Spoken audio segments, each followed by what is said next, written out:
Alright, what's up everybody? It's Lids, and we are back for some more Pyre Community RITE Night, which means some good old-fashioned multiplayer Pyre, featuring first and foremost the members of none other than the RITE Club Discord server. If you are unfamiliar with the RITE Club Discord server, that is the place for all things multiplayer Pyre, and you can join it by clicking on... Is Artemis Fowl going to beat me to it? I was slow today, but no, I still win the race.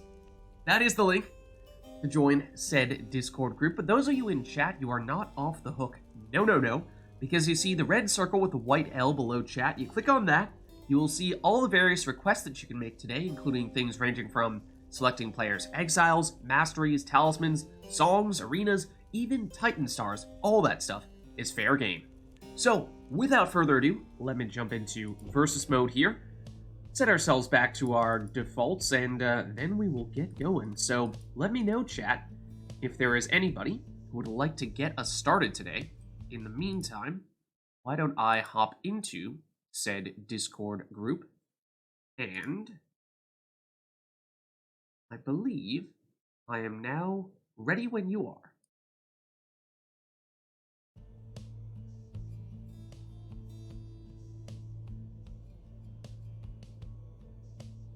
Alright, Anor, how's it going? Getting us started with an Udmilda and Sir Deluge request. Okay.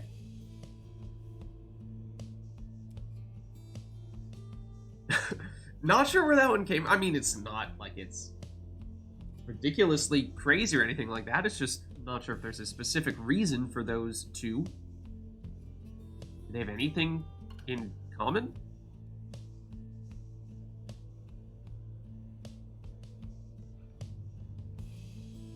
Okay. Wait, is today their birthday or something?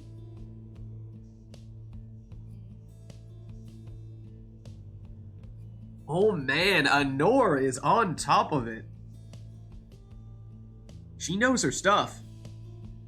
Apparently, today is the birthday of both Udmilda and Sir Deluge. Alright. Well then, that does make a lot of sense, I suppose.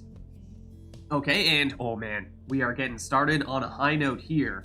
Iroder and Anor, always good for some intense matchups. Alright, you love to see it. Let me send you guys some invites here. Okay, that's one sent out to Anor. And now Iroder as well.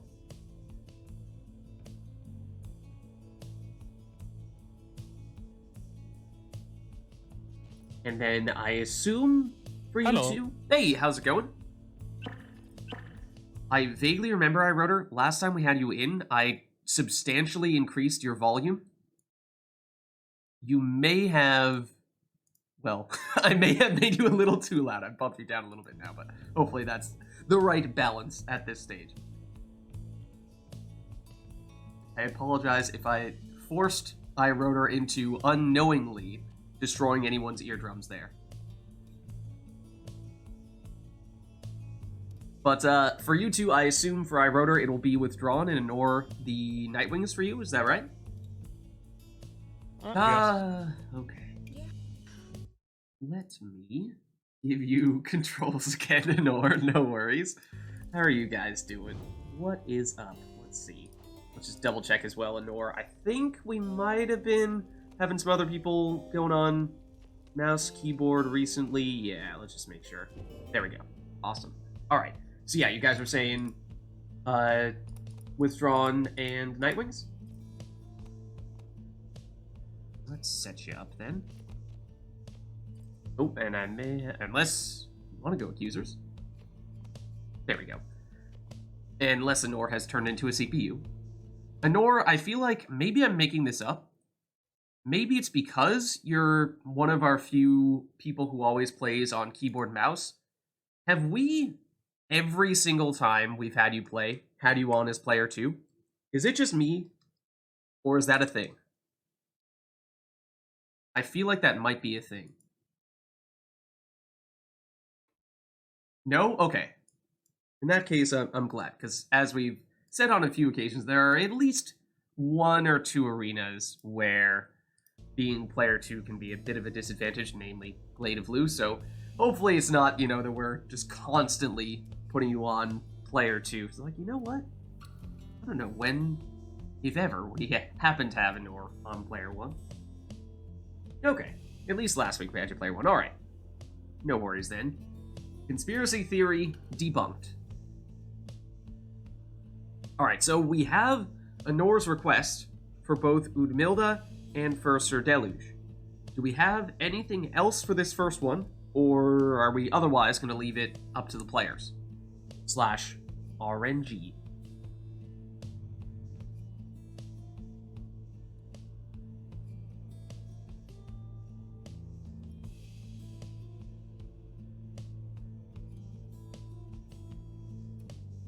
Looks like that may be it. So why don't we get things started then? So again, it is going to be Deluge and Udmilda required. Otherwise, everything else is up to you. Hear me, exiles. You heed the summons to the Ridge of Gold. You shall take part here in a glorious tradition. What's up, Prellenbert? And step closer to freedom. The withdrawn stand prepared. Night wings stand ready. Alright, break out your log, champs. Let's see. So it's gonna be a Deluge, and it's gonna be an Udmilda on both sides. Ooh, a little bit of an unconventional mastery setup there. Right, Rotor going all right side. First mastery on both sides for the worms. Some of the strongest ones that they have access to.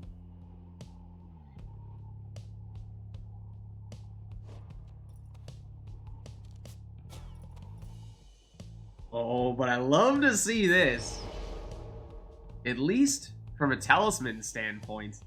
Talisman that we see very little of, except I am very fond of using it on worms in the first spot, and Anor is adopting that strategy here. It is the talisman that will automatically pass the orb if your character gets banished when they have it.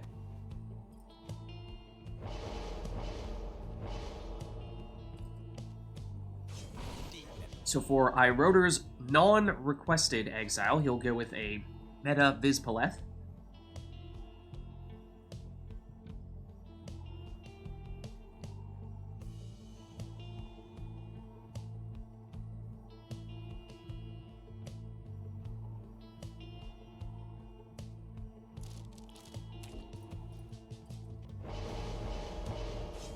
Nor goes for the leech there on Udmilda. 50% of the damage that she deals with Udmilda will get leached back to her Pyre. And, well, the Crones, they're capable of scoring in some big punches, whereas Iroder going all out on the speed.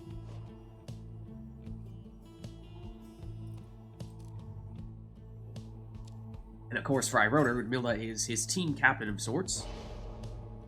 What with him representing the Withdrawn.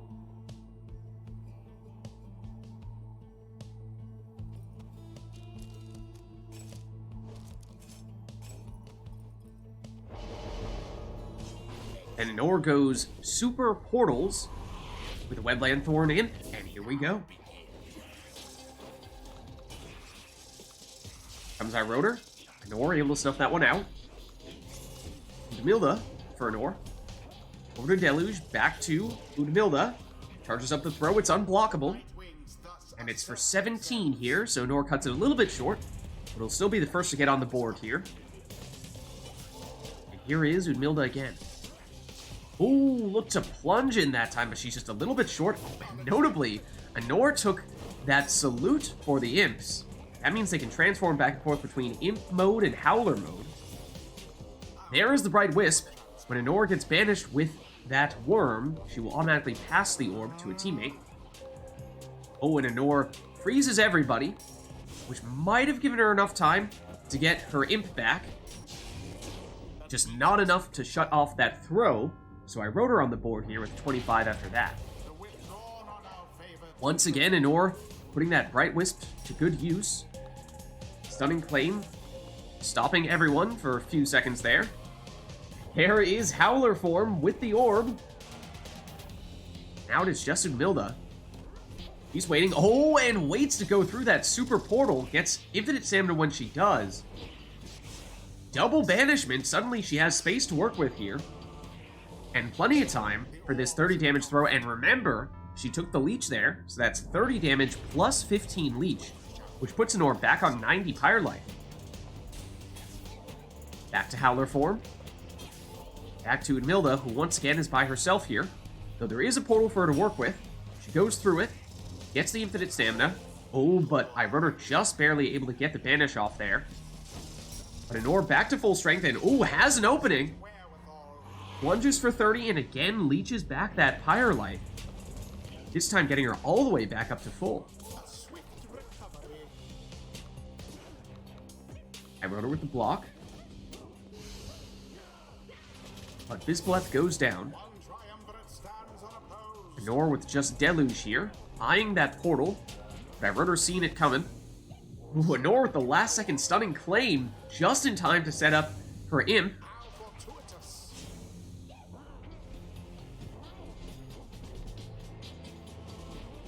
Time for Vids. So that's 30 damage there for Iroder.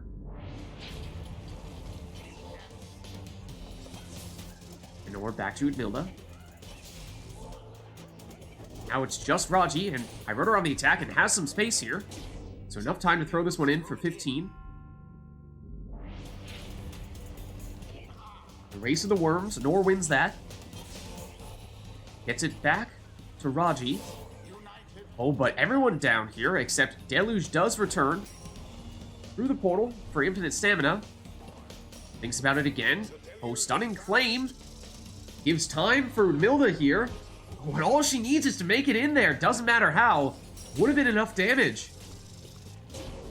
And yet it's Iroder plunging here for 30, dropping a Nor down to 25, and suddenly it's anybody's game. One score for either player, depending on the exile, could be enough. Now we'll bring back Deluge. So for Nor, it would need to be Unmilda. She's the only one able to deal enough damage to win in one score. For Iroder, it would need to be Vids, but here comes Unmilda, the stunning claim to set her up. Okay. And GG. The Nightwings prevail. Their adversaries confidently thwarted. Thus end this night's proceedings. All right, well played, you two. Good way to get us started tonight. Let's head on back. Until the next rite. What is that, a random dread design? That was fitting. That was fitting.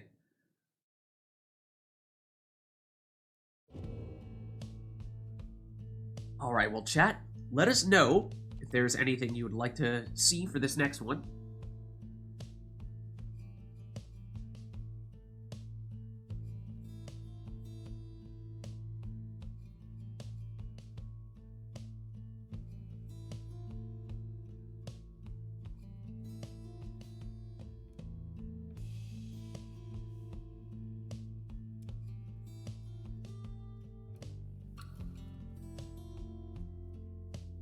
Of course, if there is nothing in particular you would like to see, we'll just have these two take whatever they want to take.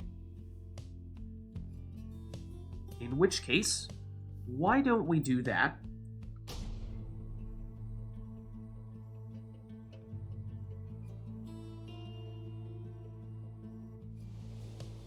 Oh, and I hear the water. The withdrawn It is the boat. confront It is the Nightwings. the boat. Welcome. Who shall conduct the We'll see what these two have in mind here. Iroder is going for a Ninja Almer with Banishing Throws.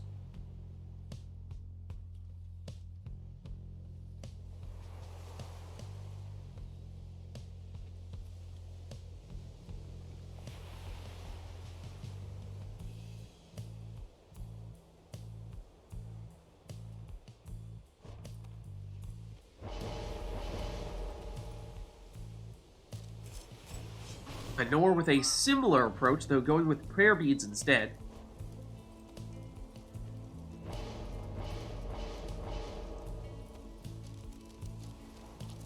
And then if we're on the boat, then you gotta have a demon. And even better if that demon has Brazen Manner for the extra damage and the 50% leech, which is what iRotor does there. And of course, it's got to be Ignarius.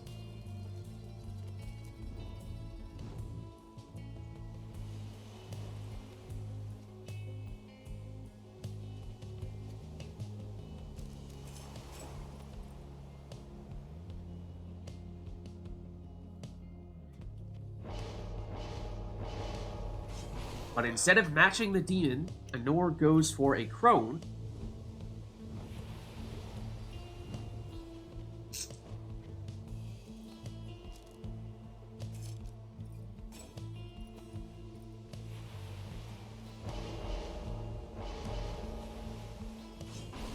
Now, iRotor doing something similar here as well.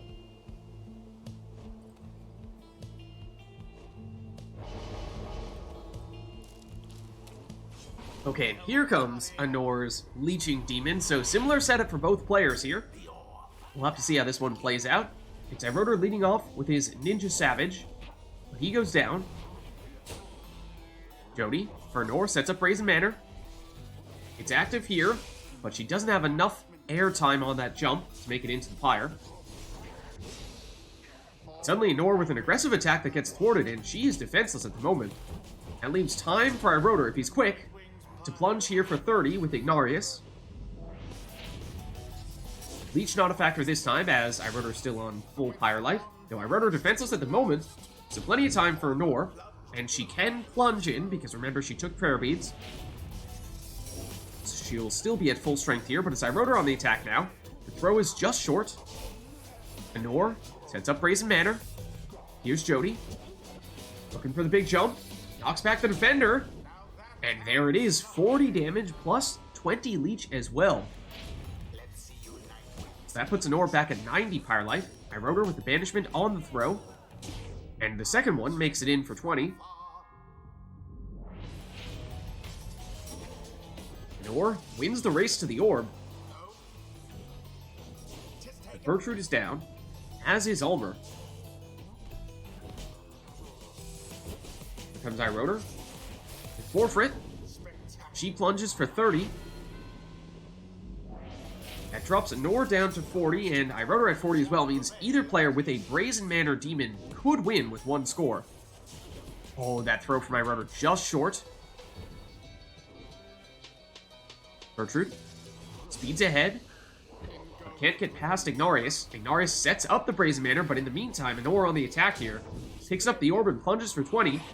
Now Anor with the luxury of being able to score with anybody and having enough damage, and will even get her Savage back after it gets banished here, but the Prayer Beads means she's still at full strength. So at the moment, Jody is all alone. Jody on the attack. Doesn't need the Brazen Manor this time. Any score will do. Jody trying again. Banishes one defender. Gets banished by the second. Now it's iRotor's turn. That throw is unblockable. Looks like he did get it off in time for 18, and that is significant. Because now iRotor can also get the winning score with his crone as well, but Anor sneaks in for the winning plunge. The night wings prevail. Their adversaries came ever so close. GG. Thus end this night's proceedings.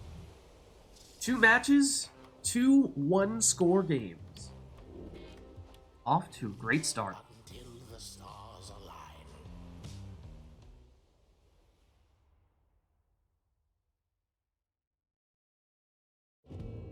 Alright, chat, well, let us know if there's anything you'd like to see for this next one.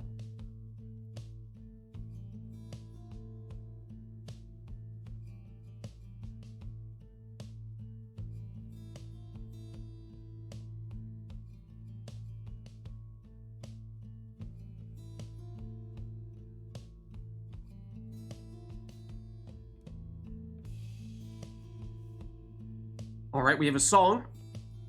It'll be Knights of the Sea.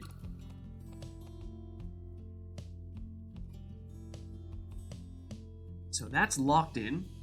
Anything else we would like to see for this one?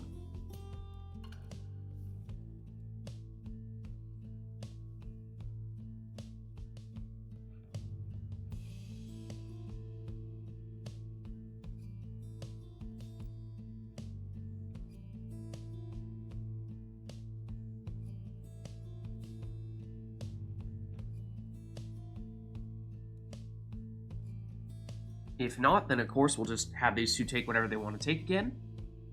And it looks as though that may be the case. So let's jump back in.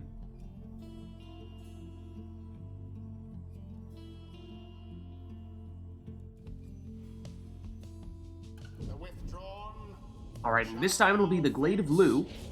the night wings. We were talking about it a little bit earlier today, how in some ways this is the arena that is most affected by who is player 1, who is player 2, because the obstacles that grow into the arena as time goes on are not symmetrical.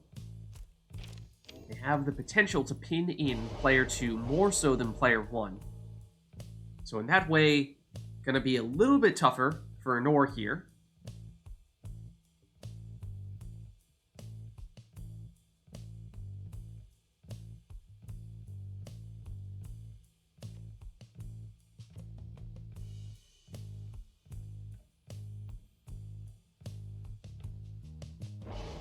Oh, and notably, does not take her usual setup there on Volfred. Did not go all the way down for Numbing Gust. See if there is a specific reason for her choosing to do that. Exile. Iroder's gone with a Crone in the first spot and an Imp in the second. Anor will match the Crone, going with the legendary Crone Talisman to cast through barriers, and given how there will be a lot of those, that makes some sense.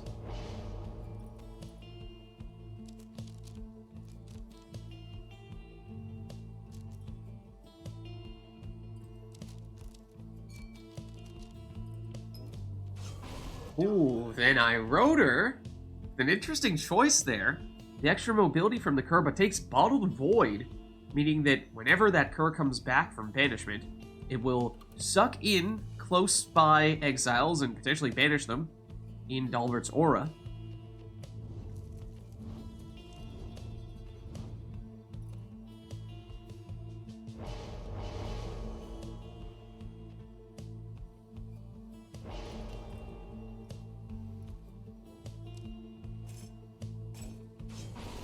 And Anor goes with a Web Lanthorn Tizo.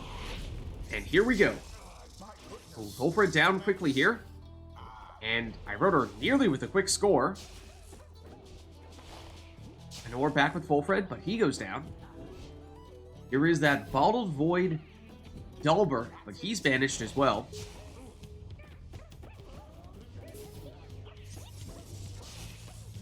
Anor, Bertrude. She's the first to make it in here for 25.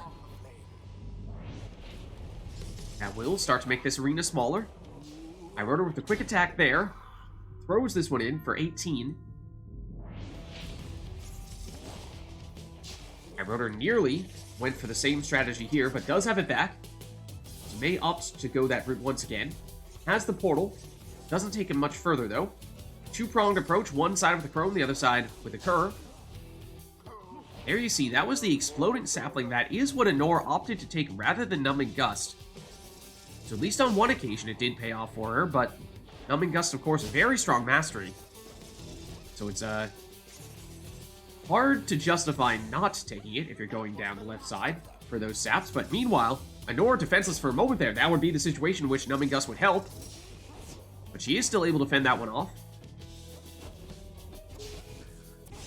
Ooh, I wrote her aggressive attack there, banishing all of Anor's characters. Once again, this would be the situation in which Numbing Gust would normally be active and Anor would normally take it.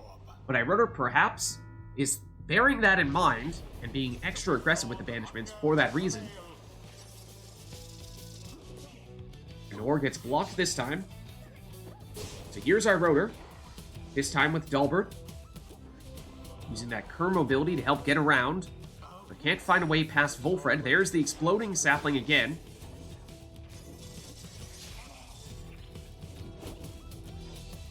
Rotor, Dalbert, Volfred. She's blocked and banished. Now Anor loses all but Volfred here. Back with Bertrude. She's blocked and banished. Volfred banished as well. Anor locks down the orb with the sapling. And is trying to use those exploding saplings to scare Iroder off. Meanwhile, iRotor, trying to brute force his way through, has someone very close to Anor's Pyre. If he gets the orb back, that will be a quick score for him. This may be that opportunity, but Anor saw it coming, made sure to get rid of that Vorfrit hanging out by her Pyre. Oh, and iRotor looking to speed straight into the Pyre and nearly caught Anor off guard this time through persistence. Does find a way in. Oh, and look at that. So speedy. So speedy with Vorfrit that time. Plunging for 30. Anor does have some rekindling here, but the next score that iRotor gets would trigger it.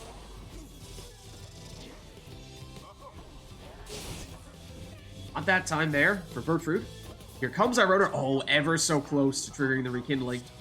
But now it's iRotor who's defenseless here, but gets someone back just in time to intercept the throw. Dalbert again, blocked just before he makes it in. Bertrude, he's banished. iRotor, back to Dalbert. And this time he does make it in. There's the rekindling. It's just 10 though, so that means next score that iRotor gets could be the last one that he needs. Double banishment there for iRotor. Make that a triple banishment. Again, Numbing Gust would have stopped this. But that's the winning score. It was as though the scribes themselves stood by their side. GG. The right is Oh wait, done. I was on the wrong push to talk button. I did say GG the last time. Just for information. Until the next. Alright, Anor, I do have to ask. Was there a specific reason why you opted to go with a different Volfred setup that time? Because almost every time we see you go all the way down for the Numbing Gust. And I saw you debating whether to do it this time. I was like, but why not?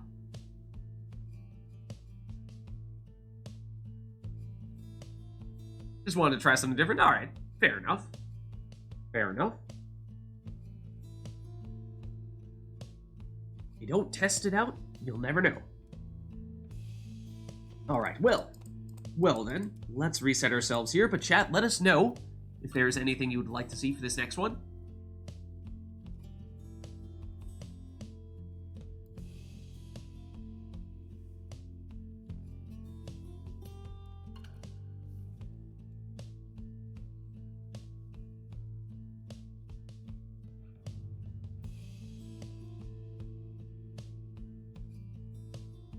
Will of the Scribes. Okay.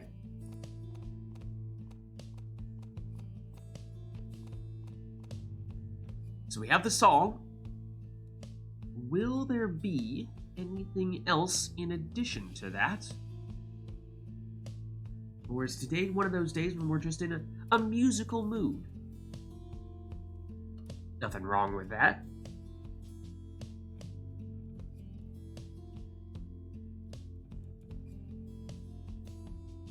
Alright then, let's get the next one started up.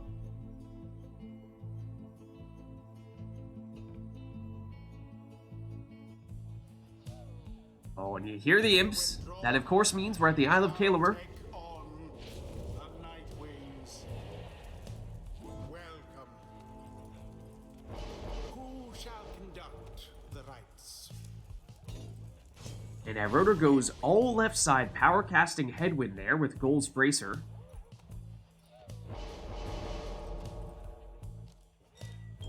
There's Anor goes with a quick throwing Ninja Stowaway.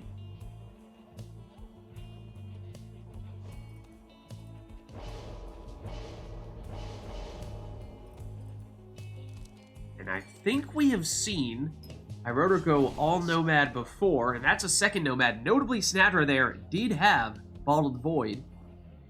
Saw iRotor take it last time, and that's, well, 2 in a row now. As Phaler was saying, is it S tier? Perhaps? Perhaps. Imagine once upon a time when we were making those talisman tier lists, Bottled Void was hanging out at the bottom of seemingly all of them, but it has found a new niche.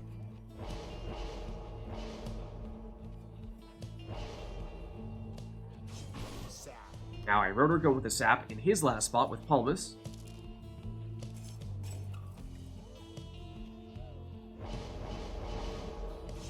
And you couldn't go Isle of Kalamer without an imp.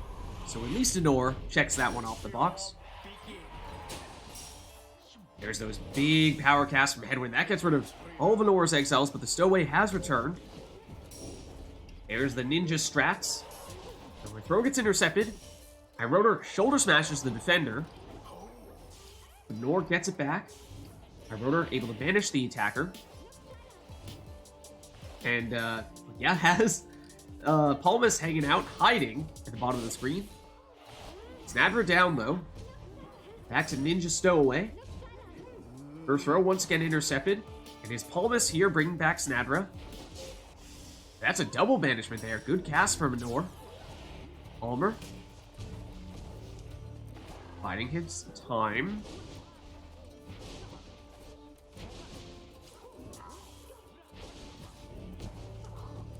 Anor back to full strength here. Back with the Stowaway. Back to the Ninja Strats. Once again intercepted, though. So now it's Iroder. Once again, shoulder smashing the defenders, but Anor able to stop Headwind. Palmer. Trying to find an opening. But a wall of imps in the middle of the arena. Stowaway again. Throw intercepted once again. Bit of a stalemate between these two right now. Both players trying to find a way to get all the way into the Pyre, but neither one able to do so at the moment. And we see Anor did take the legendary Savage Talisman, able to bounce her cast off of barriers, including those imps in the middle. Unpredictable, which can be both a good thing and a bad thing at times. Iroder gonna find it hard to dodge out of the way of those if it goes in an unexpected direction. Stowaway again. This time, she finds the opening she's been looking for.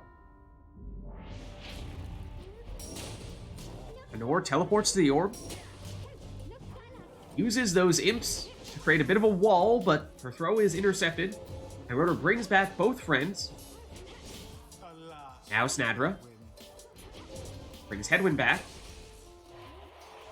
But a free orb.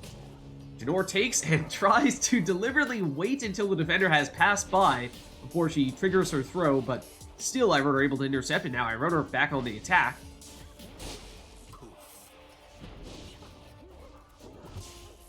Palmer down. Tizo able to bring back the Stowaway. Stowaway on the attack. Throw is intercepted. Iroder with Palmas. He's banished. Palmer. Waits for the right opportunity. And goes straight in this time with the plunge for 20. As we were saying, he does have the legendary Savage Talisman. So that means no prayer beads. That means he's out for this round. So Nor at best at 2 characters here. Stowaway still trying to cause some problems though. Just blocked this time. But still in it. And has the orb back. But there's Bottled Void triggering, and suddenly Anor's defenseless here. Iroder, if he's quick, might be able to get a free score, but Anor does have defenders back now. Yet Iroder able to stun one defender, or rather banish them with shoulder smash, but Anor able to fend them off nonetheless. Stowaway. Into strats once more. Trying to get that throw, but there's a wall of defenders able to intercept. Headwind. Palmas. Palmas down. Stowaway. Not this time. Palmas.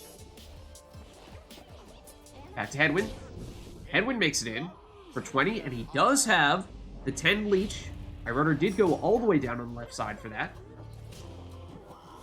And that was nearly the thing that Anor has been trying to do, is just wait it out a little bit, try to get the defender to commit one way, to open up enough time and space for the throw.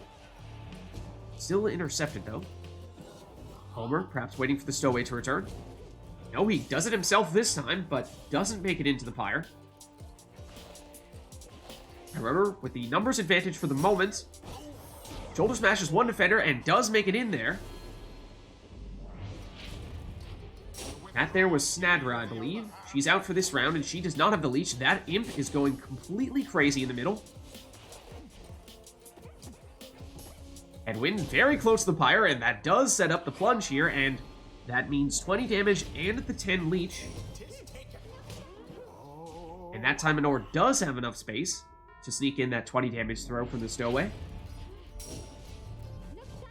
That leech from my rotor has started to add up a bit.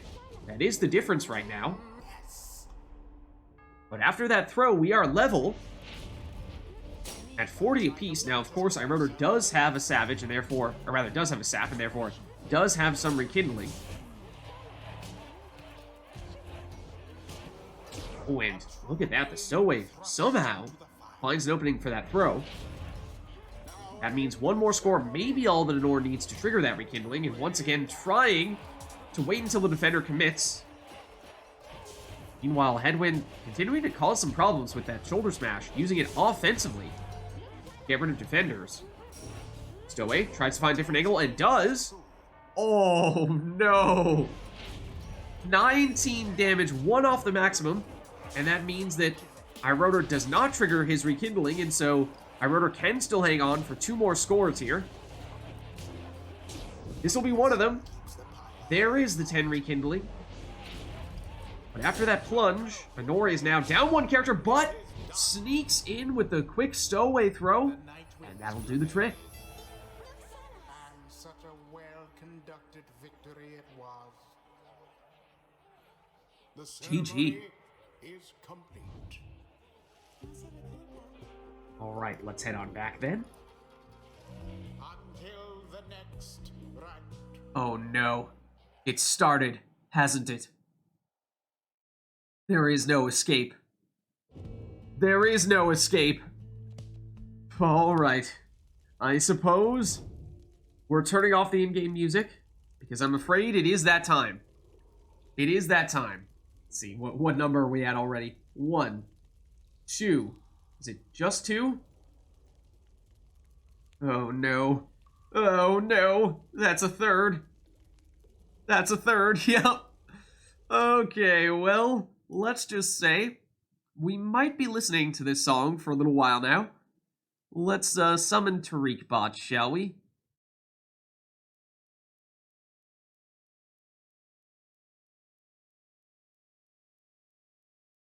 Ha!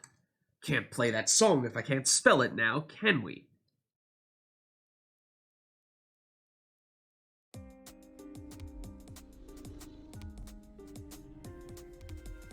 All right. Then we have, ooh, look at this. Look at this. We have the boat, says Brawlenbert. And we also have triple jumping curs. Okay, just to clarify, Brawlenbert, are we talking both players have 100% triple jumping curs, so 3 triple hopping curs on either side? All curs and nothing but curs? All dogs. All right. Well, that covers almost everything. Let us know, chat, if there's a specific talisman or talismans that you would like to see. Otherwise, looks like we may be all set for this next one.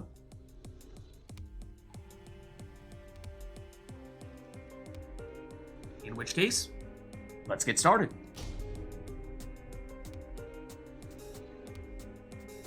What do we forecast for this one, chat? The withdrawn versus the Nightwings. Chaos? Probably. Probably. Who shall conduct the rites? It's raining dogs, but not cats.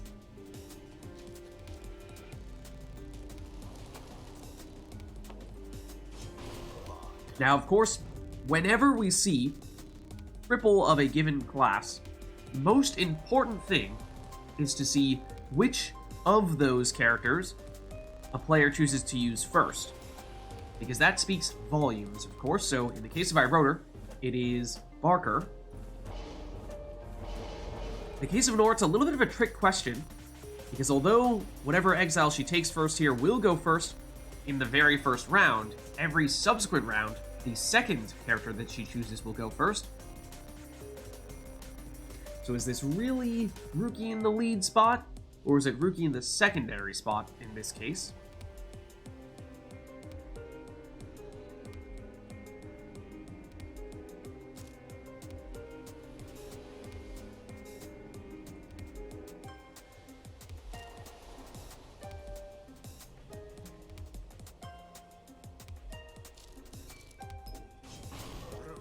Alright, and that is a bottled void there on Rookie.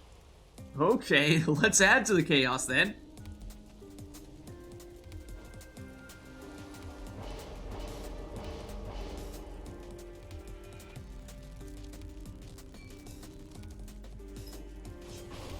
And Iroder says, why don't I do it as well?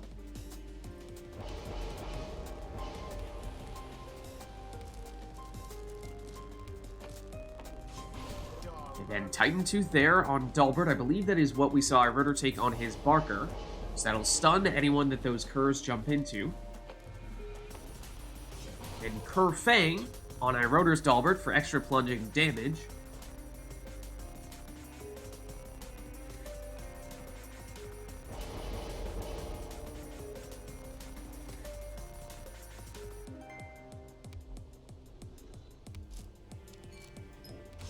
Then some Leech in the case of Anor.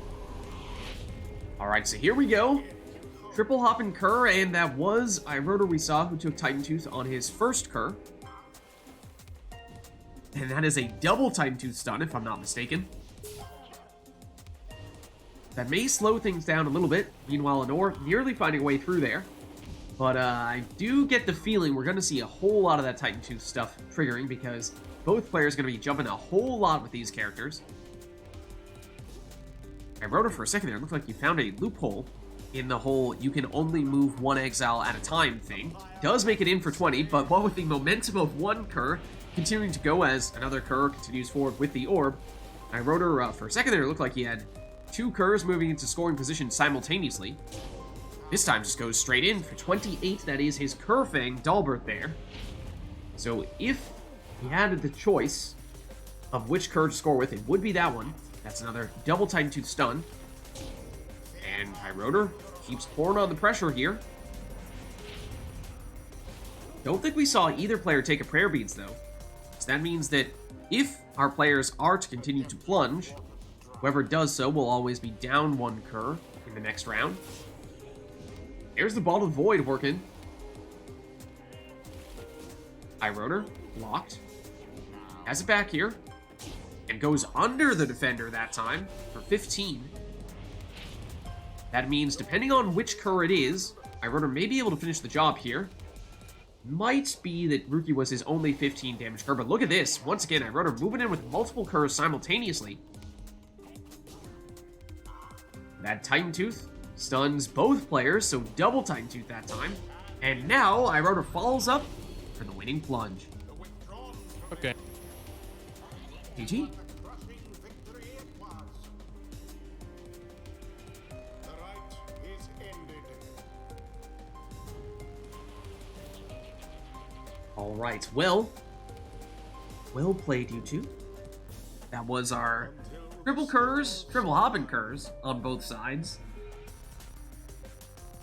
And let us know, chat, if there's anything you would like to see for this next one. Otherwise, we will just reset ourselves here. Back to our defaults. And that was forecast number 1.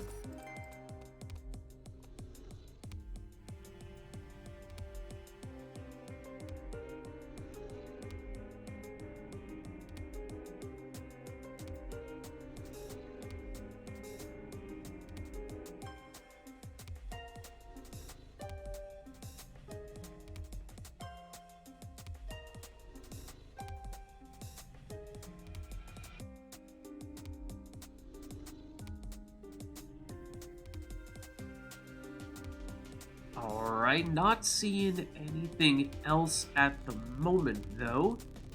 So in that case, why don't we just get this one started and we'll have our players take whatever they want to take.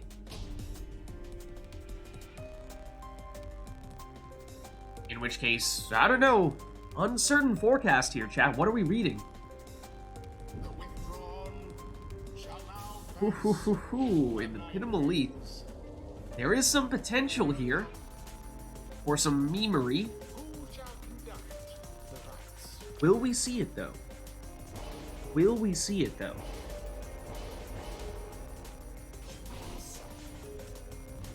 Iroder leads off with a sap.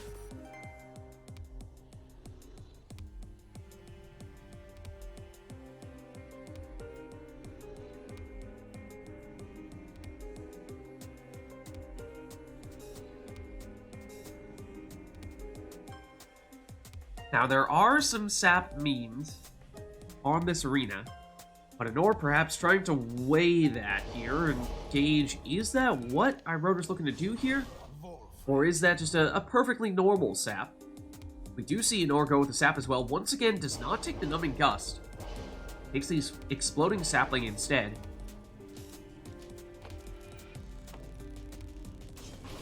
And iRotor goes with the extra aura size on Lendl.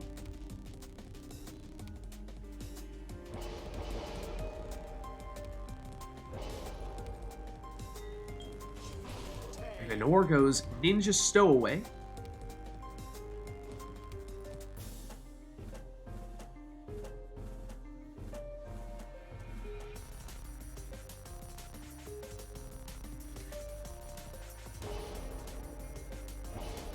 And in Lendl, perhaps.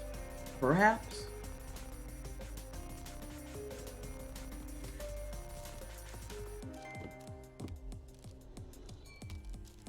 Oh, hold on just a second. iRotor waits and saves the best for last here. That is a Bottled Void Tizo. Don't know if Anor saw that one coming. That is the benefit of saving that Bottled Void for your last character. Might be able to pull a fast one on your opponent.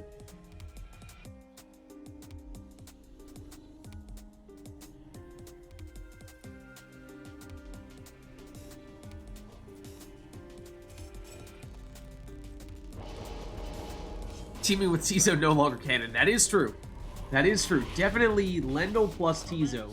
Not the most realistic of pairings.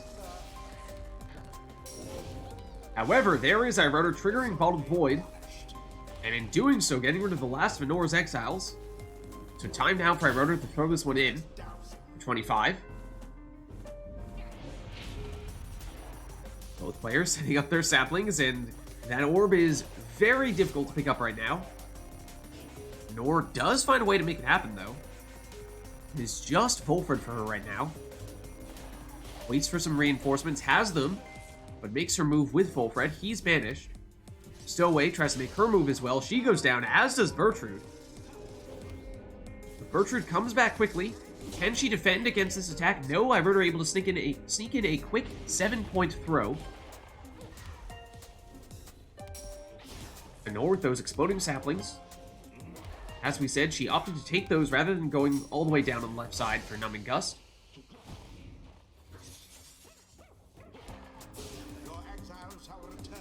And it is iRotor for at least a moment there, who is defenseless, and shoulder smashes against Bertrude. Volfred. Oh, Anor going for the memes. She is doing it. She is doing it. Can she pull it off? Can she pull it off? Not this time. But you gotta appreciate that effort. If Anor is able to get on iRotor's side of the board and use that shield and fill up, or use up all of her stamina in the process, then Volfred will backtrack and potentially find his way all the way into the opposing Pyre.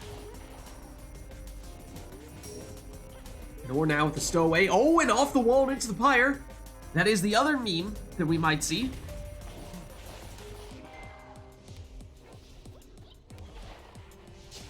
iRotor. Not sure if we've confirmed as of yet as to whether iRotor is also looking to pull off any memes, other than, of course, Bottled Void, which, oh man, Anor is now sniping off the walls. Look out. Nowhere is safe.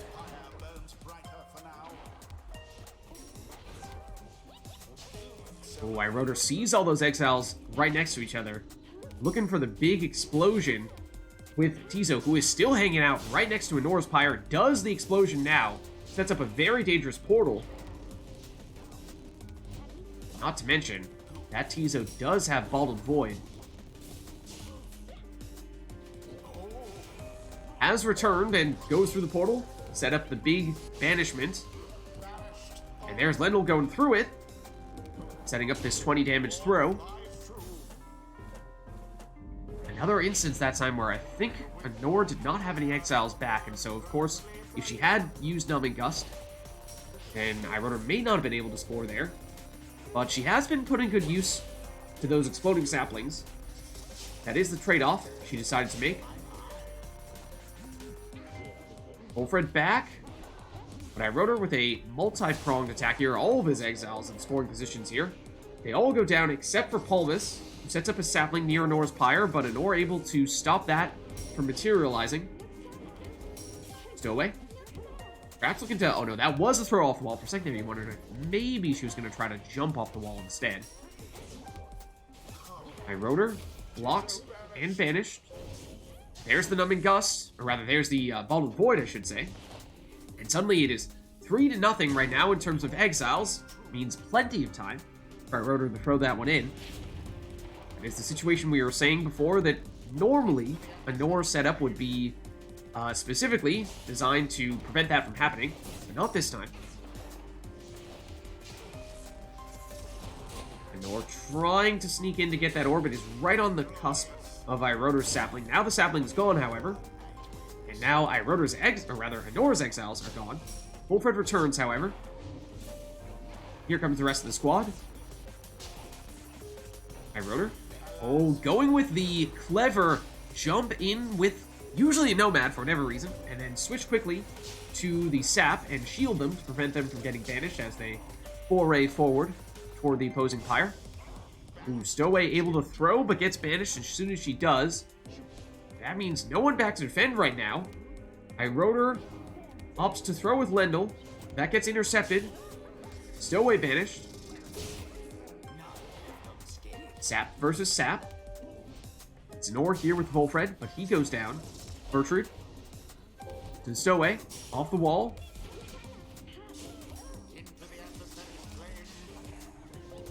Nor momentarily defenseless. So I wrote her on the attack. That's Palmas who goes down.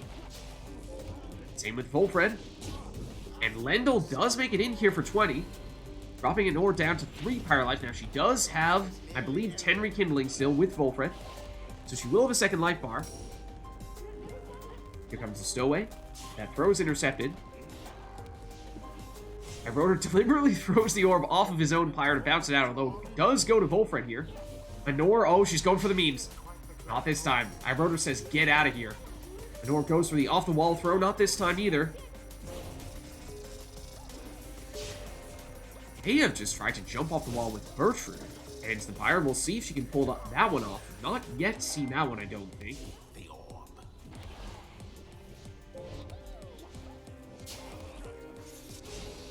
Ooh, couple banishments there for Iroder. Just the Stowaway back to defend, but now she's quickly on the attack and off the wall and in as she gets banished.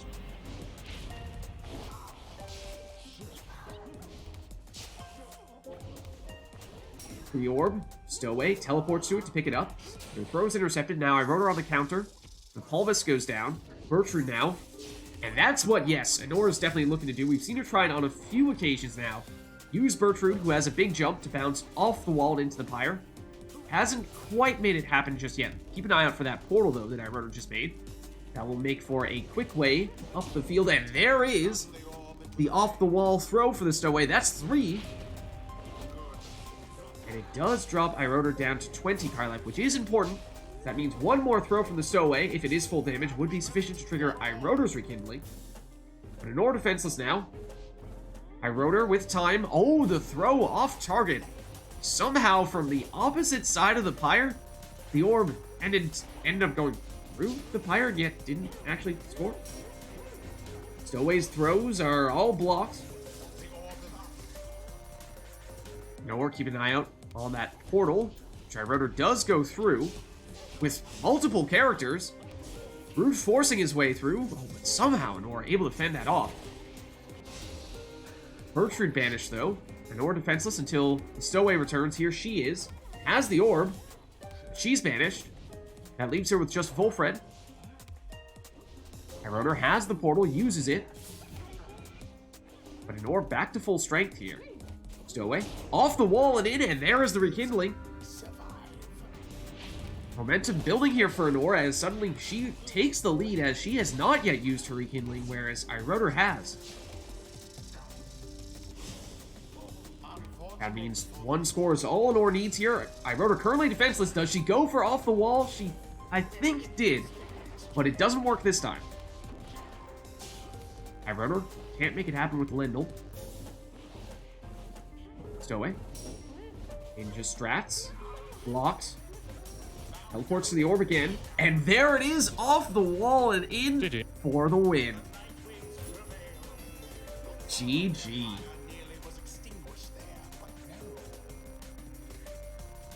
The rite is complete. Alright then, let's head on back. Well played, you two. Until the next rite. And let us know, chat, if there's anything you would like to see for the next one.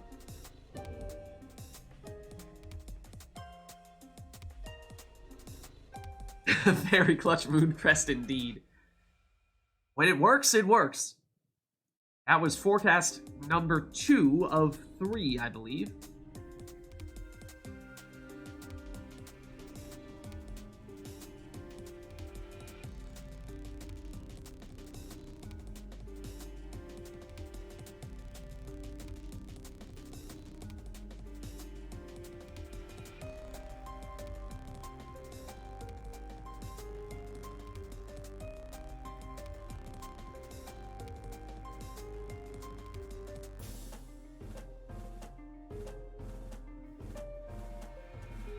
Oh no.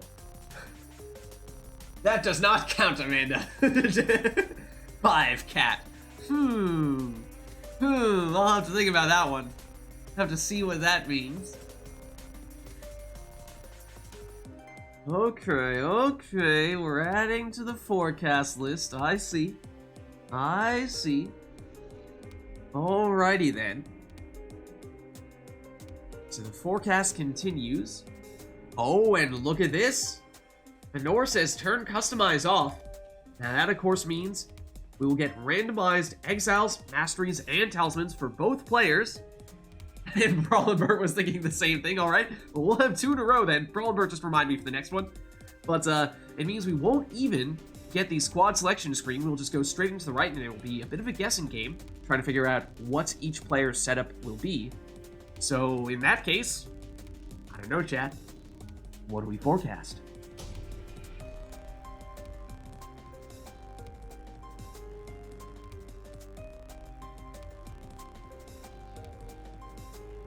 Withdrawn. It's the Isle of Kalimur for more chaos. I wrote her with interesting setup there. Sap, is that a Nomad and a Crone? Similar to what I wrote her might normally take. Then Honor has Manly, not Volfred, and then 2 Harps. Alright, and of course we'll have to keep an eye out for masteries and talismans, trying to figure out what those are. It's Honor first here, plunging for 20. Oh, and Iroder actually started with 90 Pyre life, it seems, so Honor seems to have had the talisman that deals 10 damage to Iroder's Pyre at the beginning of the right. Yeah, Frozen Soul for Honor, that means. Time here for Iroder to throw this one in. 23. So we know 1 of Honor's talismans. Oh, and the rare harp push to push your teammate into a defender. It usually fails miserably, but it did work that time. Meanwhile, numerous imps absolutely losing their minds. Tamitha, she does look speedy. I think that's gotta be a primarily left side Tamitha. Once again, sacrificing her teammate. And Volfred, or rather, Manly, who looks like Volfred, plunges for 25 there. No prayer beads for him, so he is out for this round. That means Nora's defenseless here. No numbing gust. Oh, shooting star there we see on Iroder's Crone. It is a relatively slow throw. It does get lobbed straight into the air, but it does mean that Iroder can dissuade Honor from going where that throw is going to land for a little while, if that is a direction he wants to take. Ooh, evasive maneuvers there from Honor with her harp, although switches it. Oh, must have had the harp salute then, I suppose, switching places with Manly. He's banished. Honor defenseless here. That means plenty of time for Iroder to throw this one in for the full 30. Oh, and Black Heart is what we have on, I think that was Saxiana for Honor. So a cursed talisman could either give her infinite stamina or come back as a howler. And there is the rekindling. After that score, we see Nor has 10. We don't know how much Rotor might have. He also has a sap, so it could be 0, it could be 10, it could be 50. Does he have the shielding for his entire team? It doesn't look like it. Rotor does have the Sacred Bond to bring back his teammates whenever they're banished by stepping on their portraits. That means his Lendl is at least somewhat right-sided. But that'll be it. That plunge is for the win.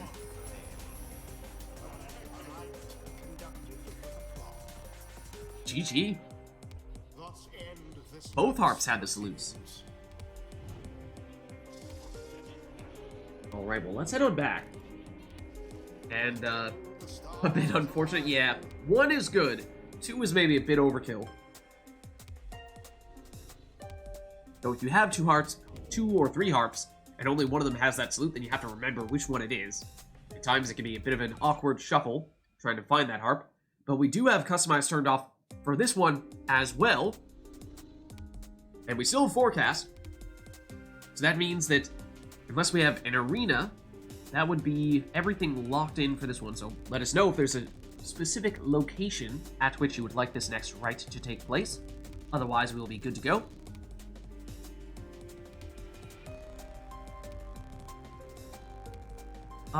Is this one... I think I've lost track. Either the previous one was Forecast... No, I think this upcoming one is Forecast.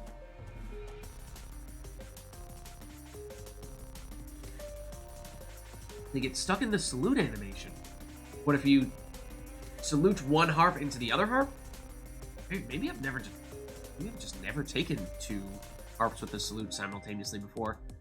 So I don't remember what exactly happens when you do that.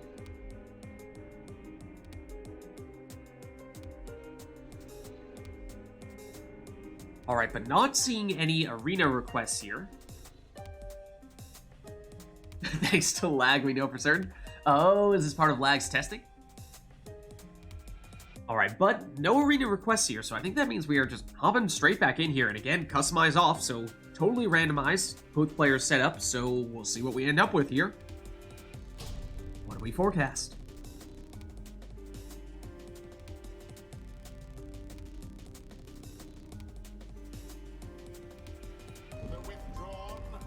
It's Glade of Lu. For Rotor, it is a Savage, a Sap, and a Demon. For Nord, it is an Imp, a Savage, and Oralek. And, well, a Nor's Imp, of course, can transform using that Imp Salute. Will she have a way to get Oralek back from banishment? Does she happen to be lucky enough to have the Web Lanthorn on that Tizo? Because if not, then it could be painful. She does not have Web Lanthorn, however, she is able to banish all of Rotor's characters. Even time for a 28-point throw from the Stowaway. So she does have the throwing damage talisman, which is convenient for the Stowaway, certainly. But Anor will need to be careful with Oralek, because now he's down and he will be out for 30 seconds. No reliable way to get him back. Here's the Stowaway again. Goes through the portal, but gets banished.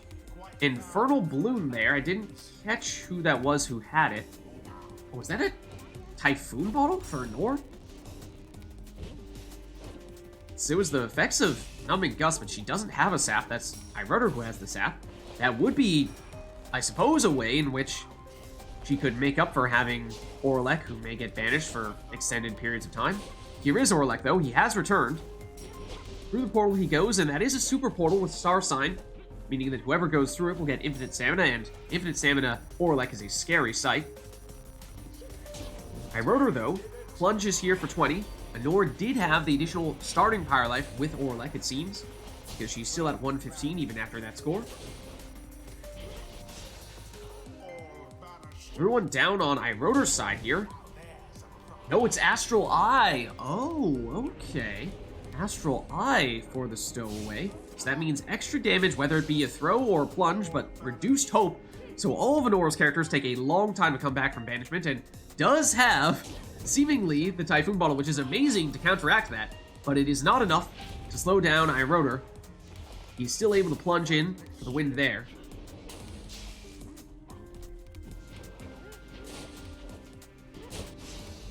Snipe from the stowaway. Almost returns, though. Honora eyeing the portal, the star sign, gets the infinite stamina.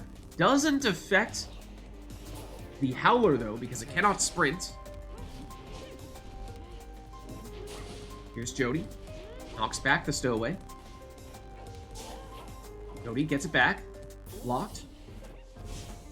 Goes down. Okay. There is the Typhoon Bottle once again. It might be on Orlek. Oh no, Orlek is shooting star?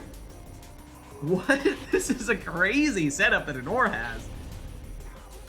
It is like minimizing hope to the greatest extent possible.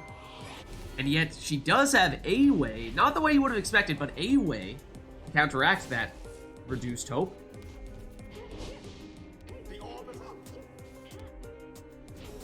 Nor with the stowaway.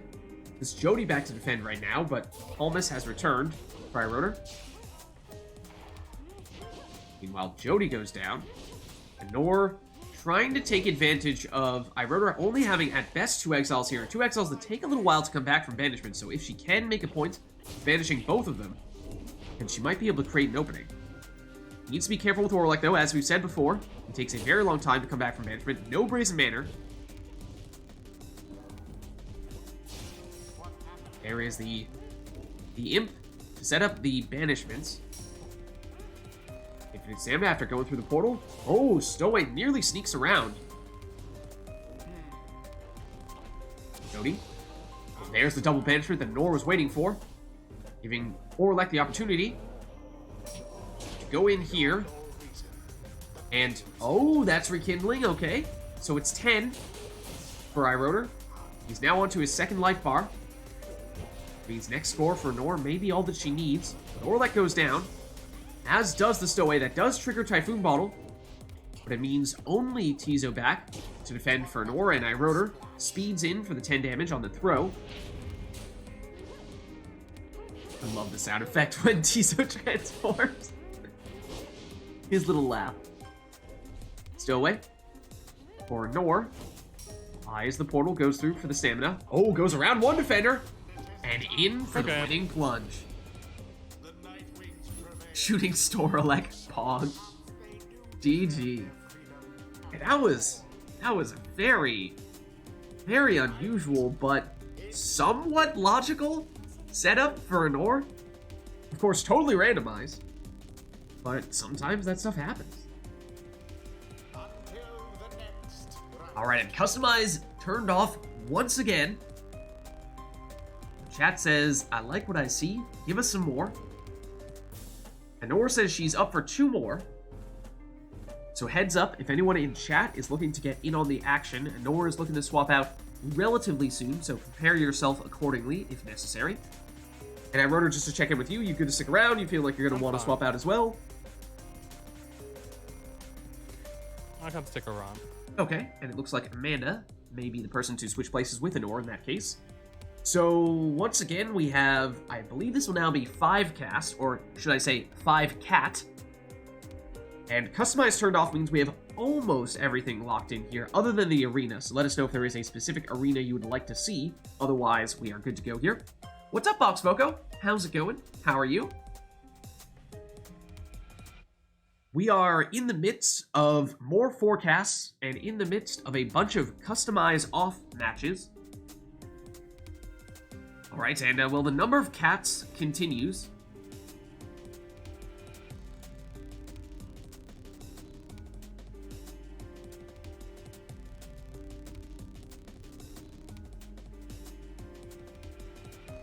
Alright, not seeing any... Oh, what is this?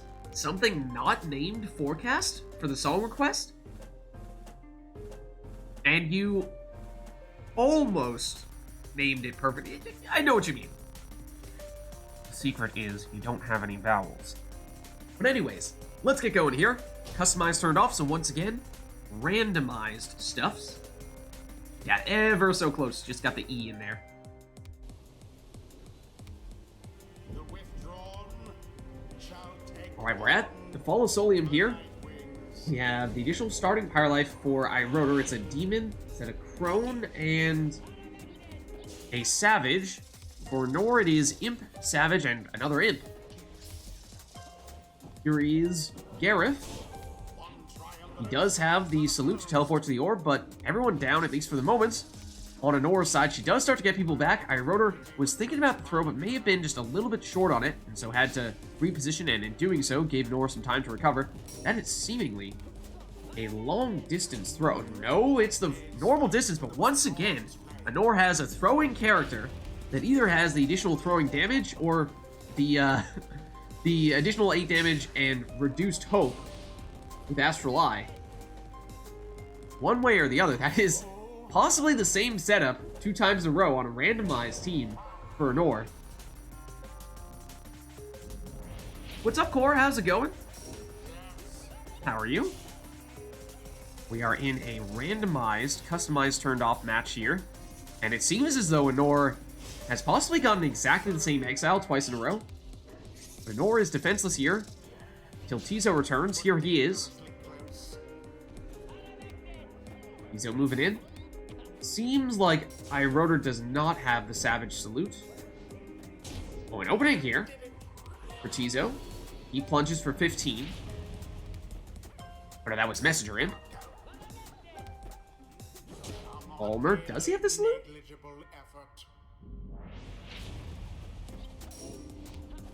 He does. He does.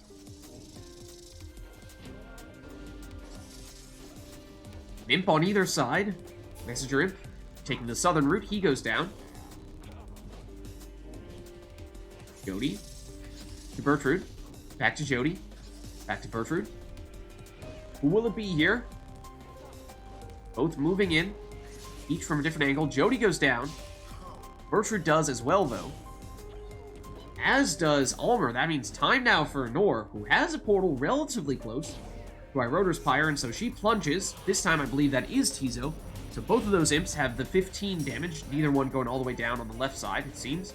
Oh, Titan Tooth on Iroder's Savage. Oh, that could be big. That means he'll stun anyone that he jumps into. That is very useful information for Iroder.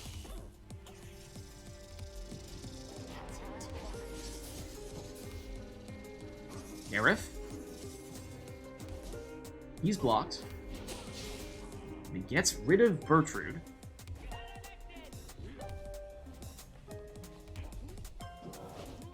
His throw is intercepted.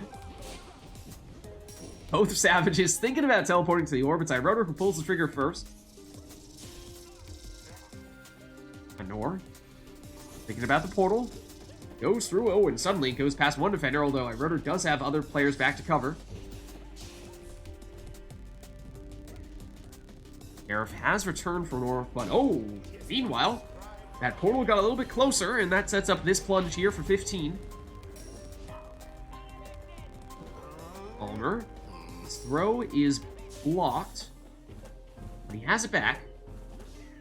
And remember, he has Titan Tooth, so he can stun the defenders if he jumps into them like that.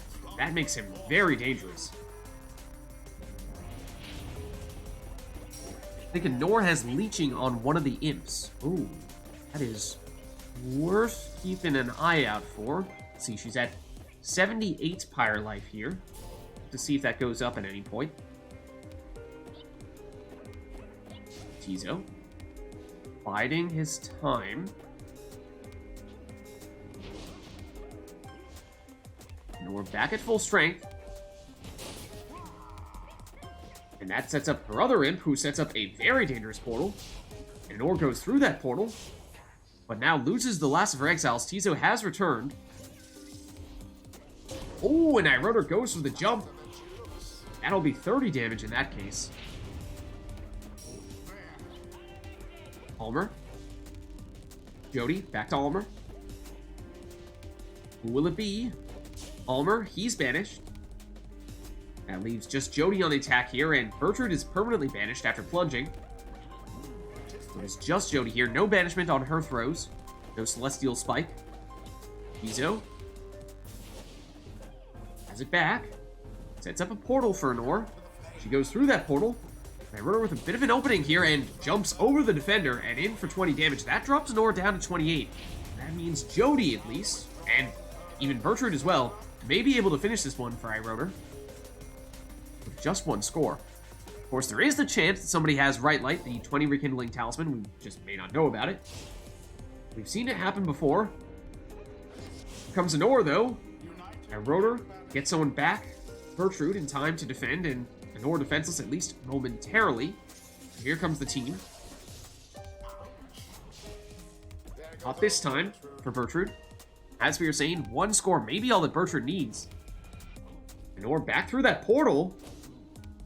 Nearly makes it in, but she's blocked and banished. Keep an eye out for that portal. It is very close to Pyre's Pyre. Jody. Bertrude. Catches Jody. Pyre moving in with both players, putting on the pressure. Going with a very offensive move here. Has that luxury. Knows he only needs one score, but Anor still able to fend it off and has that portal. Throws it in. And she had 28 Pyre life. And is still 28 here, so at least that imp did not have any leeching. But it may be the case that her other one does. And it does drop Pyre down to 19 Pyre life, which means that Gareth may be able to finish this one with one score for Anor, but I think we've seen both of her imps only have 15 damage. So both players theoretically able to end it, but would need to be mindful of who they are scoring with. And Gareth is the one who's most dangerous for Anor. Oh, and for a second you wondered if that throw might sneak past the defender. Not this time, though. Pyre back on the attack with Jody. Her throw's intercepted. Now it's Anor. Has that portal, though. But it is just Jody at the moment. There's a lot of ground to cover, though. Here comes Anor's defenders. But remember, either one of these players here, Jody or Bertrude, has enough damage to finish the job. Oh, that was a quick throw. But Anor was able to intercept. But Anor without anyone to defend here. And with that, Pyre will prove victorious. GG.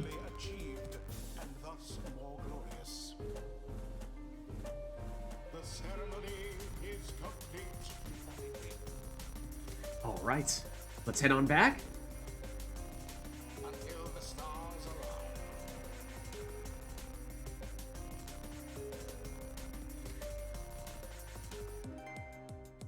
And I think Anor was saying this would likely be her last one, so heads up again, chat, if we're looking to get in on the action soon. Let me just double check our song situation here. Okay, we did have a 6 cast, so I think that means we have one more 4 cast. Then we start switching it up a little bit with In Circles, followed by God of the Dead. Okay.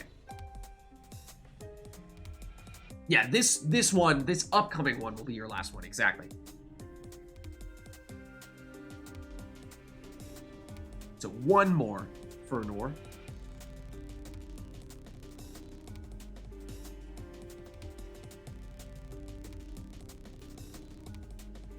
I think, yeah, Amanda has said she is interested in jumping in, so we can get Amanda in to replace Anor, and then we can look to get you in soon thereafter, Core. I think we are out of customize offs right now. I think we are turning customize back on at this stage, unless, of course, chat, you guys are interested in, well, keeping up with more of that stuff. Yeah, no worries, Core. No worries, Core. Sure, we'll get you in later today.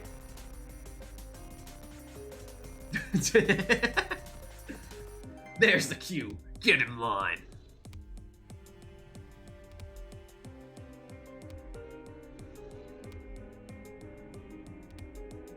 Alright, so lots of song requests, but not seeing anything else right now.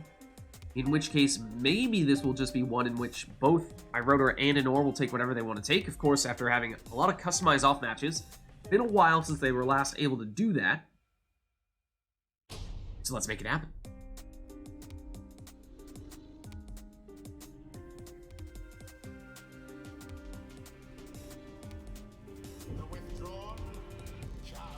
Okay, and it's the book.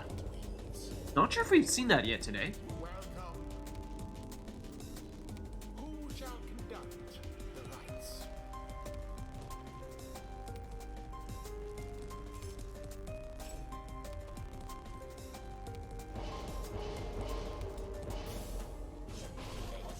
Okay, and so I wrote her going with a very speedy crone in the first spot.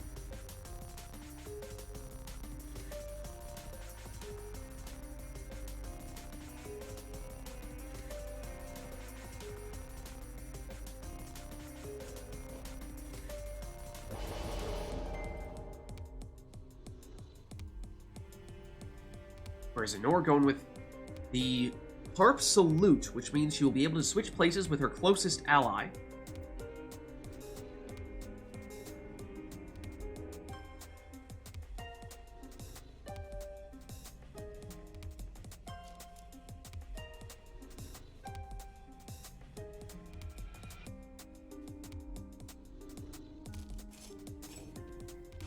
And takes prayer beads, so she'll be able to plunge and still come back in the next round.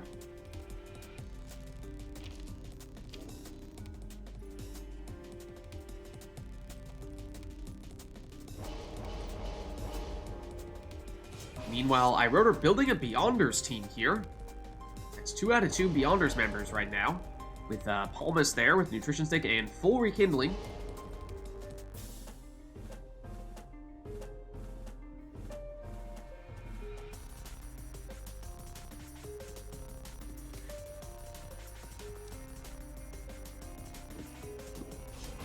And it is Headwind in the next spot for Anor.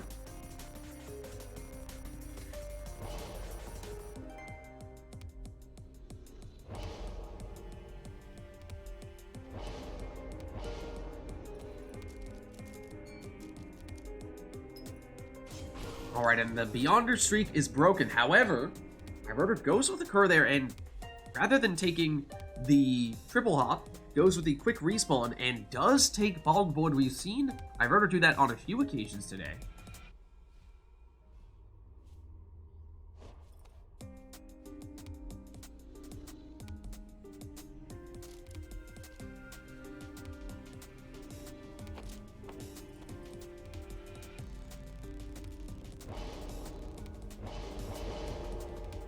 And perhaps to counter that, we see Anor go with Titan Tooth there on her crone to stun anyone that she jumps into. Uses that Harp's Loop to get that crone closer to the opposing Pyre. And win with the snipe.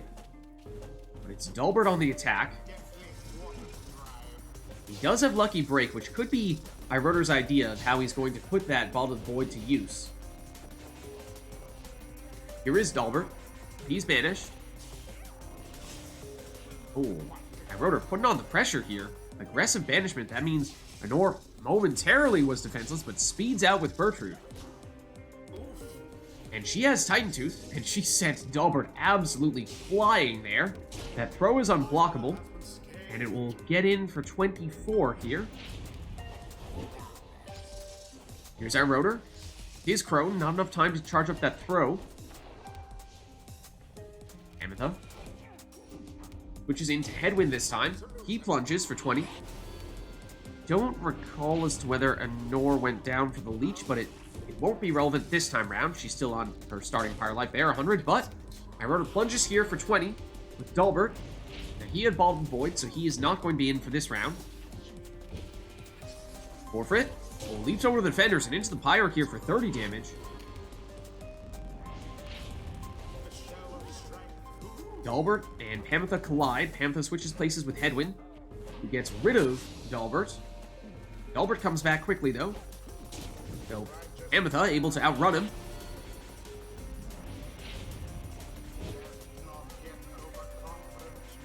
Dalbert.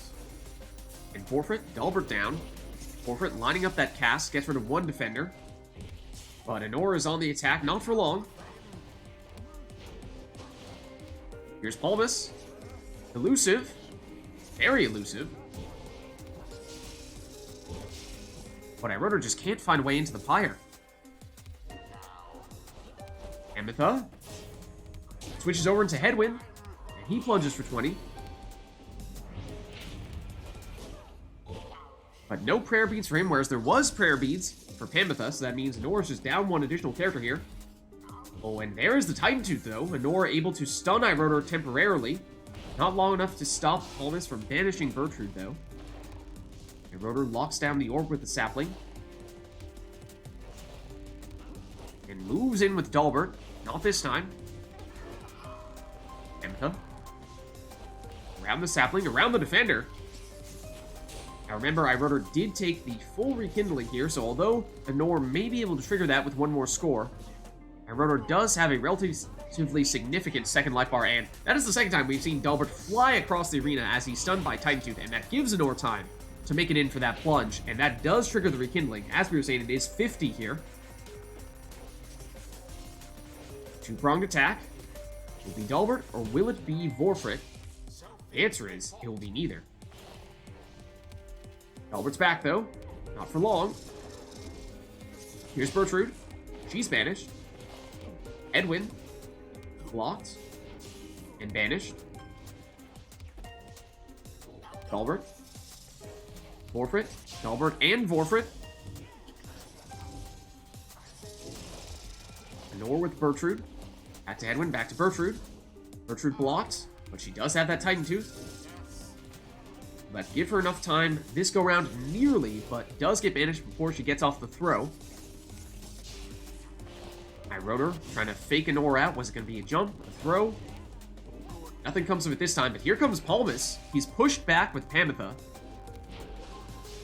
Pamitha now with a bit of an opening. Switches over into Headwind. His throw does have Leech. It's 12 damage and 6 Leech. This time it is relevant, as Nor is not on full life. Ooh, and high damage 30 coming from Vorfrick's plunge there. Amitha swoops in to get the orb, but she goes down, or rather switches places. And Gertrude is the one who goes down. Now just Headwind to defend. Who will I rather choose to attack with here? Charges up the sap throw, and from some ranges it is unblockable. That may have been the case there. It's 25 damage. And of course we saw Iroder had rekindling, whereas Anor with no sap does not have that luxury. That means one more score may be all that Iroder needs here. Any of his exiles capable of dealing enough damage.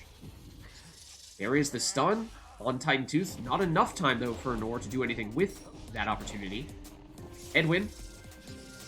And again, Anor does have Leech with Headwind, so it is possible for her to get a little bit more Pyre life back. We'll see if she makes a point of doing that or just maximizing her damage here. But look at this. Everyone down. Time for Iroder. This throw will seal the deal. Okay. GG. They brushed aside their adversaries without too much trouble. The right Thank you too. is done. Right. Well, thanks for stopping by, Anor. Pleasure to have you as always. The next round. And Iroder, just to double check with you, you get to stick around for a little while longer? Yeah, I can stick around a bit. Okay. So in that case, I think we are looking to swap in Amanda for Anor, Amanda, if that still works for you.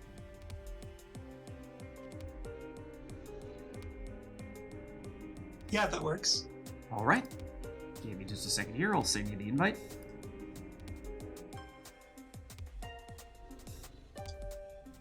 All right. Invite on its way. Nice, nice. These matches are exhausting. A lot of close matches there between Anor and Iroder there. Joins your ranks. And Core, thank you for the sub. Hope you are enjoying the stream. Good to have you back. 9 months, Core. Are you might have a different badge. After I don't remember if 9 months is one of the thresholds for that. I'm not sure. Oh, look at that. Core on the Nightwings badge now. I think it was the Fate, but now it's Nightwings. Okay, and speaking of triumvirates, Amanda, will it be Beyonders today? Fate today? What are you thinking? Let's go Fate. Okay. I haven't played Fate in a few months. Sounds Oh, fun. did I also just like not put on anyone's sigils there that entire time? Apparently I did not. Oops. Then why I added... How do I play? Tell me about the True Nightwings horns. I want to see the rope colors. Okay. You wanna do that now? Yes, like Okay. if you already like on it to change the interface, then you might as well. Sure. No problem. Let's I don't want to like bother you when you're already done with it, and then you have to go back to the interface. That's probably a bit annoying. It's okay. I'm ready. Quick look behind the scenes. I have to sift through player 1, player 2, player 1, player 2 for all the various triumvirates in order to turn them on. So, like, for example, Fate is player 2 right now. Oh, and I should technically turn off. What did I? True Nightwings. What? Oh, did I? What? I don't know. So, as you can imagine, at times I misclick or just forget to click. Like, what? Oh, I turned on True Nightwings the wrong person. That's what happened. See, I pressed player 2 True Nightwings rather than player 1 True Nightwings. I proved my point without even intending to.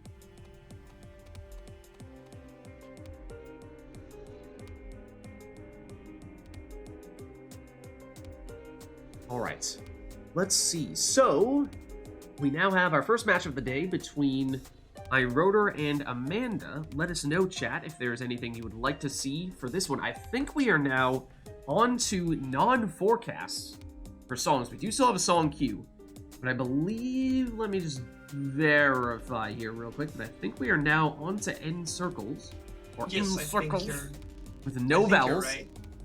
I think No vowels. Okay, got it. At least that's what you said last time. So Yeah, I I trust think your that's past right. judgment on this. Oh, question. Is Streetbot smart enough to know in circles? We're gonna find out. The previous Tariq bot was. But this Tariq is considerably less smart. I had gotten an debuff along the way. Yeah. Nothing to be done about that. Let's see. We're gonna try it. If Tariq bot is struggling, regular in circles is always, Okay. It's also Let's see. okay. Circle. Hold on. Now I need to spell it correctly. It's a little bit of a tough one. Oh, in circles. Is that right? That should be right. Let's see. No! Unable to find it. It understood, Happens. but Tariqbot was still not smart enough. All right, so we'll just go for the usual one then. Yeah, sounds good. Okay.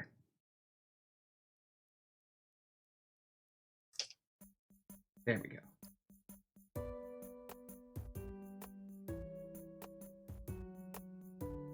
All right, then we'll add build that wall to the end of the queue. Gotcha. And through Aspen. Okay, the queue is getting long here. Don't make me stop to get a pen and paper out, chat, to write it down. It's one thing when it's just keeping track of the number of forecasts.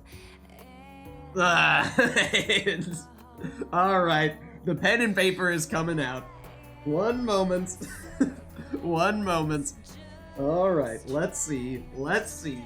So, let me just double check real quick here. So, I believe if we go first, it's going to be God of the Dead. God of the Dead. Then after that one, is that where we have Anora's Build That Wall coming in? I believe that might be next to come up after that. Okay. Throw that one in. Let's see. Sure. Then after that, we have Through Asphodel. Gotcha. Makes sense. Okay. Sure, we'll write that one down as well. And then after that, no, that one's actually ×2. Okay, so we'll add a second one where that one came from, I suppose, just to keep things interesting. Okay, sure. And then after that one, then we get to the 7 cast, and then we get to okay, we get to the Pantheon. Gotcha. Okay, sure, understood. Makes sense to me. Then we've got Paper Boats. Yeah, okay, that is definitely a good one. I agree with that one. It is certainly worth giving a quick listen to. And then, other than that, that seems as though that may be it. So just to verify, that is 1, 2, 3, 4, 5, 6, 7 songs. Well, we'll add Impossible to the end. That'll be an 8th. So I suppose, I mean, why not at this point? We might as well just make the list never-ending, of course.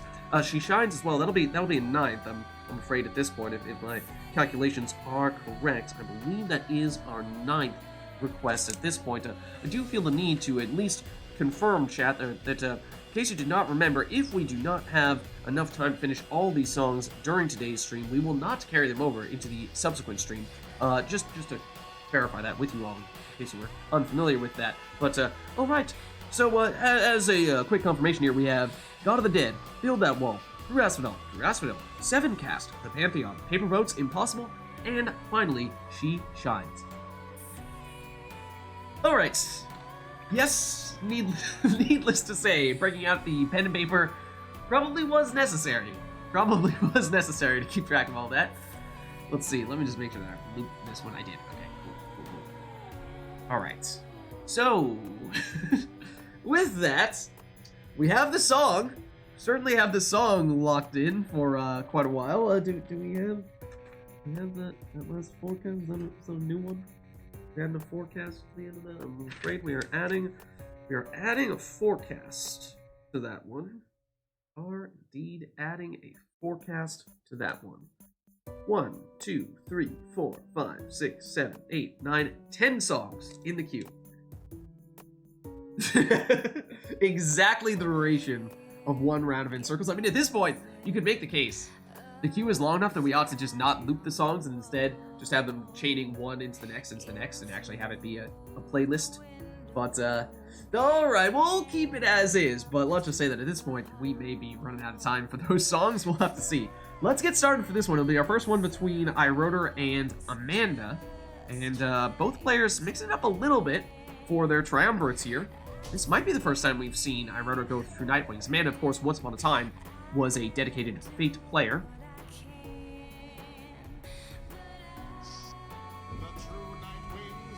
Okay, and it is, well, good timing, I suppose, because it is Amanda's home arena in that case. And no requests when it comes to your team composition here, so you are free to take whatever you'd like.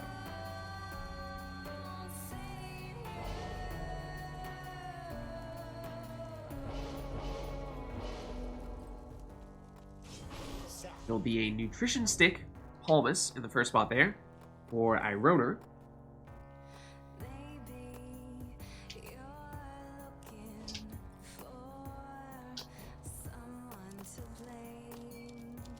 I do like the True Nightwings colors, that is true. At least for the first tournament, I remember they were the triumvirate that was the most common for people to take as their secondary color. Or rather, their secondary team. And I mean, let's just acknowledge, there's a reason why Gareth is the most stylish man in the downside. And one of the factors is, of course, that obviously his team objectively has the best colors. Oh, and I believe we are seeing a classic from Amanda here. Throwback when it comes to her triumvirate, and a throwback when it comes to her talismans as well. Bunch of curves with a bunch of leech.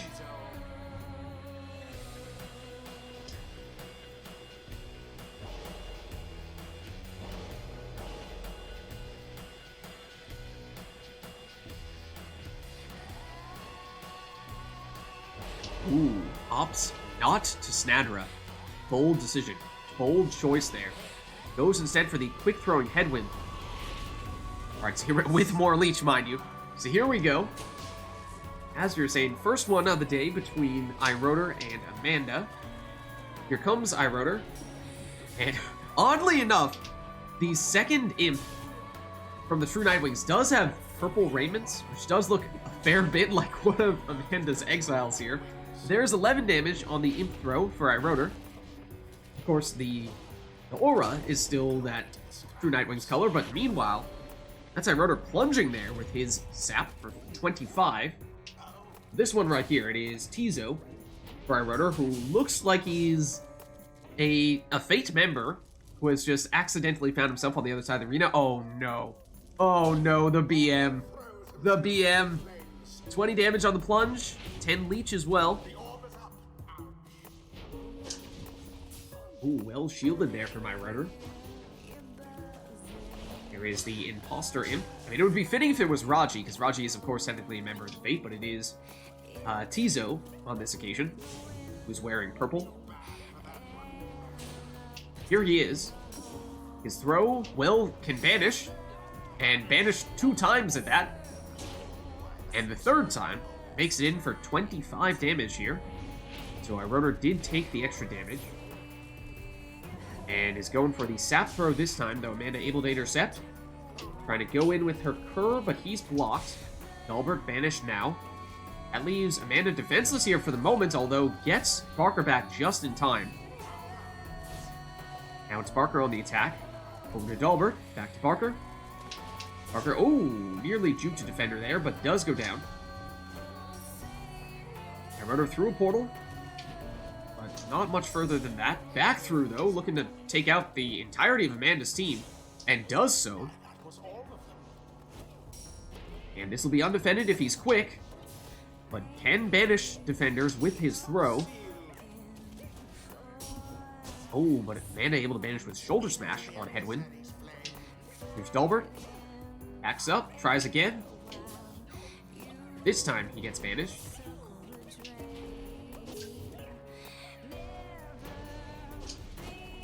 Orb staying safely within the confines of that sapling for iRotor.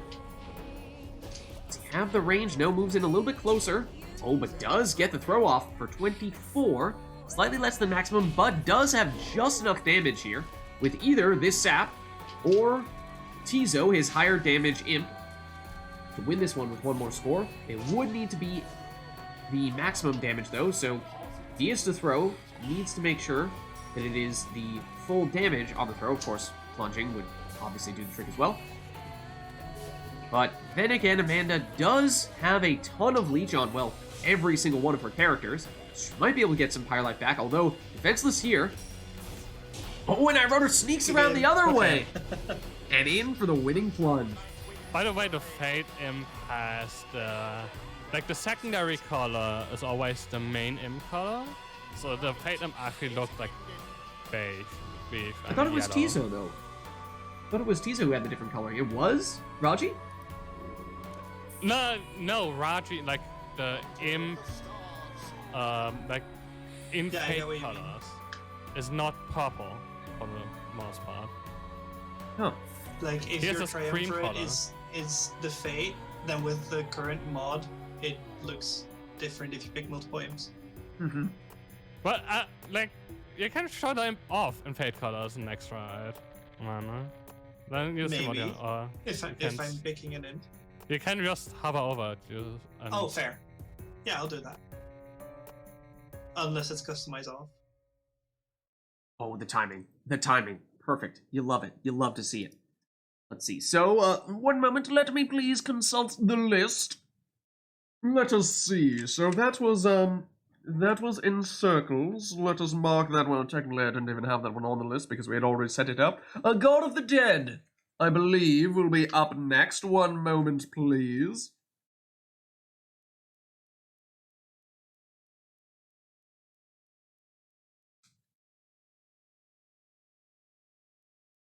Oh, I do need to tell TariqBot to play the song, not just to name the song. This is true, TariqBot. This is true. There we go. TariqBot's like, yes, that is a song that exists. What would you like me to do about it?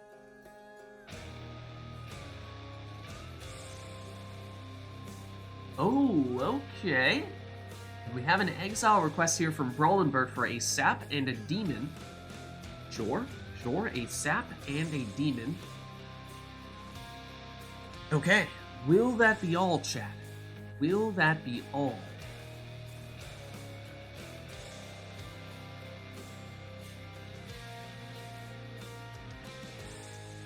Seems as though it may. So in that case, let's get started.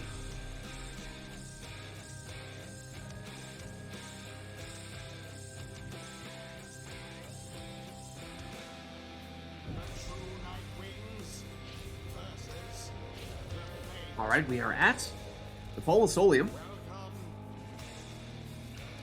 1 sap, 1 demon is the request.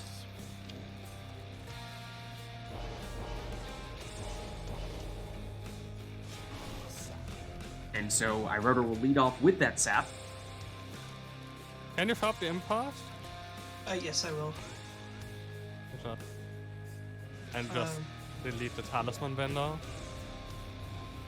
Yeah, you see, like, only the wings are purple. The rest is... Yeah. It's opposite to the portrait, by the way. The portrait, they have main purple.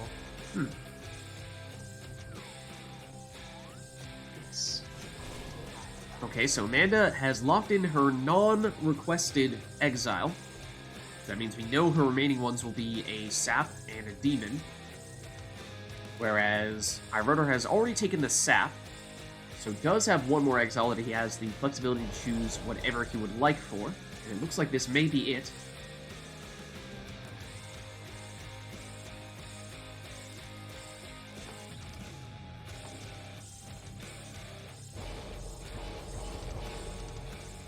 So it'll be a Titan Tooth Tizo. He will stun anyone that he flies into. As we were saying, now Amanda must take a sap and a demon for her next 2 characters. Goes with the Typhoon Bottle, which is of course equivalent to Numbing Gust all the way down on the left side of the sap tree, so instead she goes for the Rekindling on the right side of the tree, gets a little bit of the best of both worlds. And it is a Meta Viz Paleth, quick throwing, banishing throws for Iroder's demon, and that is also what Amanda's going to need to take here, a demon of some variety at least.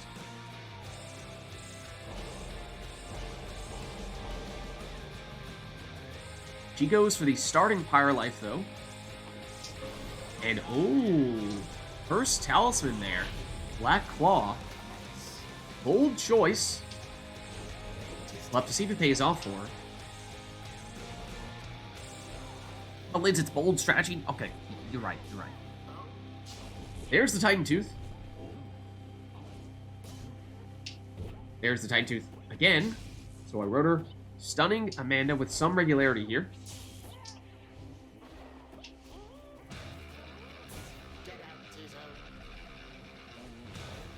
Now it really picks up. We will see. Here comes a Speedy Viz Paleth. Using that infinite stamina after going through the portal, although she's stunned. So Amanda fends that one off. Has Jody here. She's blocked.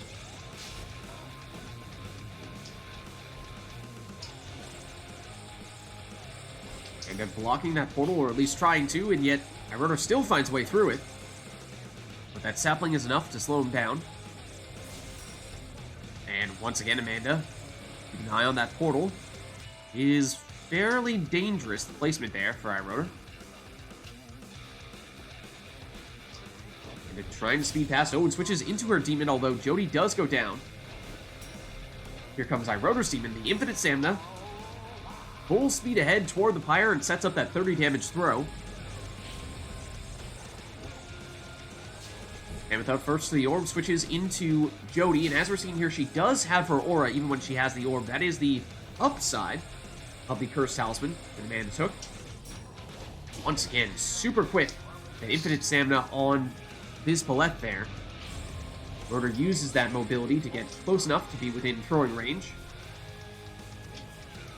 Jody, not this time.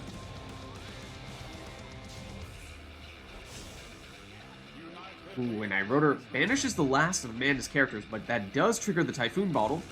So Iroder unable to sprint, jump, throw, or use any other special abilities until Amanda gets someone back. Does have people back now. There's the Titan Tooth we've seen. That, oh, actually, that Titan Tooth for Amanda that time? We have Titan Tooth on both of those characters, but Absoluting cancels Titan Tooth stun.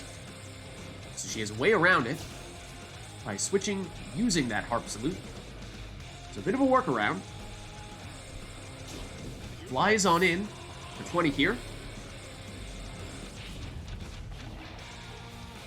double sapling placement, although for whatever reason, Iroder's sapling wins out that time. Sets up the portal. Iroder goes through with Vids Palette. That is his recipe for success, although it does very much rely upon him being able to sprint to take advantage of that infinite stamina, and by the time Amanda gets someone back, that infinite stamina period has worn off. And Amanda able to at least slow down Vids Palette this time, though she does still have it. This time she goes down. Here's Jody.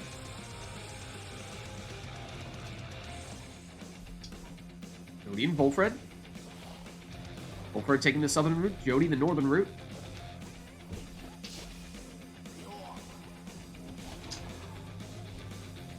Tizio. Vids Palette. Through the portal she goes, and that's what she's looking to do. Get the stamina to set up this throw.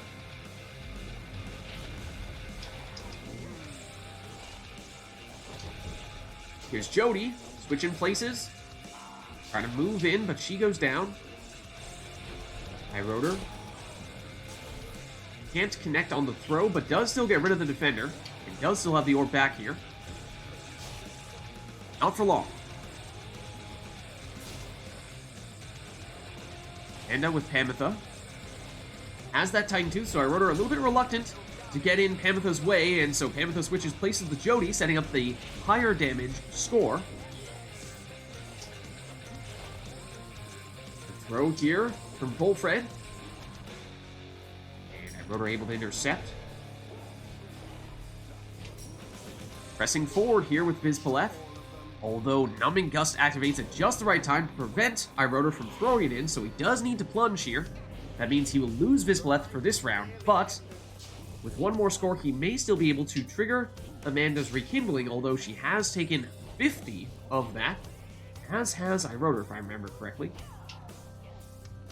We will still see second life bars for both players, and large second life bars at that. That is a double Titan Tooth, if I'm not mistaken. Amanda trying to anticipate that implosion. Once again, a double Titan Tooth. However, as we were saying, Amanda able to cancel out of it using her Harp Salute. And Iroder still first one to get the orb back. Arches up the throw, and does get that in, and that does trigger the Rekindling. As we were saying, it is 50 here. But Amanda now onto her second life bar. Whereas Iroder still on his first. Amitha. He's banished.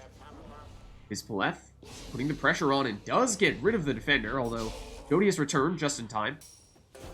Black Claw means she can't cast. That's the downside of her Cursed Talisman. The upside is, as we see there, briefly, she does have her aura, even when she has the orb. Titan Tooth stun. Amanda switches into a different exile, so she avoids the stun on her end. Meanwhile, Amanda eyeing the banishments, although Iroder is eyeing the Pyre here. Quick throw means only 9 damage, though. Titan Tooth. Amanda able to switch out. Back to Pamitha.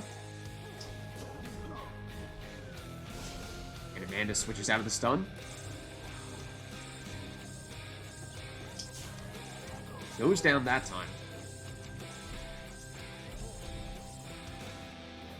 Iroder does have that portal and uses it here to give infinite stamina to Vids Palette.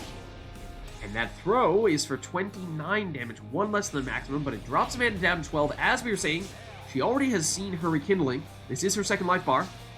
That means Iroder may be able to get the win here with one more score. Any of his exiles capable of dealing enough damage to do so. Titan Tooth will stun Iroder, though, giving Amanda a bit of a head start, once again here as well. So she inches closer to the Pyre, but this is the double Titan Tooth, so that means Amanda will need to switch places in that case. She'll try again here.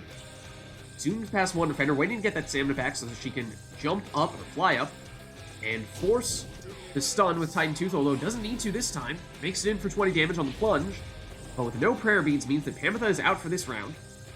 that could make things difficult for Amanda here. Perhaps time for Iroder to really put on the pressure here. Force the issue. As he only needs one more score, though. Here is Amanda. And she's the one this time who forces the issue. And with that plunge, triggers the rekindling. And I had thought that Iroder had gone for 50, but actually only went for 10. That means we are practically tied here. One score for either player could likely be enough to finish the job. So who will it be? Race to the Pyre. Here comes Iroder. Good game. And that'll do the trick. GG. Yeah, I've been trying Black Claw Demon, and it feels pretty fun to play. It feels pretty good. Yeah, we used to see people use Cursed Talismans more often. And when they did, Black Claw Demon was one of the ones that people were most inclined to do. Yeah, but I mean, even if I'm not forced to take a Cursed Talisman, I still feel like Black Claw on Demon is actually viable. Yeah? Yeah. Alright, one moment.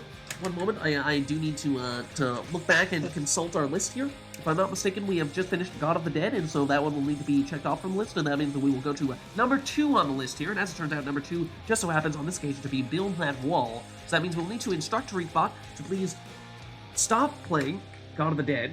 So please leave approximately right about, now. Pretty much perfect time, more or less. You know, you just gotta wait a little bit for it. But as I was saying, next on the list will be Build That Wall. So one moment on this one. You see that is one from Bastion. You see.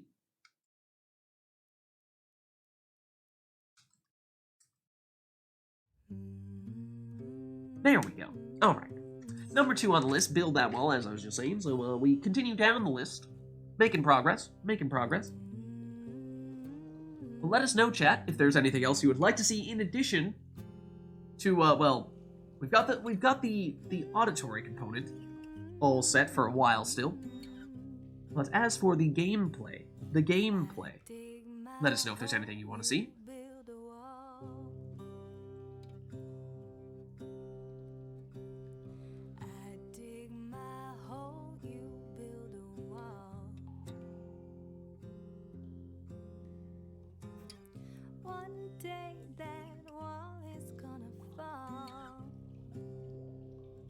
Not seeing anything else at the moment, though. So I take that to mean we'll just have these two take whatever they want to take for this next one. So let's start it up.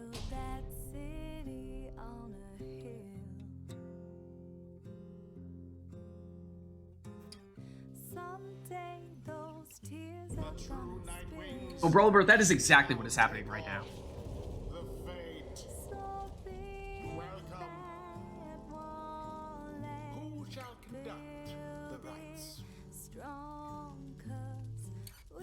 One moment. Let's see. You see, page 2, line 37, sentence 3. Okay, yep. See, that's true. That's true.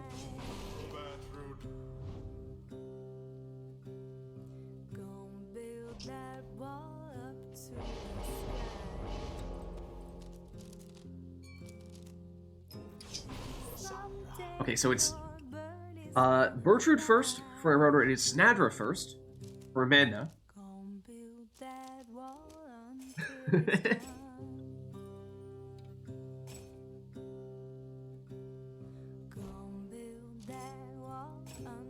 Excuse me? You are not taking Gareth?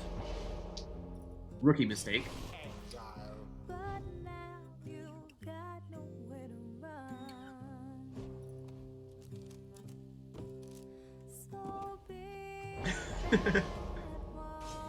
Alright, then it is Udmilda for Amanda. Oddly enough, we have seen Iroder choose to take Crones on several occasions today. I'm not sure we've ever seen Iroder take Udmilda, who is his team captain.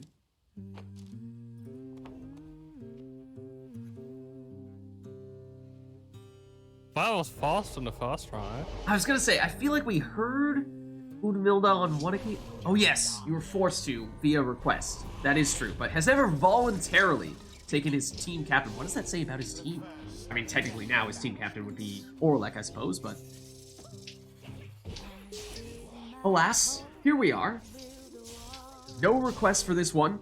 So both players taking their preferred teams, and as Amanda was saying, she does like to take the Black Claw on demons, but it is Iroder first here with the 30 damage throw. So yeah, the voluntary Curse Talisman. And Leapfrog that time round with Iroder, hopping over the defenders for another 30. And we'll make the arena get a little bit smaller here. Iroder trying to hop past the defenders this time as well, though that was with Dalbert. Doesn't make it in this time. So it's Udmilda for Amanda, but she's banished. Now Snadra. Snadra with the stamina back. She's banished, though. Temporarily defenseless is Amanda, though she does get Jody back now. Not for long. Udmilda returns, though. She gets the orb back. Retreats, gives it to Snadra. Snadra down. Udmilda down. Now here's Jody. And Dalbert sneaks in for 18 there. That was Stubborn Flame reducing Iroder's damage a little bit whenever Amanda is behind. Everyone down on Amanda's side here, so time for Iroder. If he's quick, although delays a bit, giving Amanda some time to recover. Although, once again, Amanda defenseless here. Does get a crone back, though. Iroder through the portal on a couple of occasions there to banish Amanda's exiles, and in doing so, Iroder able to get in here for 20 damage plunge. No prayer beads, though, on Bertrude, so that means Iroder at best at 2 exiles here, but at the moment, just Dalbert. That's all that Iroder needs now. Through the portal he goes. Snadra to try to stop him. And she does. So Snadra down. Cody. To Milda. Milda also banished. Dalbert can't avoid that big cast from Snadra. Here she is. She goes down. Double banishment there. Milda returns, but Iroder able to sneak around the Pyre there, this time once again for 18 damage, which means one more of those, and well, Amanda would be on 1 Pyre life, although that is still one of Iroder's lower damage exiles. Bertrude would likely be able to finish the job here if she is to be his next score. Here she is! Oh, and nearly had it there, but Amanda able to recover in time. Snadra down. Jody down.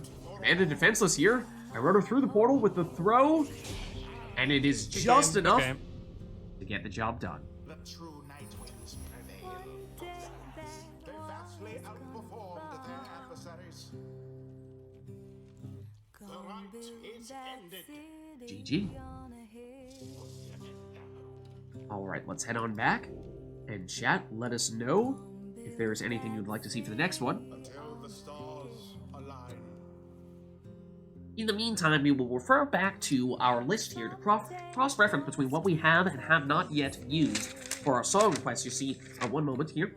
One moment. So that was song number 2, Build That Wall. We've already completed God of the Dead, which was song request number 1, then Build That Wall was song request number 2, so that one is done. Next on the list, song request number 3 is actually Through Asphodel. Strangely enough, we will have 2 in a row of that. Also, unfortunately, my pen has ceased to function. Fortunately, I happen to have another pen right next to it, so I can use that to check off Build That Wall, because that one is now done, and conveniently, oh, I thought the song was just about to end. I was going to say conveniently, that would be the perfect time to end it. However, that is not the case this time, so we will ask Dreepbach to leave, and then re-emerge, this time playing Through Asphodel.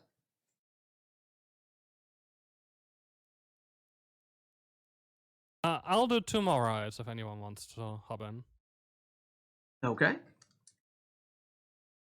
So heads up, chat. I did not spell Asphodel with an A. As it turns out, the word Asphodel does have an A.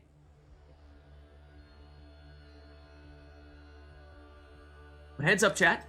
I wrote her saying a couple more for him. So that means if there is anyone looking to jump in, then prepare yourself accordingly. I think Core was saying previously that he may be interested in doing so.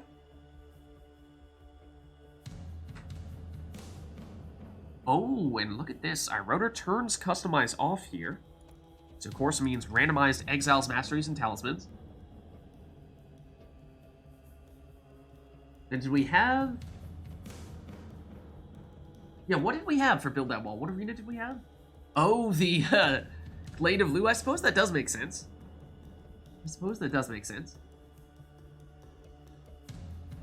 And digs holes, to be honest, for roots. I guess so. 4 is good to jump in when Iroder's done. Alright. And we do have a request now for Nesta Triesta. Alright. That might be one of the only places we've not yet been to tonight, so why not? Alright. Let's do it. Customize off. What do we think, chat? What are we going to see?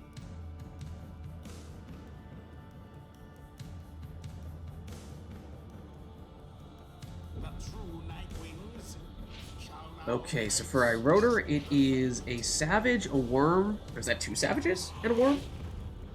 It is. Then it does have the salute on at least one of them. It is double harp and a savage for Amanda. So, okay, definitely some savages and both players with a double setup. And it is one of those harps that is first to score here. That was Amanda's Pamitha. No prayer beats for her, so she's gone. So, of course, we'll try to figure out what it is that these two have with their setups. Not seeing the Titan Tooth that we had previously. And that is Iroder hopping in here. Alright, you see what I'm saying, though. Whenever you have 2 exiles of the same class for the True Nightwings, that second exile does have very Fate-like colors. I know it's not technically identical, but it is still purple. Alright, doesn't look like Amanda has the Savage Salute. Whoa, that was a snipe, though. And no one here to defend against the 360 stowaway throw.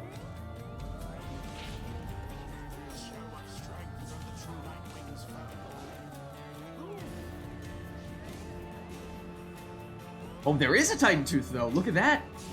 It is Iroder who has it on one of his savages, it seems.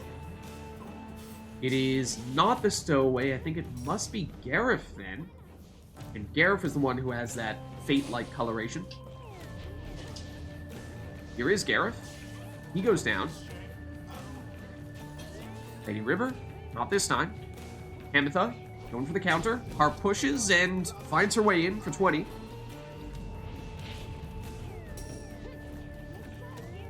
Stowaway. Intercepted.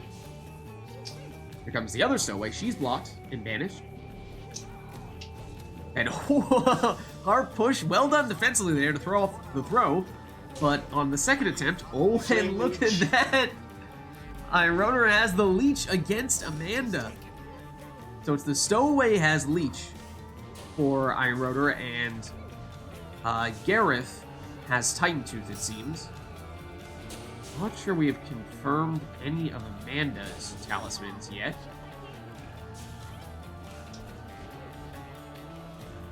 There's Gareth. He avoids one of her. Oh, Black Heart on one of Amanda's. That's the Stowaway. That's Gareth plunging there for 20.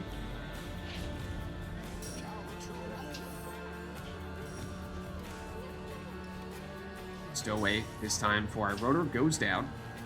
And then waits for the orb to return. Never mind the fact that she could theoretically fly over to get it if she would like. Is that how harps work? Well, Harps don't fly. What is this nonsense? She makes it in here for 20 with that harp. Here comes the Stowaway. Not for long. Amanda with Tamitha. Back to her Stowaway. Oh, does Amanda Stowaway have Black Heart plus the, what is it, the webbed feet, the one that gives infinite stamina when she has the orb? Because that is painful. Or, yeah, I forget the name of it, but the one that gives infinite stamina. But it doesn't matter here. She'll plunge for 20.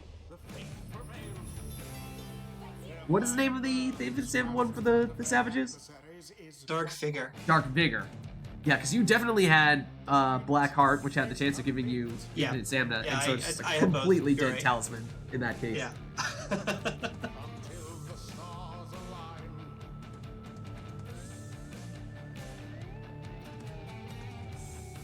And I wrote her, is this a new customize off? This Yes. next one? Okay. Oh, fun. Alright, then I don't think we have an arena for this one, so we'll reset there. We will continue to have customize turned off. We do certainly have a song. I'm glad you asked. I'm glad you asked, chat, because, okay, one moment, please. One moment while I refer back to the list. You see, the thing is, we actually had Through Asphodel on the previous one, which was kind of fitting for the arena, because actually the arena was in some ways the most applicable Pyre version of Asphodel in Hades. So, well, as it turns out, we will actually have Through Asphodel once again for this next one, so this will be the second of the Through Asphodels for this match. As we were saying previously, I do believe that this will actually be the final one for Iroder, in which case we may be looking to swap him out after this, so... Well, for the last one between Iroder and Amanda, fitting, I suppose, for us to have Customize turned off for a little more chaos. So let's make it happen.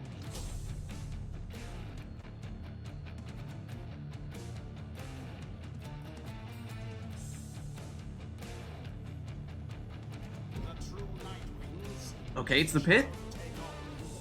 And it is an imp, a worm, and a sap for Iroder. It is a crone, a harp, and a demon for Amanda. Oh, no. Oh no.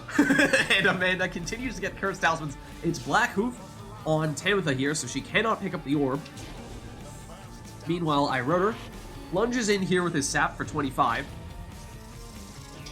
No prayer beads on Manly, though. He will be out for this round, that means. Here comes Tizo for Iroder. And somehow nearly finds his way all the way into the Pyre there. Typhoon Bottle for Iroder. That's a good thing to know that he has. That means if everyone is banished on his side, Amanda will not be able to sprint, jump, throw, or use any other special abilities. Oh, and look at that portal play there. It missed the target a little bit, but we'll still give you the 15 damage. Oh, and Iroder with a well-placed sapling, but Amanda says, oh, I'll take it. I'll take the orb nonetheless. Well, cannot take the orb with Tamitha, however. And so, tough when that is your only exile out there, and so Iroder able to throw this one in for 15. With Milda, she's banished. Jody.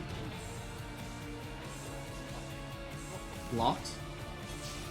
Now banished as well. And Tizo goes down here, still the Black Hoof on Tamitha, of course. Oh, and that means, once again, at least momentarily there, Amanda with just Tamitha. Not a situation in which she wants to find herself. Jody goes down as well. Amanda defenseless for the next few seconds here, but Milda does return. And I do think we've seen Amanda experiment a little bit with her salutes there. Does not have the Crone one.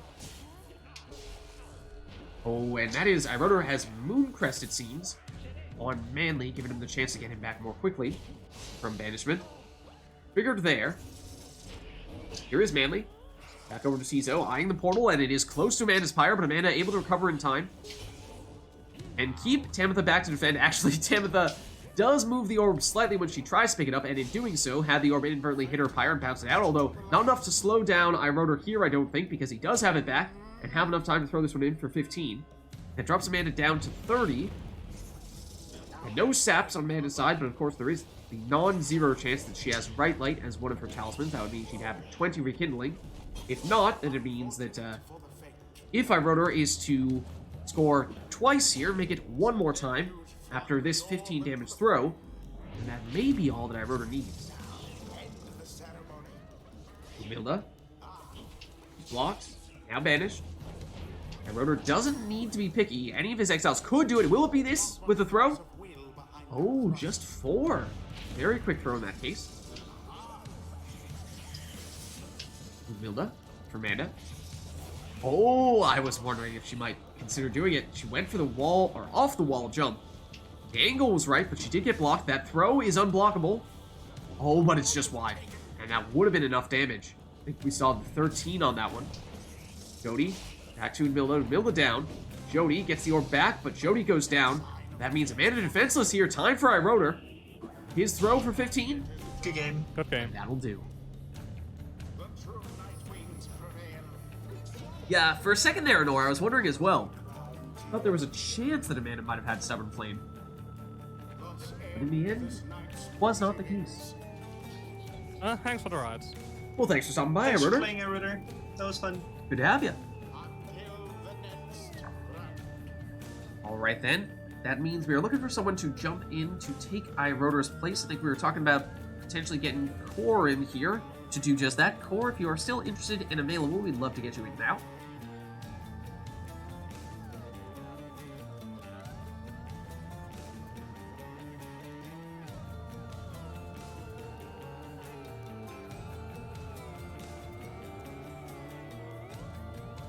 If not, well, I mean, at the very least, we do have other business to attend to here because you see, we do have our second through Arsenal that we just completed. That was request number 4. That means we are now checking that one off the list. Next on the list, as it turns out, is actually request number 5. And although it is request number 5, it is actually forecast number 7. I know, a little bit unintuitive. This is true, but it is the case. I promise you this. Also, I've misspelled the word leave, kind of, sort of, believe it or not.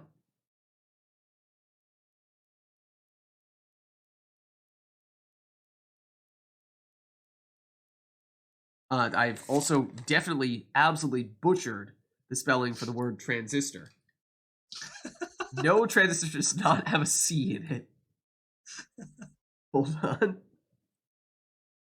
There we go.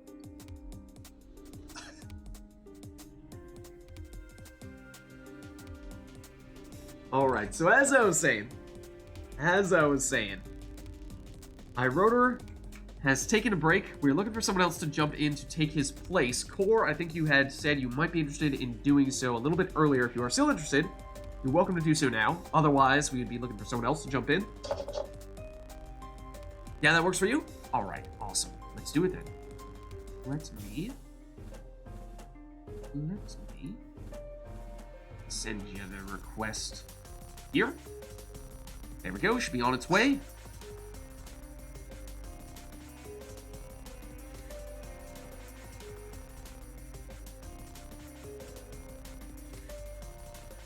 And Core, will it be Nightwings for you? Or not Nightwings, Pyre Hearts for you today?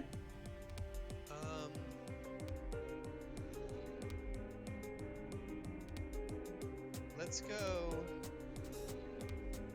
Night. Let's go Pyre Hearts, that's fine. Okay.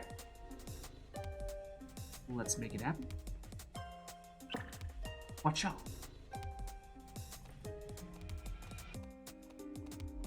There it is. Alright, so let us know, chat, if there's anything else you'd like to see for this one. We will turn back on Customize, unless, of course, you'd like for us to turn it back off. It is, of course, Core's first rite of the night, and so, you know, we could give him the chance to warm up, or we could say, nah, you know, we're just gonna make it as chaotic as possible, and turn Customize off, and, you know, whatever other ways of torturing him we might have.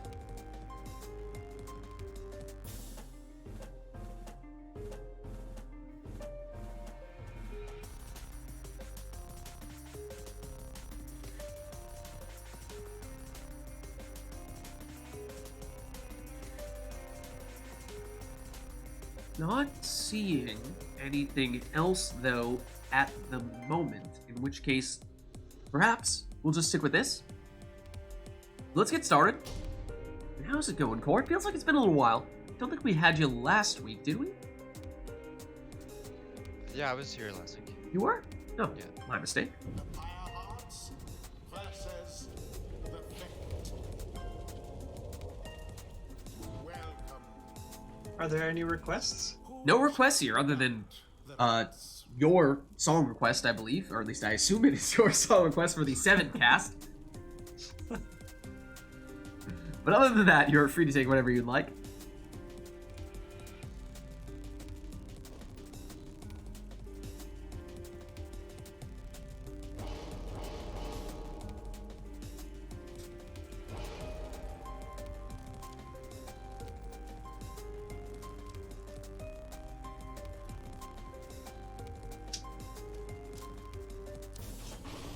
Alright, and it is Gilman first for core.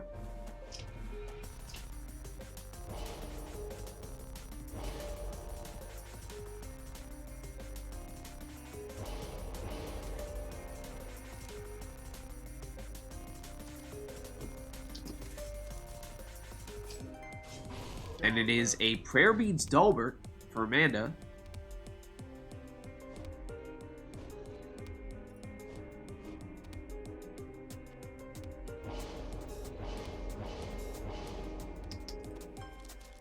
I'll do this one and then 2 after this one. So Okay. 3 more in total. And I believe that was a quick throwing manly there.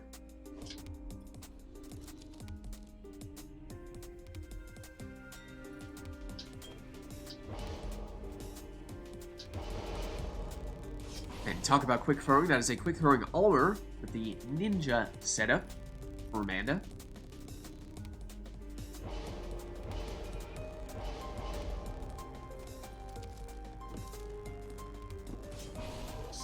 Then a second worm in the third spot there for core.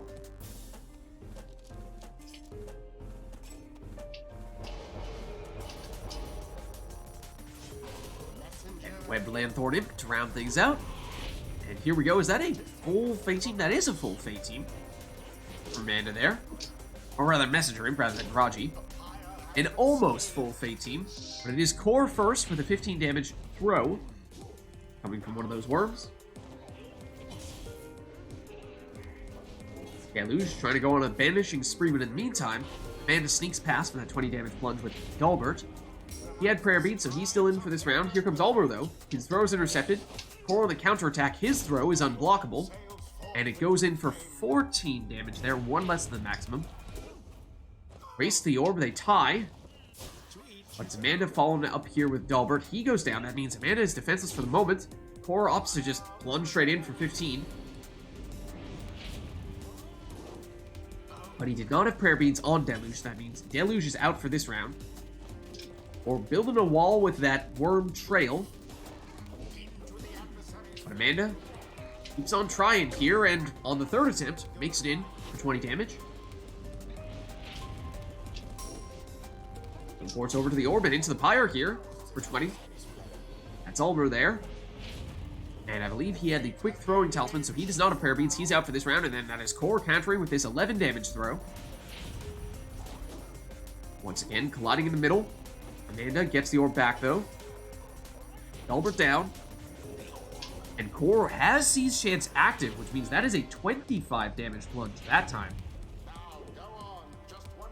And that means depending on who is scoring and what circumstances, Core may be able finish this with just one more score. Would need the Seize Chance for the worms, but goes for the 12 damage throw instead, and that means that next score for Core, regardless of who it is, may be sufficient, as long as it is not a particularly quick throw. But it's Amanda on the attack now, and sneaks in that quick throw there for 20, and now Amanda may at the very least be able to trigger Rekindling with her next score.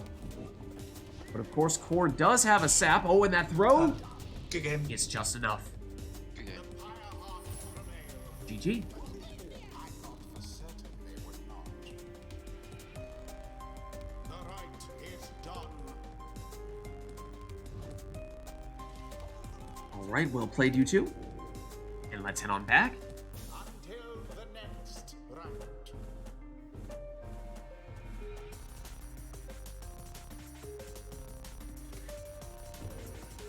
Alright, chat, and let us know if there's anything you would like to see for this next one. As for what we will be hearing for this next one, let me just verify the cross-reference the list here. We see that was 7 casts that we just completed. Actually, 4 casts, although since it was the 7th time that we did it, that was referred to as 7 casts with the request. So that one is done. That means that we will, of course, instruct TreatBot to cease playing that specific song. So I'm going to give you just a moment to tell TreatBot to instruct him to do just that.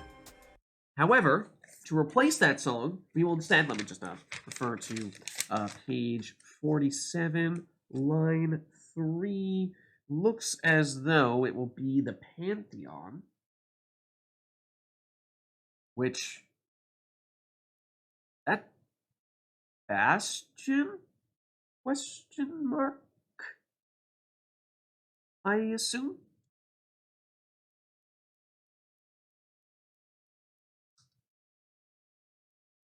Is it? Yes, okay. Cool, cool, cool. Like, there's a Pantheon in Bastion, right? Also, how do you spell... That is not how you spell Pantheon. This is how you spell Pantheon, right? Yes. Oh, it's this one.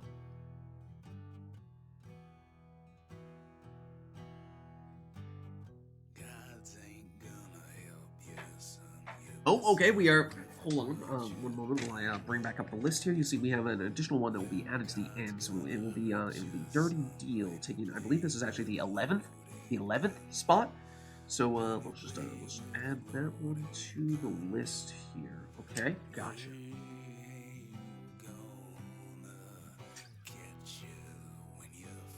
Okay. Anything else we would like, chat?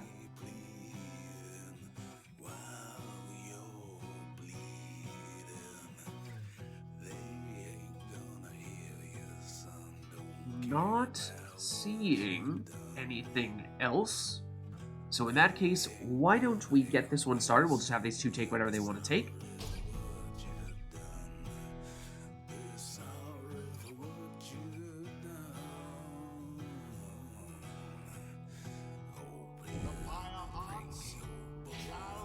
Oh dear.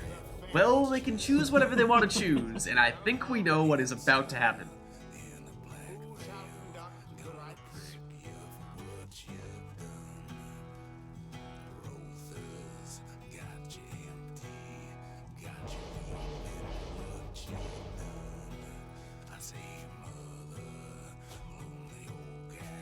What? Surely not. Surely not. It's gotta be Bald and Void, right? I gotta give the people what they want.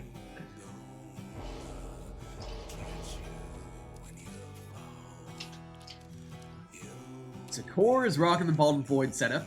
It means he will suck in any neighboring exiles, like a vacuum cleaner, whenever the Stowaway comes back from banishment and potentially take them out in the process. And using False Step whenever he is jumping and gets banished at the end of that jump will automatically respawn from where he initiated that jump, and in doing so, trigger Bottom Void. We did also see Amanda take Bottom Void as well, so brace yourselves. Brace yourselves for some absolute mayhem. Thank you.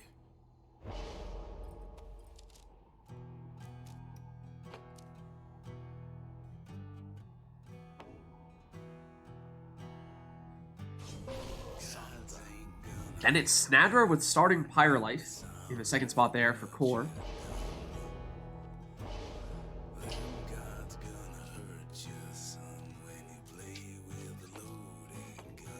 And Amanda will do the same.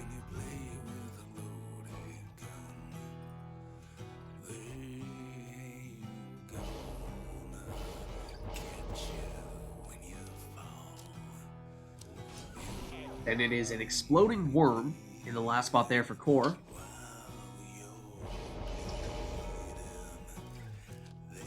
Whereas Amanda will go with a Saluting Harp, so she'll be able to switch places with her closest exile.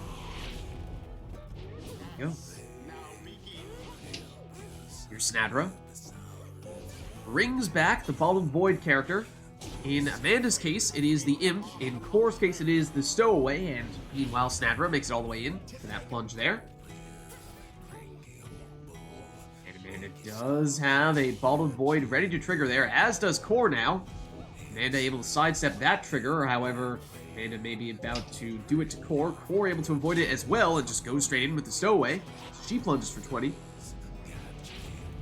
That, of course, though, is his Ball and Void character, so she will not be in for this round. That means no Ball and Void for Core this time around. Oh, and hold on, there is the Ball and Void. Amanda keen to set it up and tries to this time. It does trigger, it's just that, well, in the meantime, Core is scoring 15.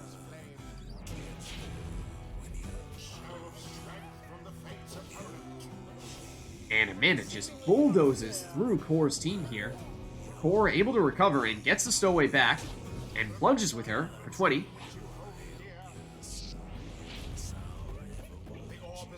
Core first the orb here and plunges directly in with Gilman. And goes round and banishes the defender. And that's Core triggering Bottle Void. Stowaway goes in once again here for 20. 4. Thinking about it with, oh, that's actually Lady River, I should say.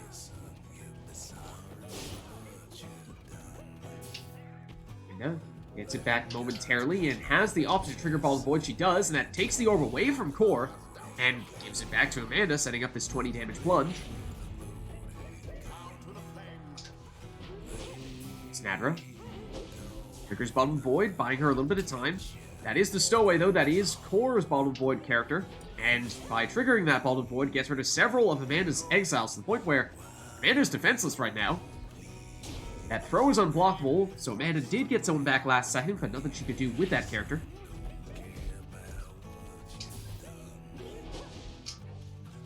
Is Amanda's Bottom Void character, so there goes the Bottom Void. That is Core's Bottom Void character, there goes his Bottom Void.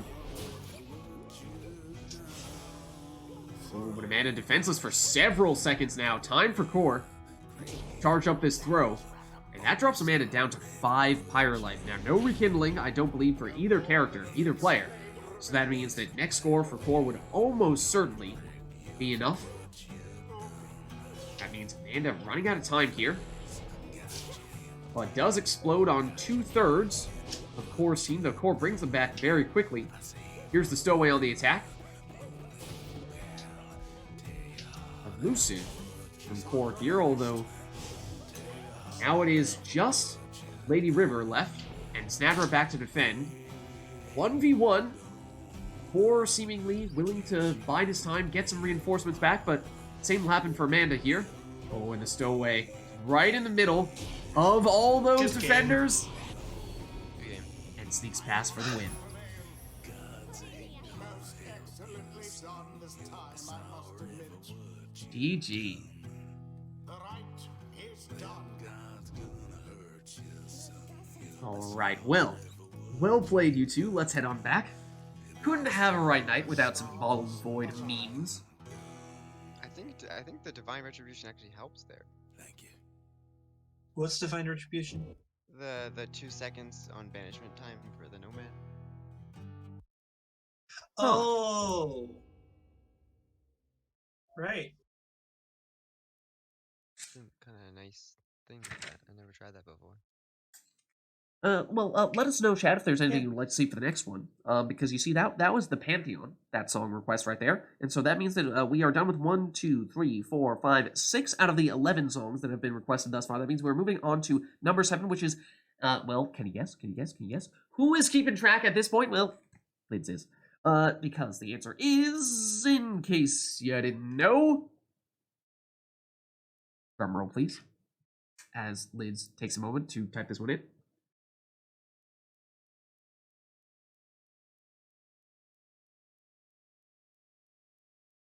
Once again, Lids had spelled it wrong. Don't look! That's cheating!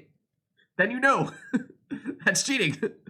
Well, I'll give you a hint. It is a word that I've already misspelled today.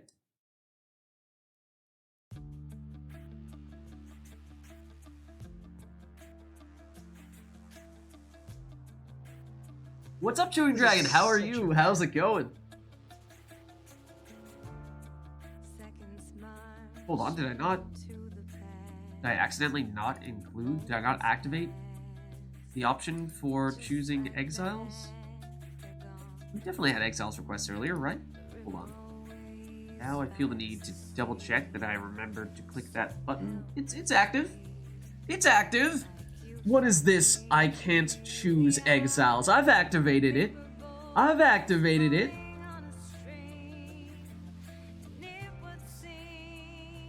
No, I think he's saying you can't afford it. Oh, gotcha.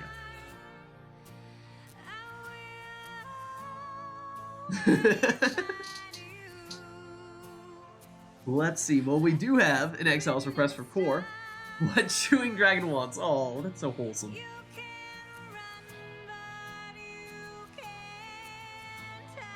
This is true. Chewing Dragon has been banished from this plane of existence on at least one occasion, if not multiple occasions. The fact that True Dragon is still here is perhaps a minor miracle.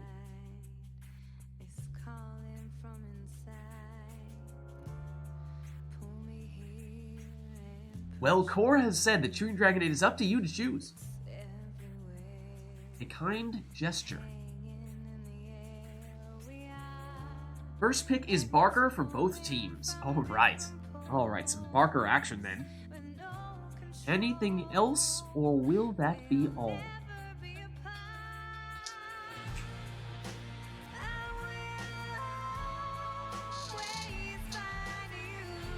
Then again, of course, if you're just rocking out to this song, that totally makes sense. Let's get started then.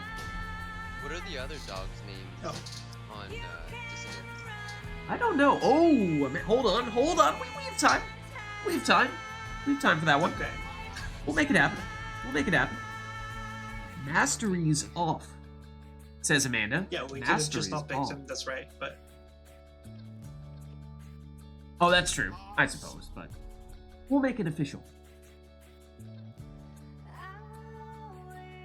See you later, Chewing Dragon. Thanks for stopping by. The Firehearts shall confront Okay. the fate. So Barker first is Chewing Dragon's parting gift. Who shall conduct the rites?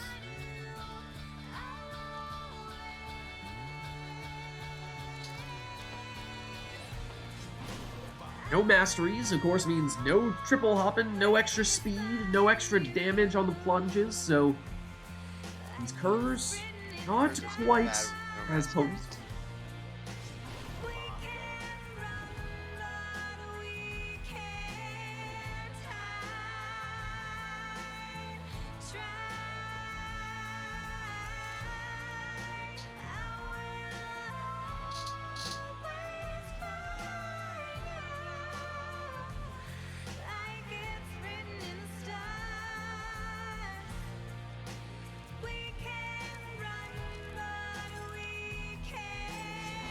Ooh, then it is a speedy Jody for Core.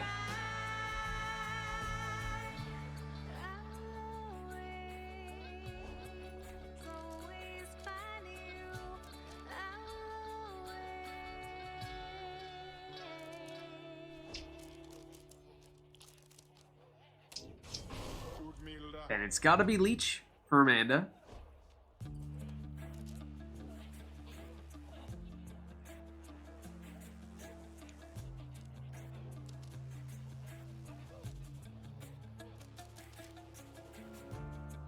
Seconds march into the past. Moments pass. Just like that, they're gone. And it is Leech for Core as well. On Gilman for him. Helplessly, like you find me. We are paper bowls floating on a stream. And it would seem we'll never be apart. I will always find you, like it's written in the stars. And Amanda goes prayer beads there on her harp. So here we go. Parker in the first spot, no masteries for any characters. That means, yeah, you might be used to triple hopping your way in with those curves, but not this time. Here comes Jody. She has the extra speed from her talisman. It's not enough for her to avoid the defenders this time, though.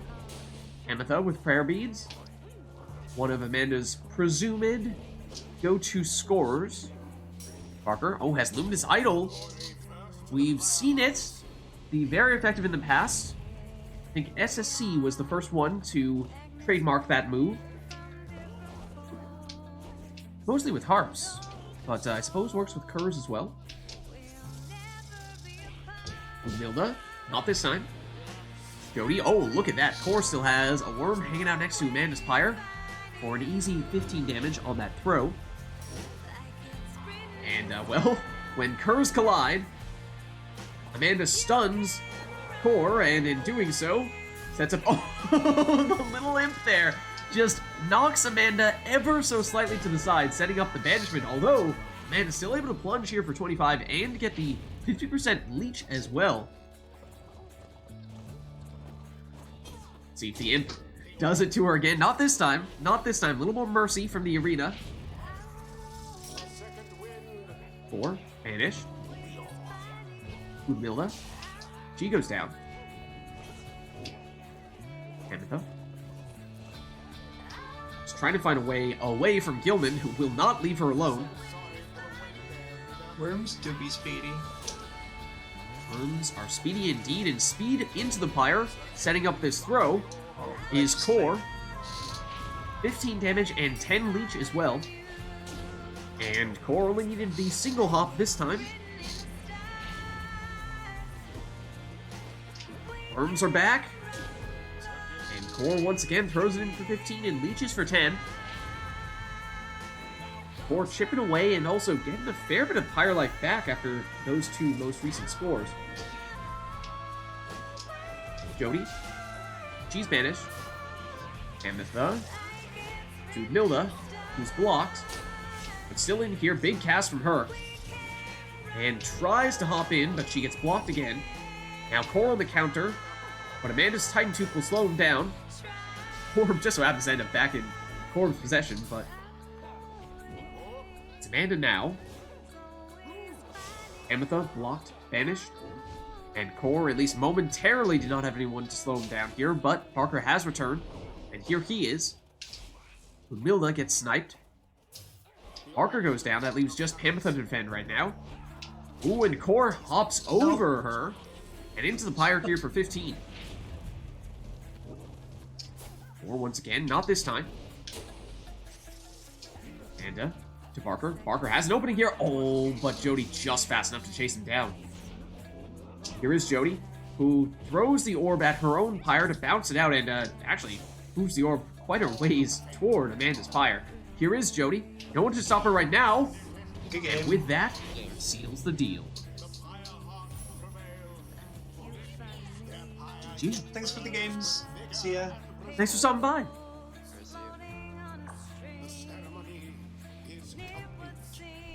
Alright, so thank you for joining us today, Amanda. That means we are looking for someone else to hop in to take Amanda's place.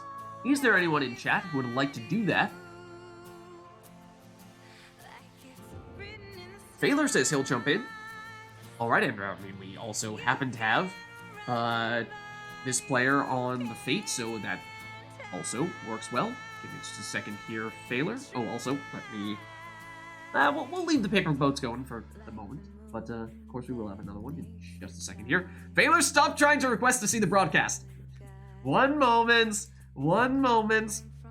Alright, now that means we need to do the Shift Tab to make that go away so that it doesn't block the bottom right corner. So just a second.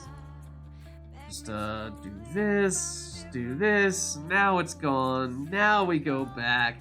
Now we actually invite Failer. Alright. Invite sent.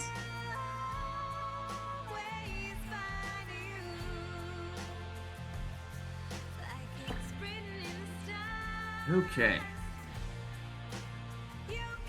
And I hope we will find that Core is still on player 1 here, Failer player 2. Actually, I should be able to verify that. That does appear to be the case, at least if remote play is to be trusted here, which is a statement that I'm not exactly comfortable saying with any sort of certainty. But alas, based on that assumption, we will misspell Failer's name. That is the theme of today, is it not? Oh, well, now we've got to end Paper Boats right when it's picking up like this? Oh, dear. Well, I'm sorry, Ashley. I'm sorry.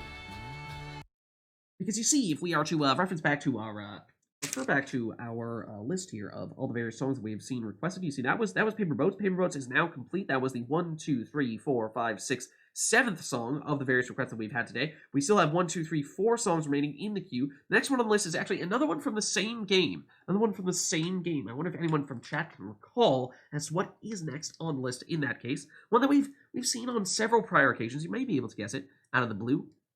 Impossible? Impossible.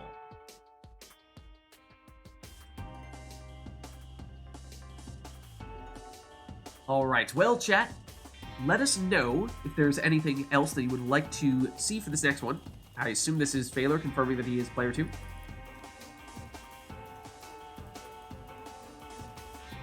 This will, of course, be Phaler's first match of the day, so we could give him the chance to warm up, or we could be cruel and merciless and do something absolutely insane for this first one.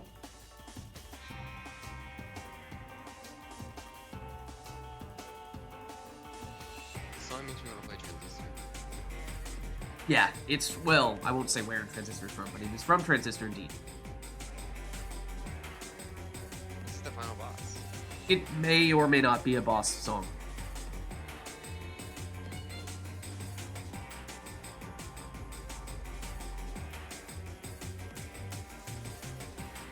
Alright. Who goes first? How about me?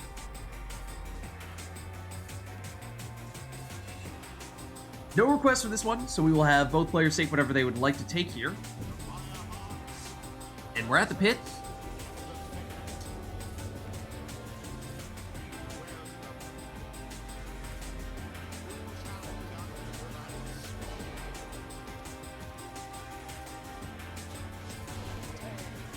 Was that? What did he take on the stowaway there? Hold on.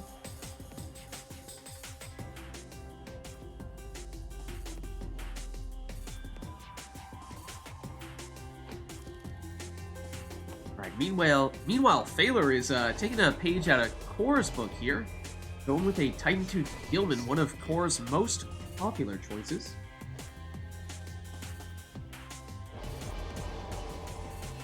Core going all left side on Tamitha here. That includes the Harp Salute, switching places with her closest teammate, and also takes the Titan Tooth there, so she'll stun anyone that she flies into.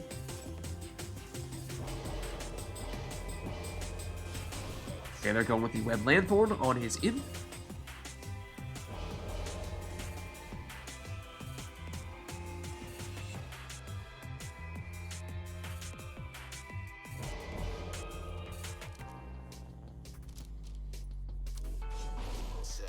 Core goes with an Exploding Gilman.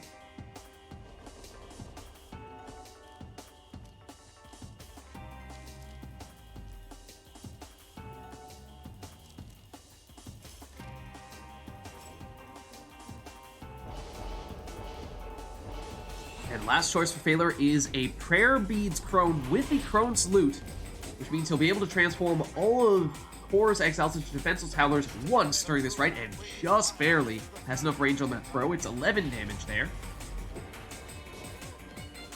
The Titan Tooth means that, well, did both players? I think both players took Titan Tooth on their characters there. It's just that Core is able to switch out of the stun using the Harp Salute. So a bit of a counter pick there from Core. Here's Raji. He's blocked and banished. Phaler speeding ahead with his Worm, and throw this one in for 12 this time. Phaler back at it with Gilman. His throw this time does make it in for 10.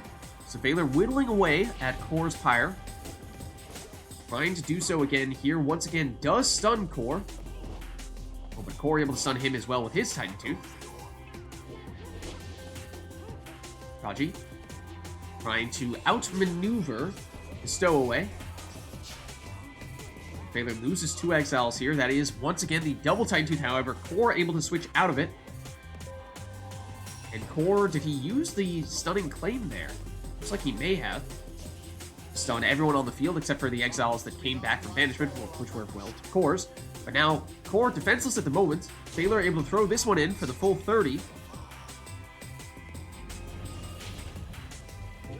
Phaler approaches the orb and just speeds straight in. No throw, no jump even. So goes under the defender that time for 15. Does mean that he loses Gilman for this round, though. But at 22 Pyre life left for Core means that Phaler may only need one more score. At least if it is coming from Bertrude. But Phaler currently defenseless. Bertrude is about to return. And return just quickly enough. Through the portal she goes. And uses Feral Curse. That salute turns all of Core's exiles into defenseless howlers. So there's the winning plunge. GG. Good game.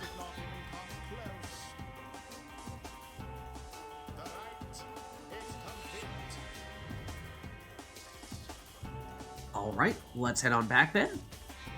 And let us know, chat, what you would like to see for the next one.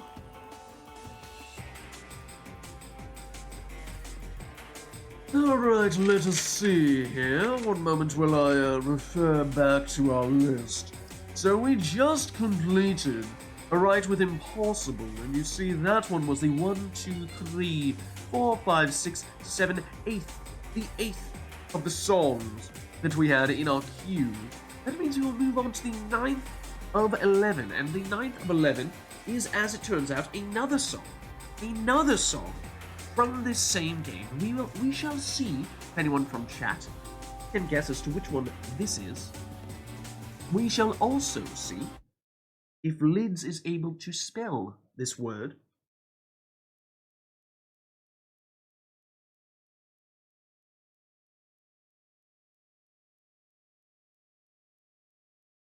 Oh, well, that's not good.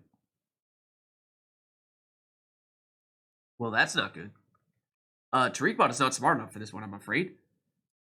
It is technically on the bonus soundtrack. What is the official name of that soundtrack? I don't know if Tariqbot's gonna be smart enough to figure that out. This song is found.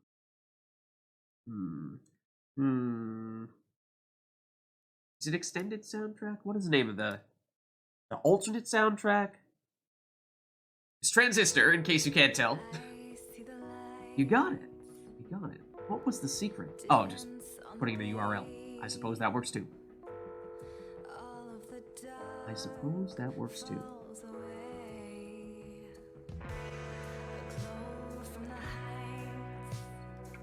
Dreepbot, we found a workaround, at least on this occasion. Alright, so, in that case, we are all set with our song. But let us know, chat, if there's anything else you would like to see for this next one.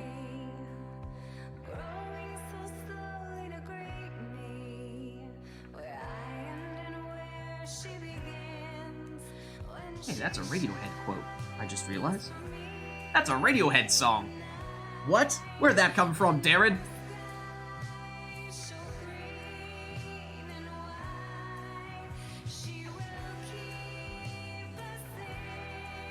Alright, well, not seeing anything else here request-wise, other than the song, so of course that means we'll just have these two take whatever they want to take for this next one, so let's get it started.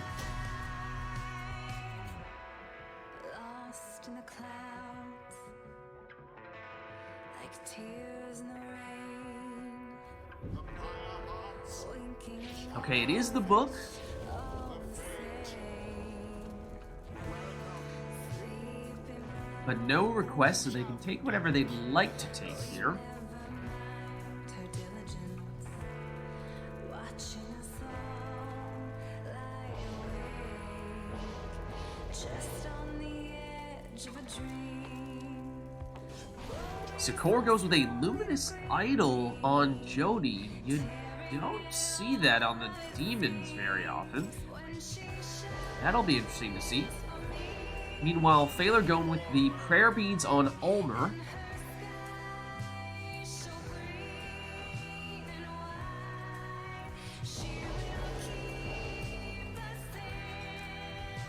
And we have seen Core go with the quick throwing Manly on a few occasions, or at least one prior occasion. I think it was on the book as well. That might be something that Core is trying to do on an arena such as this because it is so small. The saps are naturally the highest range throwing exile, so make that throw a little bit quicker and they are that much more dangerous. Meanwhile, Phaler also going with the throws, although in his case with the crone, and those throws are unblockable, so that could certainly work well.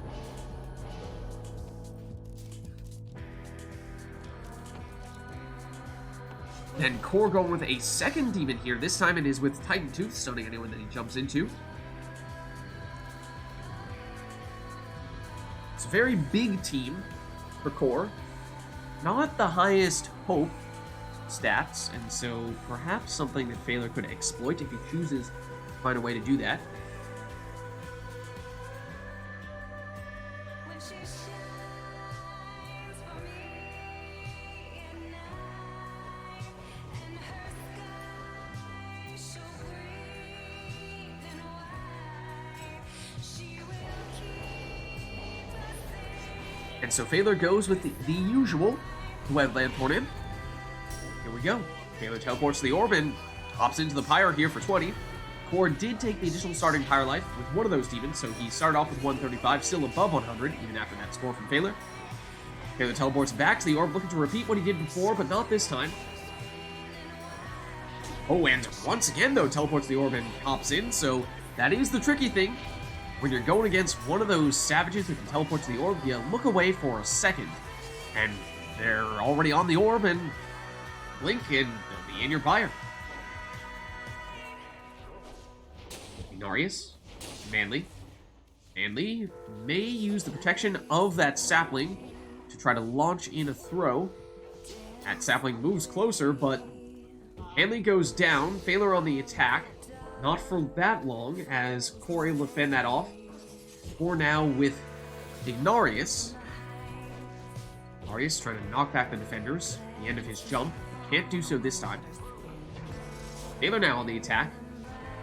His throw is short from Bertrude. Jody is banished on the Pyre's doorstep. That is a Titan Tooth stunning Phaler here. A little bit of time for Core. Phaler gets some exiles back to defend, and in doing so, brings back his team to full strength. This is Ulmer now. He's blocked. Oh, but he does a very quick snap cast there, but Numbing Gust is active, preventing Phaler from sprinting, jumping, throwing, or using any other special abilities when everyone on Core's team is banished. So that is a way to make up for, as I was saying, the lack of hope that his team has, as most of his characters are on the slow side when it comes to the respawn time. Come back from banishment, but well, we'll activate here once again. That means Phaler, although he does have a throwing setup on his prone, may find it a little bit tougher to do it here, although does wait for those exiles to return so that he can get that throw, and it's fast enough that he still gets it off for the full 30. And then teleports the orb and hops in once again with Ulmer. He has prayer bead, so he will return. There he is, trying to banish some of the defenders. He's the one that gets banished. Comes back from the Webland Thorn Imp, and now he's on the attack. Ulmer looking for an opening. He's blocked and knocked back. Teleports, but goes down. Comes back from the Webland Thorn and teleports to the orb. Banishes the defenders with the Snapcast, but that Numbing Gust will make it tougher. He won't be able to throw, but he does have Prayer Bead, so Phaler is fine. Going with the plunge there. Jody, she goes down. Bertrude goes the other way. She's cut off. Ignarius. Banished. Bertrude. She's banished. Oh, Phaler teleporting to the orb. As I was saying, you look away for a split second, leave the orb unattended, and those savages, they'll nab that orb.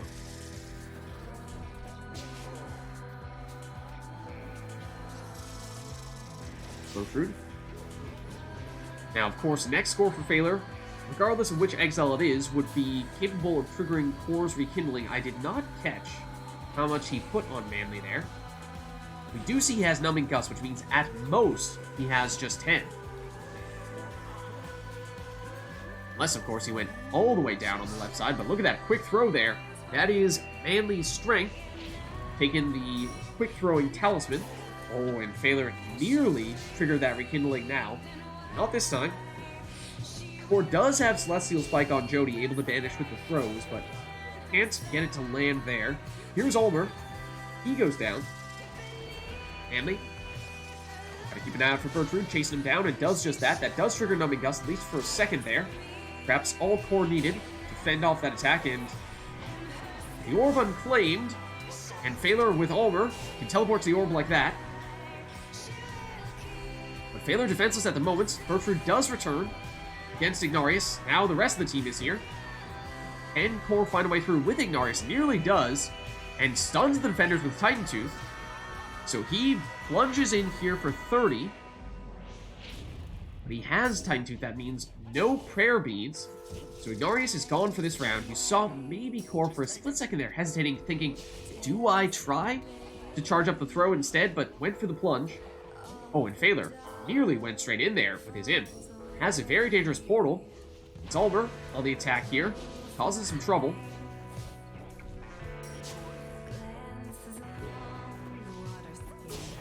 Core tries to lock down the orb with the sapling, but cannot do so as his sap gets banished. Numbing Gust is active here, but as we said, Phaler doesn't mind if it's Almer because he has prayer beads, so there's the rekindling. It is 10, however, Phaler had that crone salute, turning all of Core's exiles into defenseless howlers, tries to slow him down, but that will be the win. Good game. Almer is the premier Zoomy boy, says Brawlenbert. That may be the case. At least the premier teleporting guy. I don't know, do teleportations count as zoomies? Sure it does. I don't know, but then you've got like the speedy curs, the speedy worms. They might have something to say about that. Even the speedy crones. in the clouds, like tears. Zoom is a state of mind. I suppose you are not wrong. Alright, chat. Well, let us know if there's anything you would like to see for this next one. In the meantime, I'm going to cross-reference our list here because you see that was She Shines, which was number 1, 2, 3, 4, 5, 6, 7, 8, 9 of our 11 requests, and so that one is now done. We'll check that one off the list. The next one is one that you may be able to predict this one as well. It is from this same game. From the same game. It may or may not be the one that we have seen more than any other song request today, and any other song requests for the past 3 weeks at this point. So, well, Tariq Bob, we are going to ask you to prevent or cease to play this song here. And next time it will be, well, yes, chat, you guessed it. Except I was about to spell it wrong again.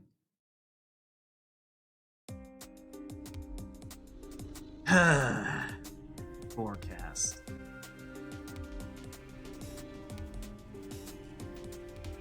Alright, well, let us know if there's anything else that we would like to see for this one. Or will forecast be all, in which case we'll just have these two take whatever they want to take, team composition-wise.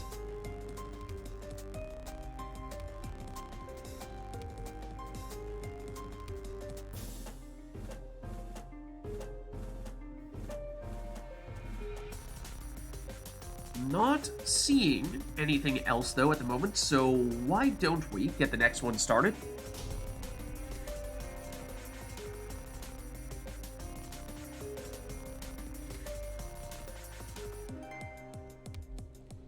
The Pyre Hearts. Okay, and it is Phaler's home arena, the Spring of Jomia, Welcome. and no requests, so you can take whatever you'd like. Shall conduct the rites.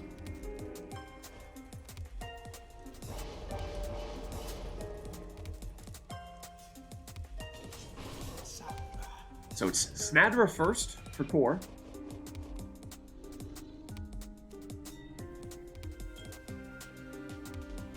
And this is odd. We've seen so many times core leading off with a worm, although on a few occasions here, Phaler has done so. I feel like Phaler is pulling out the Uno reverse cards today.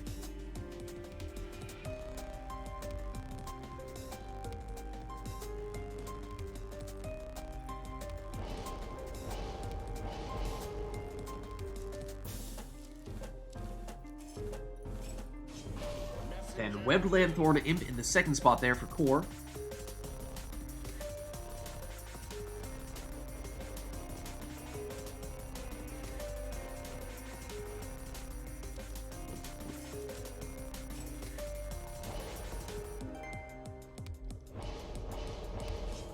Phaler goes all left side with his harp. That means he'll be able to use the harp's loot to switch places with his closest teammate.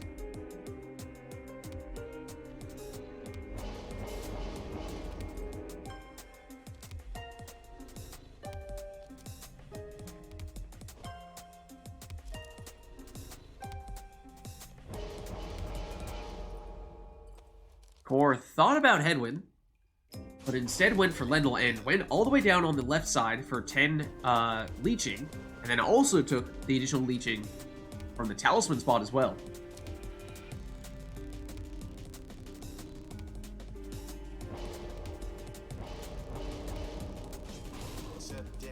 Then Phaler goes for a second worm. So here we are. Big power cast there from Snadra. Phaler speeds over to the orb, gets shoulder smashed in the process. Core sneaks under the defender, then over the defender, and then into the Pyre. Phaler first the orb, but faces a wave of a cast there from Snadra, who opts to shoulder smash this time. But Phaler speeds past and plunges here for 15. But did not have prayer beads on Gilman there, so he's out for this round. Snadra gets pushed off to the side, but she's still in it here. Not for long. She goes down. Ooh, and Phaler very quick there with his harp, plunging for 20. And Zoxiana does have prayer beads, so she is back. She's banished. Snadra. Blocked. Stunning claim from Phaler. Prevents Core from moving and just didn't quite give Phaler enough time to get his exile back from banishment, though. So Core is actually the one who scores there. And also, apparently, Brighton cannot do math.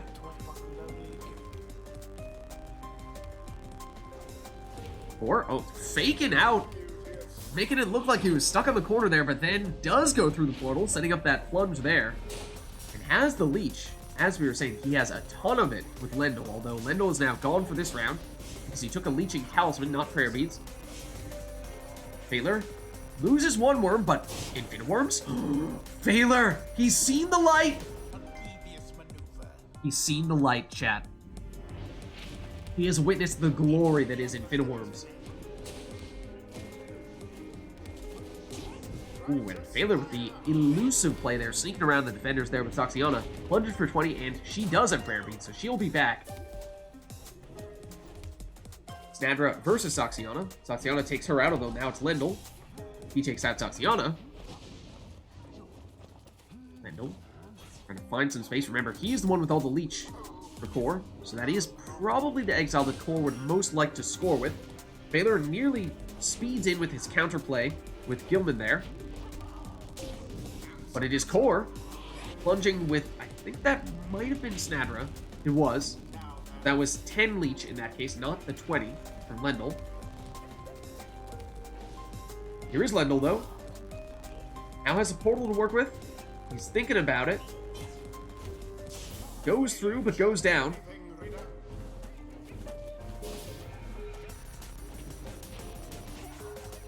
Messenger tried to make a beeline toward the Pyre, but Phaler just barely able to cut him off. Zoxiana has that speed and pushes her way in for 20.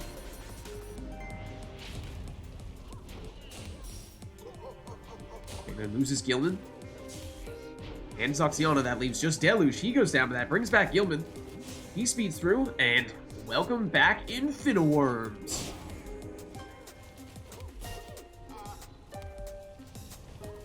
Now Zoxiana's back, so it's not going to work anymore. Sad face.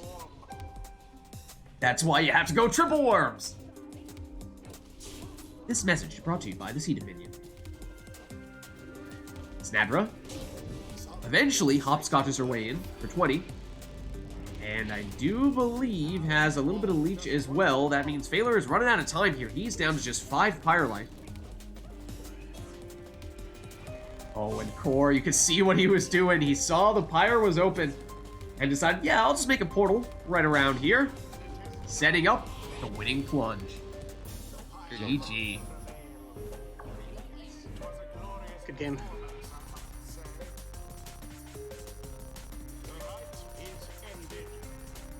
Gonna need a re-invite. I closed it because the stream quality is absolutely abysmal. I'm watching the slideshow half the time. Yikes. Okay.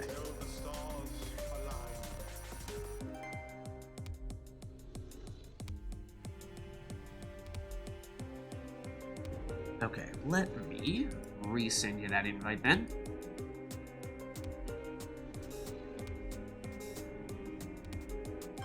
Okay, invite has been sent. And in the meantime, chat, let us refer back to our list here. You see, we have we just finished the forecast. Oh, hold on, we gotta switch out. We gotta stop the forecast. It's starting right now. Oh, no. No, TariqBot, the timing. So close to the perfect timing. I was not ready for it. I was consulting the list rather than booting out TariqBot. Rookie mistake. But as I was saying, you see the next one on the list, chat. The next one on the list is actually, let's see, we've actually done 10 out of 11 of the various song requests, and so that means that for this one, we're actually going to do the I final made another one. invite. Couldn't connect for some reason. So Yeah, that's I unfortunate. crashed. I guess mine crashed or something. It's But weird. Now I'm I got wondering if booted. remote plays being difficult today. Also, remote play, what are you doing? Kick? Remote play is, remote play is not responding. That is probably having something to do with it. I would bet. Maybe it is not a coincidence. Alright, tell you what then. I'm gonna do a quick Steam restart because Steam is misbehaving, it would appear. So let me just do this real quick. Steam, why you got to be like this? Why do you got to be like this? Alright, Steam, please go away. One would think that would close Pyre as well, but we'll close Pyre as well just in case. Now we reboot Steam, and we hope that Steam decides. Steam wanted to update. Of course it did. Naturally, it chooses now of all times to do its update. So, Valve hardware. Valve, no, I'm not interested. Go away, Valve hardware survey. Not interested. Oh, I'm not allowed to. Valve. I'm not allowed to say no. Excuse me. What is this nonsense? Either way, I'm booting back up. Pyre. Let us do this again.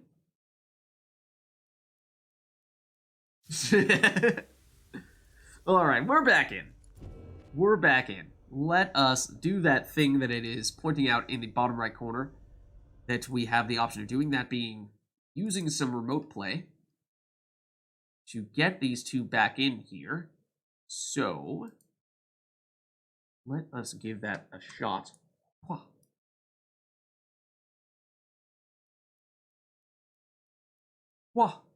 Okay, both invites have been sent.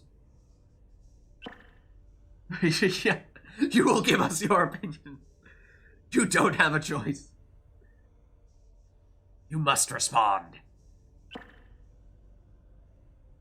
Okay, well, as you see here, chat, the thing was that, we were on song request number 10 of, or actually on song request number 11 of 11, and, however, we've just added a new one to the queue, and the new one that we are adding to the queue is actually the old Never to Return. Okay, so we'll add that to the end. That will be number 12, in fact. Old Never to Return. I did not give myself enough space to write this on a piece of paper, but we'll squeeze it in. Okay, so that means that we have the penultimate song request in that case. Penultimate song request will be, as it turns out, actually something that does not require TariqBot. In fact, neither one of these two final songs will require TariqBot, so we'll just go and turn back on the in-game music, and then we'll be fine.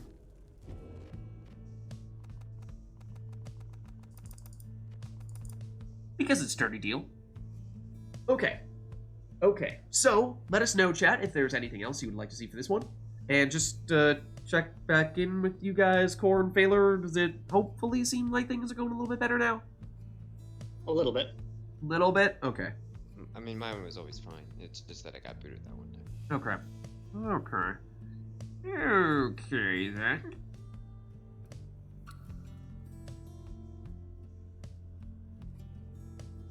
12.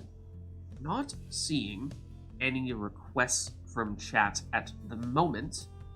So why don't we get this one started, and we'll just have these two take whatever they want to take.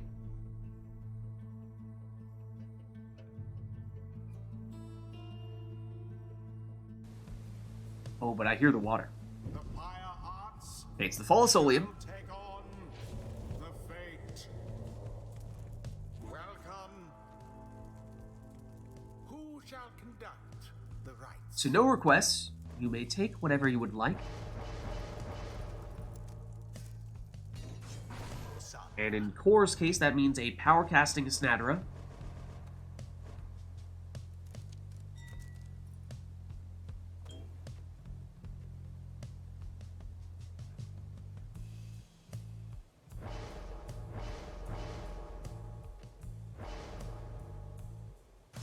And in Phaler's case, that is a Ninja Almer with Banishing Throws.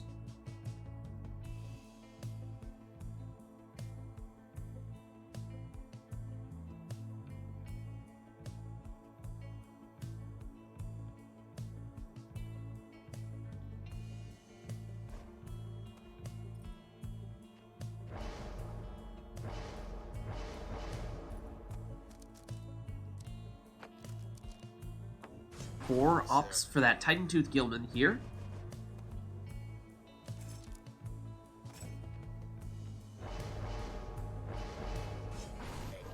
Then it is Raji in the next spot there for Phaler.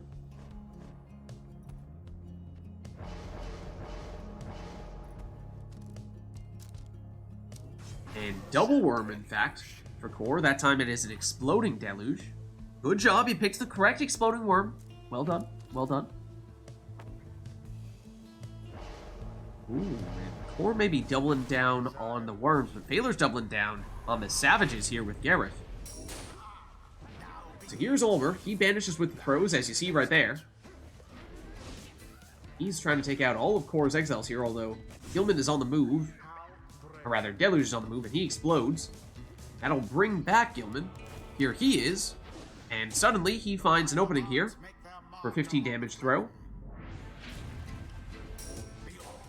Taylor teleports to the orb, and his throw is intercepted, but Core gets banished in the process. Yet here's Gilman on the counter, trying to find an opening past that imp, but he doesn't have the range on that throw. And Phaler still has Ulmer, fairly close to the Pyre there. It is 19 damage that time, one less than the maximum. Ulmer back to the orb. He's banished. And meanwhile, Phaler says, I'll just teleport to that orb, go all nothing personnel on you, and throw it in for 16 this time with Gareth. Phaler's throw, short that time, doesn't land on the banishments either. So it'll be Core with Gilman, and he rushes through and throws this one in for the full 15. Phaler teleports the orb once more. Ulmer doesn't banish and is close, but doesn't quite get the score on that one. Snadra. And Phaler defenseless until Ulmer returns. Here he is. And he snipes against one of Core's attackers, and suddenly, it's Phaler with the numbers advantage. He banishes one attacker, although that actually brings back Deluge. Deluge explodes. Snadra does not explode, but does bring back Gilman. Here he is. Now, a little bit of Infinite Worms from Core. Snadra's return will stop that, or unless Snadra goes down as well, in which case, here is Gilman. His throw, no, does not have enough on it, although the Titan Tooth will stun Phaler and set up this throw for 15. Snadra versus Ulmer. Ulmer goes down to Snadra. Snadra's turn. Trying to carve out some space by setting things up with a power cast, although she's banished. So it's Ulmer again for Phaler. He can banish with the throws and does just that. He gets exploded on. Gilman. Snadra. Who will it be now? Not Snadra. Phaler teleports to the orb with Ulmer and can either banish or score and goes the banishing route. Core still able to pick it back up and has the speed with his worms here. Throws this one in slightly less than the maximum, 12 rather than 15 this time. Phaler Or saw it coming, able to banish. Snadra, once again, trying to use those casts to create some space for herself, but not this time. Meanwhile, Phaler saw an unattended orb and decided that he ought to take that. Orb bounces back out. Phaler tries to teleport to it, but the orb is still moving, so he does not get it. Homer. Banishment. Teleports. And this time, lands it on the Pyre for 20 damage. Homer. Banishes one. Banishes another with the cast. And teleports the orb. And oh, thought that was going to be a banishment, but no, actually gets the score there. Quick one, though. So just 9 that time. Homer gets rid of Snadra. But then he goes down. Or his throw will not be sufficient this time. Homer again. Doesn't have time to charge up the throw. Snadra gets rid of Gareth as well. That leaves Phaler defenseless for the moment. Snadra, time for the full 20, and does have 10 leech as well. That drops Phaler down to 23 and does get Core back up to 46.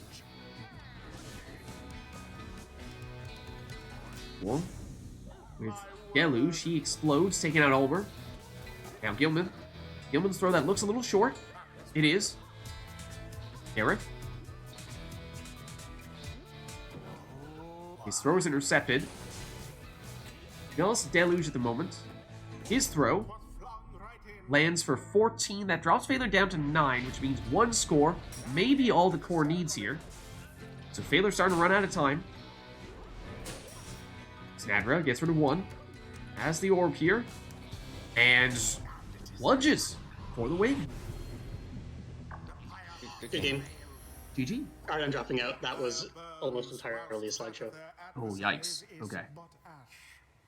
Somewhat Flappy Worm. There was a little bit of the sprint on, sprint off strats there.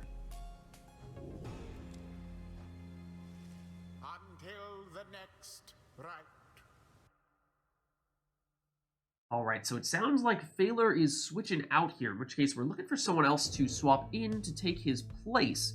Is there anyone in chat who would like to do so? At this point, we're far enough along in the Rite Night that I think it is safe to say if you played earlier today, you're welcome to get back in, though at this point, I mean, obviously you'd be playing against Core, and we'd be hoping that that is a new matchup, Core against whoever this other person may be. Core, you've obviously played against Phaler. Who else did you play earlier? Amanda. Amanda? Okay. So anyone not named Phaler or Amanda who is interested in hopping back in here, you are welcome to do so. Has Brawlin Bart ever played? Robert, have we ever had you in?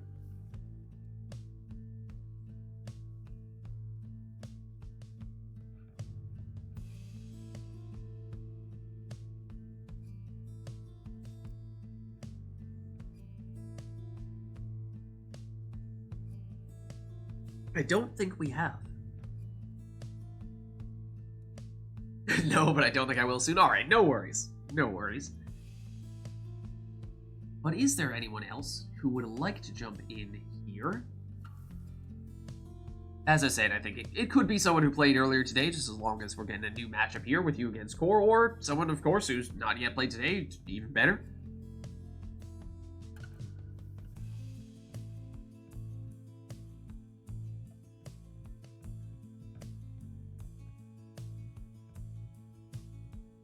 While you are pondering that, let me just consult the list here, because you see, that previous rite was Dirty Deal, and that was a penultimate song request. That was number 1, 2, 3, 4, 5, 6, 7, 8, 9, 10, 11 out of 12. For number 12, our final song request, we have... Oh, how interesting. Another one that does not require Tariq Bot. Right here. The old, never to return. Okay. Speaking of old, if there is no one else looking to jump in, if there is no one else looking to participate in this upcoming rite, then perhaps this old man might jump in for a rite or two. Pyre Showdown. Well, one of us is gonna need to switch it up. Somebody's gonna need to be someone else. I can go. I am happy to do so if needed. Dissidents or Beyonders. You can go Distance Beyonders, I could go True Nightwings, I mean, whatever works. Whatever you'd like, I'm happy to be the person who does something else. I'll stay Pyre because you only have to change one sigil in. Ah, thank you. I appreciate that. Okay, let's see. In that case, let me switch around a bit here. And rather than Fate, I will be the truest of the Nightwings. Okay, so, tell you what, chat. I don't know, well, I mean, let us know if there's anything else you'd like to see for this one. Of course, we have the song. We do have the song. That much is for certain. But is there anything else you would like for this one? Oh, okay. Core says, why not turn customize off? Core says, well, Lynch, I know that you've been waiting forever. You so rarely play these days. You're out of practice, but why not get back into the swing of things, the old ways, the old never to return, by completely randomizing everything and just embracing the chaos? To which I say, fine.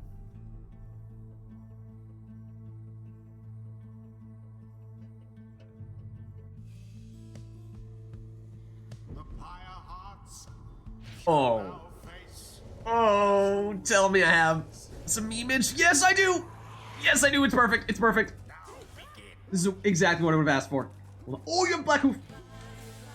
Hold on. Oh, so close. It was a beautiful thing. It was a beautiful thing, chat. It was a beautiful thing. No, no, no. Bad core. Bad core. Oh, no, I need some of that stamina. Excuse me? Did you just see that? My cast just went straight through one of Core's characters and nothing happened. Excuse me? Where did that come from? That's a little rude.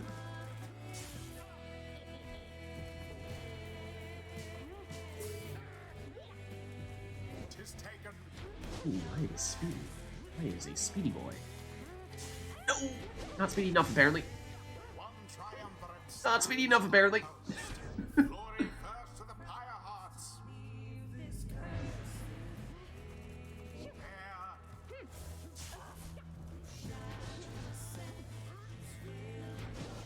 Not quite. Not quite. Ooh, fairy spirit, you say? No, and then he gets the infinite stamina. Excuse me. That's illegal. That was supposed to be fine.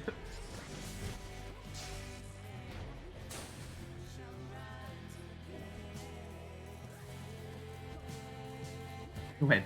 Do your hopping stuff. Do your hopping stuff.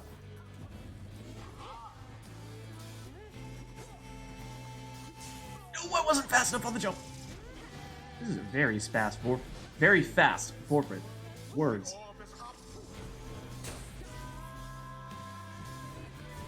No, no, no. It must be done. It must be done. It is the only way. It is the only way.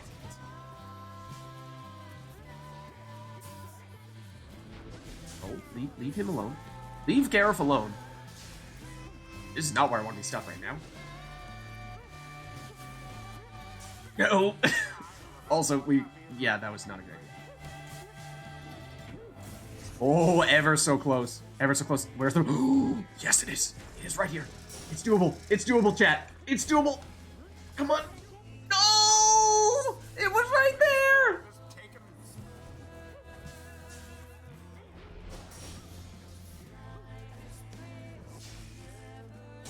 Yes!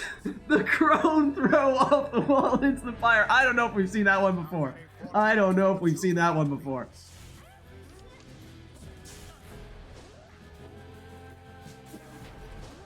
Ooh.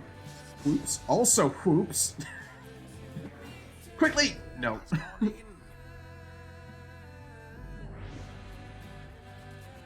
hearts are now favored to prevail. Are they now? Are they now? Is that so? Oh dear. Ooh, no, let's not do that.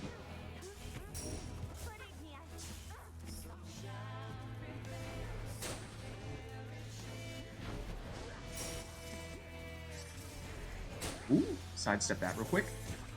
Oh, I have Jomir's Fang. Yeah, you definitely have ginormous casts with that curve. And it is also hanging around for a very long time. That's really good with Tools of Temper. Actually, a defensive curve. Which way is it gonna be? Not that way. I have more stamina.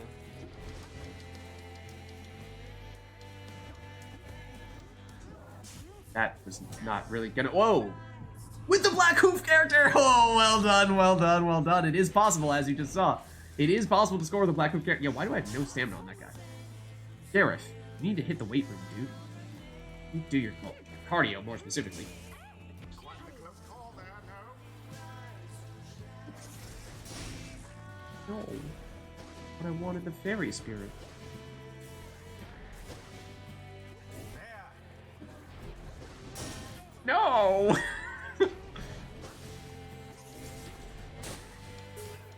Ooh, that was convenient. Also, oh my goodness, I cannot stop bouncing all over the place. How pity would transpire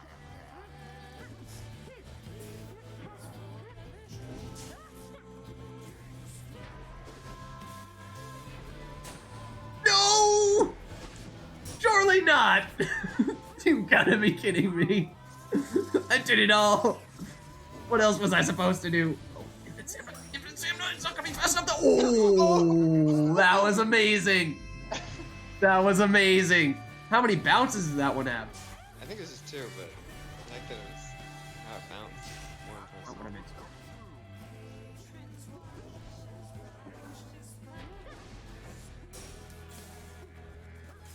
meant. Nope. Great knots. Oh, you Oh, have what? full What? How did you? I just respawned. Not at my pyre. Yeah, because you're full stat. Oh, I did not even pay that any mind at all. Says the person who quite literally never takes false step. Excuse me? Did you just try to 360 throw that into my pyre? That is inexcusable. I will not stand for that BM. I will not stand for that BM. No, it's mine. It's mine! No, it was mine! Ooh, that went farther than I thought, but I did not line that up. Ooh.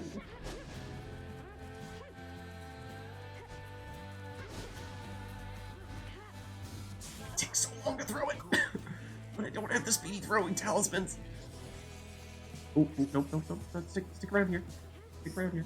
Whoa, that's normal range. I think that's Now to the flame. No.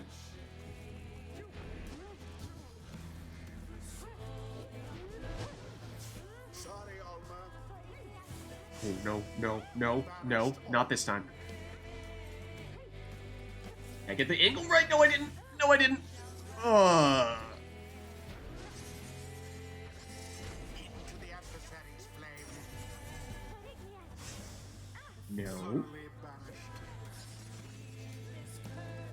Will it work this time as well? No, no, it won't.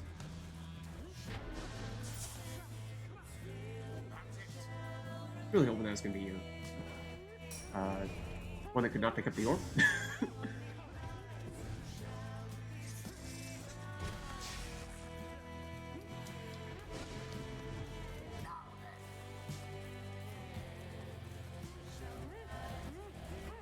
What is this nonsense? No! Oh, and you have Leech? Well, that's convenient. Fortunately, I do have Stubborn Flame.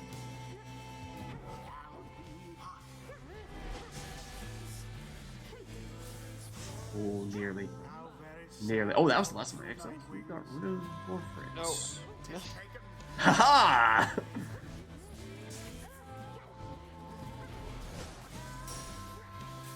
No, the stamina else, I just need a little bit more. I just need a little bit more. No, no, no, no, no, no, no, no. Excuse me? How did you banish me when you had the orb? Excuse me? No, I don't think I banished you. You did! Oh, I did?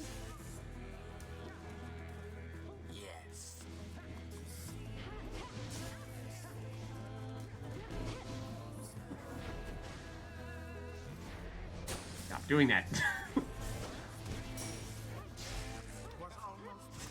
That was supposed to be a jump. My bad. Not this time.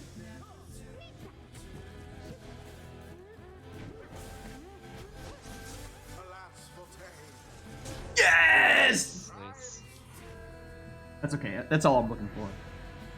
Just as long as I get some of those, I'm content. Ooh, don't get rid of them. Don't get. This is not a good place for this to happen right now. Well, sometimes those ones right next to the Pyre can be surprisingly difficult, but you got that one.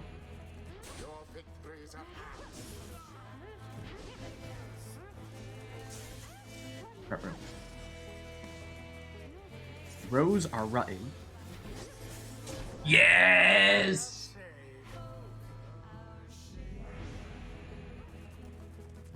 The orb is taken.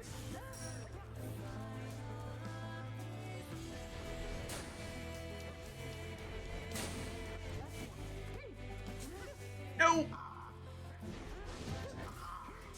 Don't be right next to each other. Don't be right next to each other. That is actually surprisingly difficult when you just leave that cast there on the ground. Nope, not that time.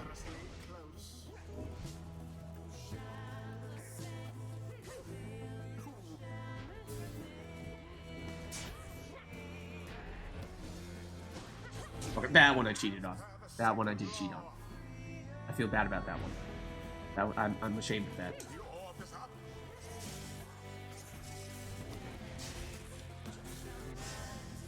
Uh-oh. Ooh, you are right.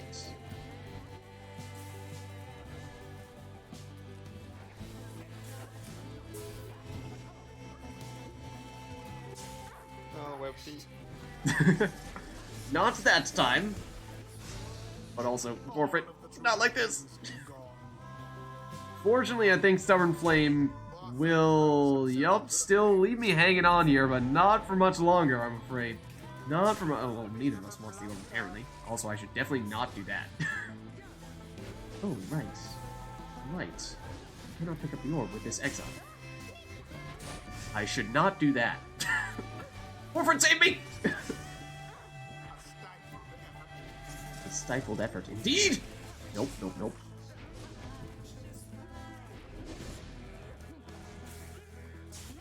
Nope. Nopety. Nobody nope. That's interesting timing.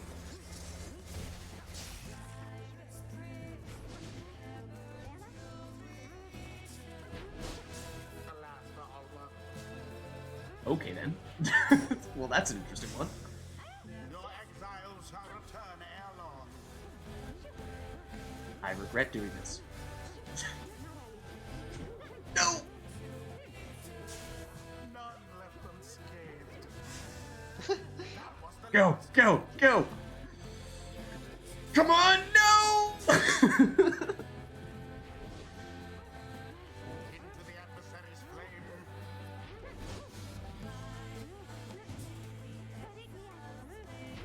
I also have, I mean, other than the false step that I have on some of my guys, I have no idea what other things I have going for. Oh, and the Fairy Spirit on my portrait. Web That much is speed. true. Ooh, and that is it! GG. That was fun, though. We both got double savage.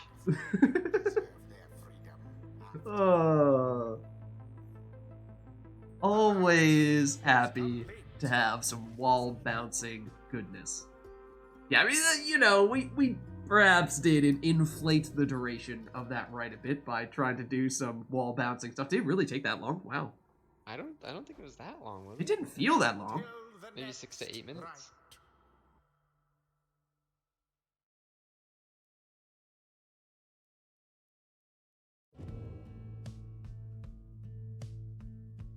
All right, well, chat, let us know if there's anything you would like to see after that one. I mean, it is admittedly hard to follow up when you have a Pit of Malith match like that, where you know you got some good old-fashioned wall bouncing stuffs.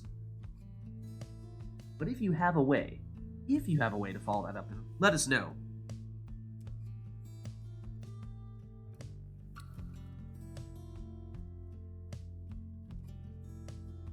It's just kind of hard to recreate that magic, you know? Just something special about those Pit of Malith rites. Oh, well, I mean, of course you can turn customize. That's the other thing, is it was customized turned off, and it just so happened to give us that.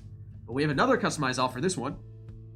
Okay, anything else? We, dare I say, do not have a song. We do not have a song set up right now. We also do not have an arena.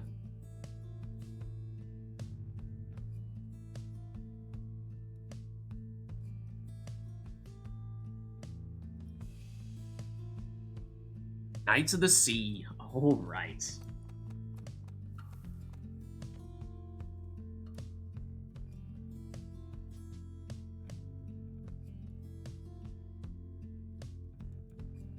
Okay, in that case, let's get going. See what we end up with this time. What do you think, chat? What's it gonna be?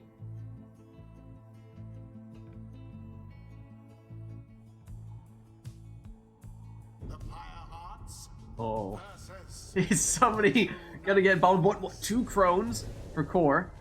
Is that Orlek? I mean, he's wearing Orlek colors. It is not Orlek, it is Vispaleth. This is good to know.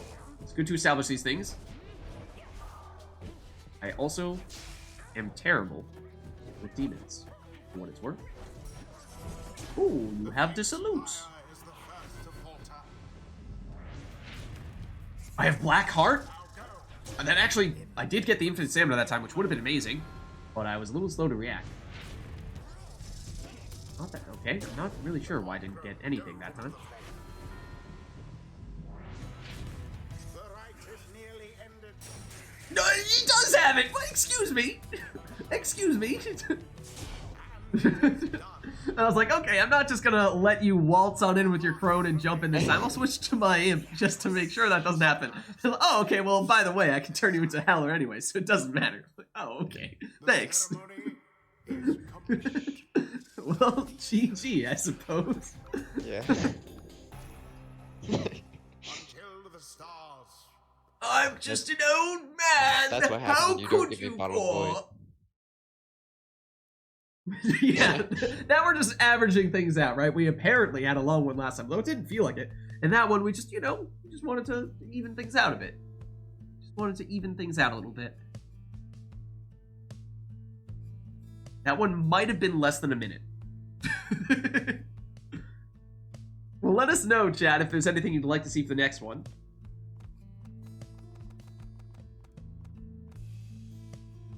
Otherwise, we will turn customize back on.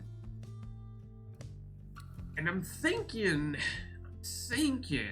this might be our penultimate right here, chat. This might be the last one before we begin our Liberation Rite protocols here. So if you have anything that you really want to see tonight, before we call it a night, then let us know. This will be our last chance to make it happen, because of course for the Liberation Rite, we won't take requests for that one. We'll have both players take whatever they want to take. So, Ridge of Gold, Knights of the Sea.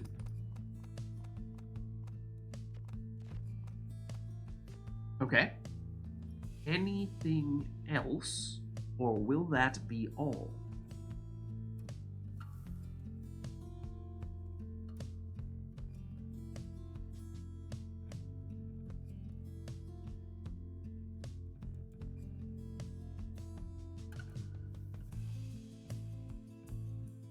looks as though I saw that you were would be- playing Hades recently. Was that just casually?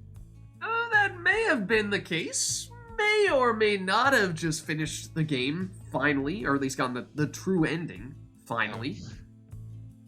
May or may not have gone an entire year in between playing that game, being one win away from having the true ending that entire time.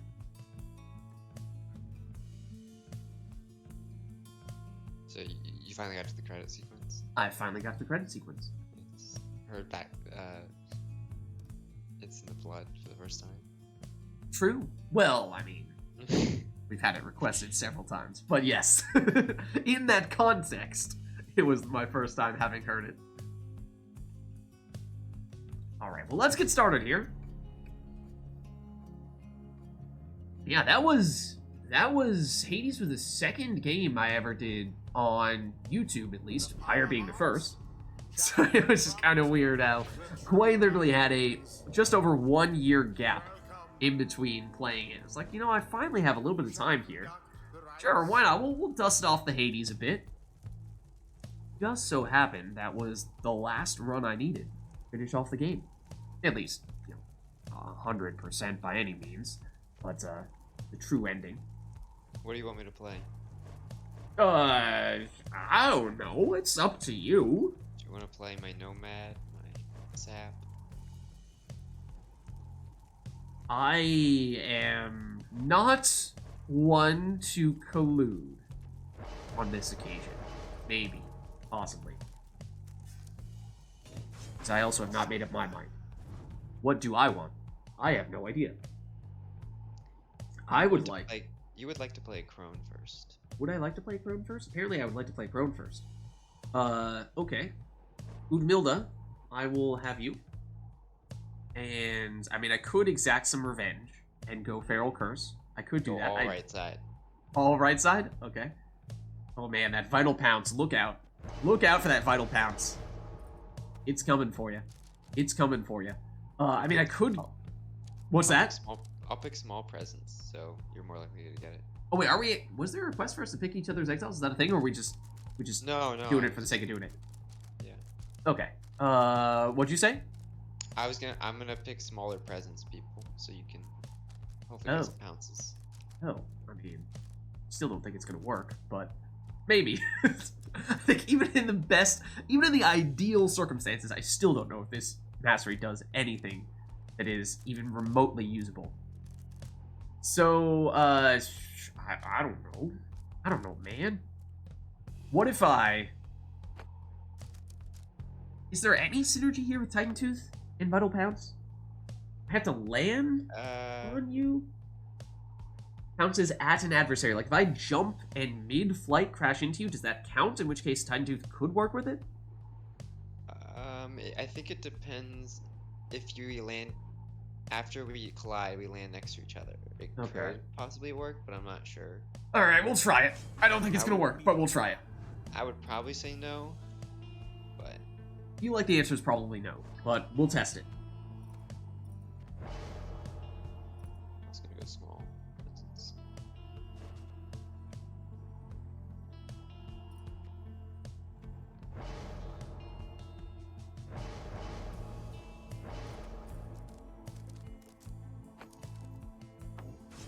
Jomir's Fang? Oh, okay. Okay, I see how it is. Alrighty then. Was there anything else you wanted me to take for the remainder of my team? Or just whatever? You're good. You can choose whatever. Maybe in that case, we'll go... Ooh. Hold on.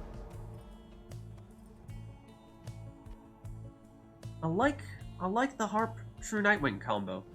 The Raymond's there. I mean, True Nightwings in general, I think, just look really good.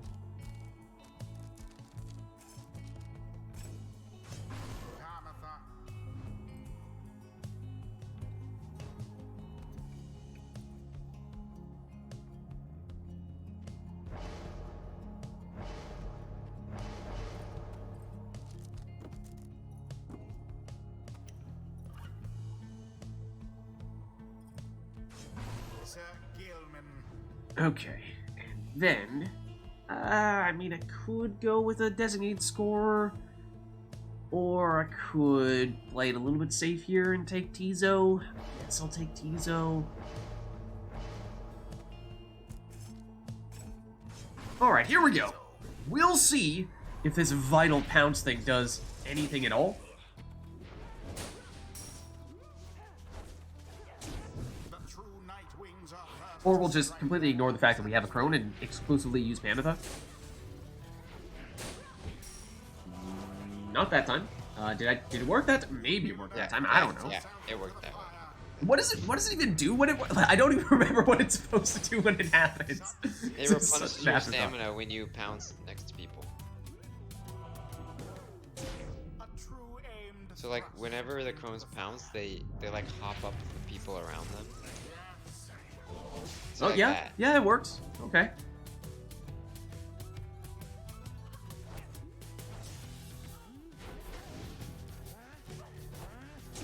Her wings have served her true.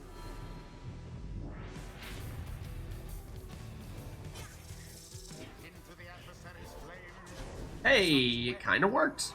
I mean, I didn't need the stamina when I ended up right next to the opposing Pyre, but Go on, just once more. there it is. Ferocity unbridled. Wait, oh right. Why am I thinking that my portal entrance is over there? I don't know. I don't know why I thought that.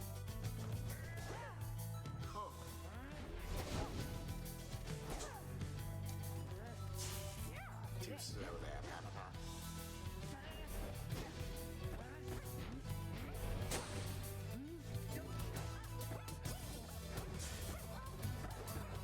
Simply monstrous. Do you have a... You don't have a portal, do you? You do not have a portal, do you? I probably did not want to do... I also should not have switched over there. Sir Gilman threw it in. 'Tis taken. Ooh, I mean, I did get it back, but again, it is not terribly relevant when you have that huge end lag at the end of the prone jump. Now.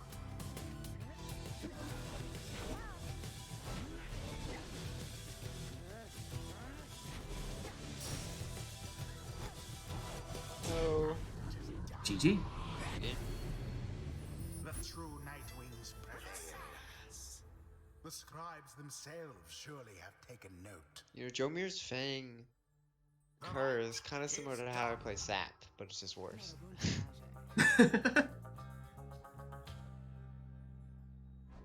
I mean, it does play kind of similarly, where, you know, you kind of have the area control where, Yeah. For a you Sap, just you're- presence, like a disjointed presence. Kinda. yeah. Kind of interesting to go double Sap and then a Jomir's Fang Kerr as your third exile. Have a little bit of both those things. Yeah. But anyways, as I was saying, I think it is about that time. That we enter our Liberation Rite protocol. That meaning that, of course, no request of this one because we will be at the Fall of Solian. We will have Sermon Intro turned on. We will be doing, well, the True Nightwings. I mean, I guess we do the Nightwing, the, like, normal version of Never to Return. Or, well, Nightwing's version of Never to Return. So this will be our final rite of the night. Both of us just taken whatever our preferred teams are, our go-to teams, and we will finish things off in style.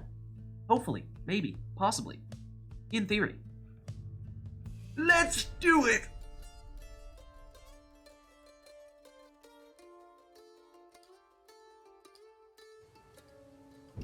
Hear me, exiles. You stand upon the fall of Solium. Here you may yet prove your worth. Cling to whatever shred of hope you have. Pyre hearts, stand ready. True Nightwings, stand prepared.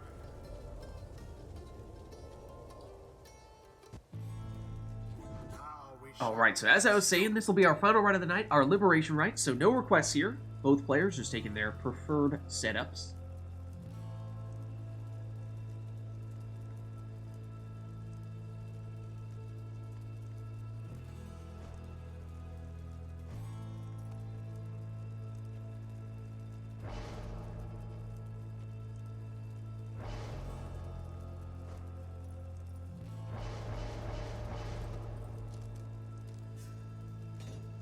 that will be a power casting snatter in the first spot. And tell you what, chat, I was hearing some people chatting, or reading some people chatting in Discord before we started up today.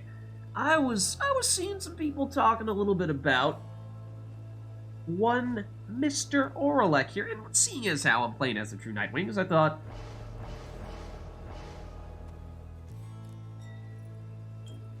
why not? Okay, so this is actually just the final liberation.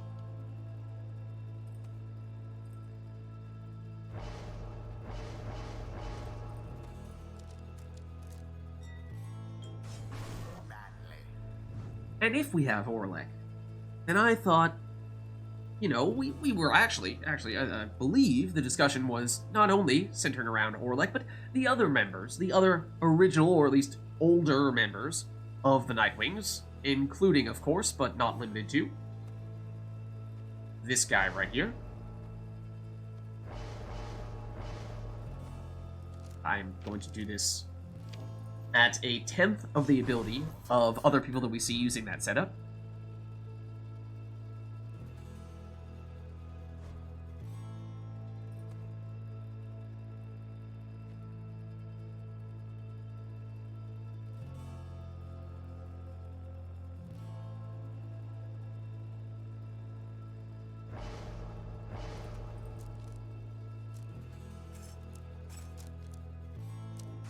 And an exploding Gilman. And for my last one, I will take Tizo. Good old Tizo.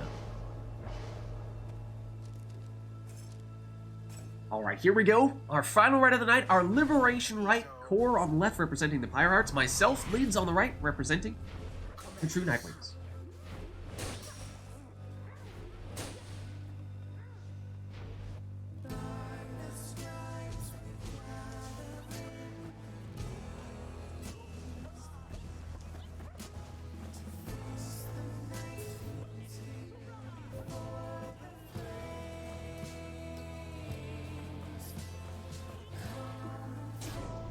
Ruh-roh.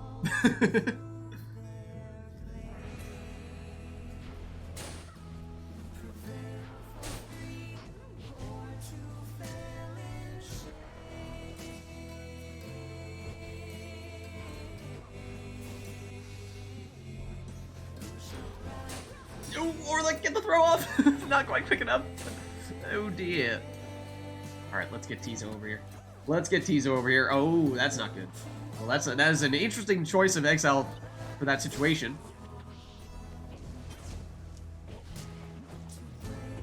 Oh, that's a sapling that I'm trying to knock back.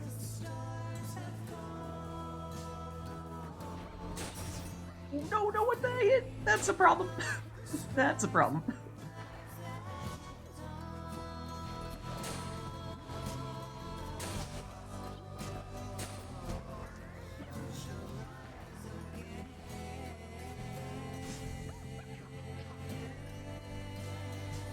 Uh-oh. That's not good. That's not good. So much for that plan.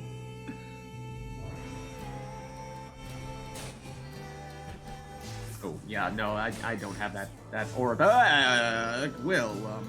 You could just wait a solid 5 seconds. I mean, we have Numbing Gust for what it's worth, but no, that's not gonna be sufficient. Oh, and then he's gonna just wait and jump in like that. Oh, the nerve. The nerve. Yeah, what happens if I don't send Oralek first, huh? I see what you're trying to do there. I see what you're trying to do there. Uh-oh. What are we gonna do now?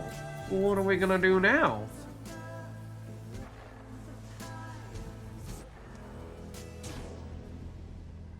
Chose to use Wolfred instead. Chose to use Wolfred instead. Ooh, that was close.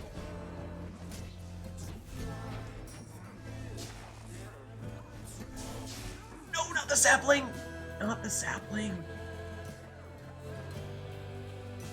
So, hey, I mean, you could wait 22 seconds before you do this. You could wait 22 seconds. Or you could do this.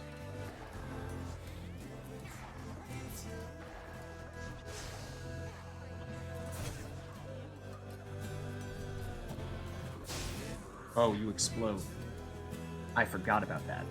That's not good.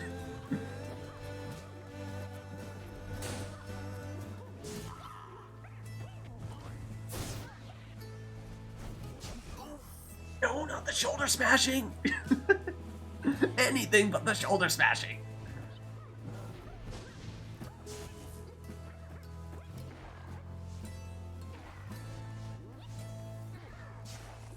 Sorry, Manly.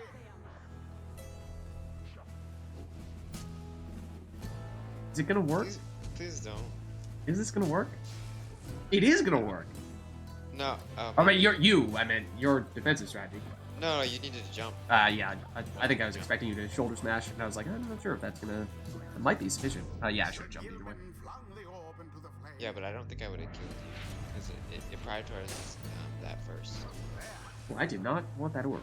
I actually just wanted to, well, that's not great. No, I just wanted to rush you down to bandage Snapper, not actually get the orb, as it turns out. Because this has happened before. This was not what I was looking to do.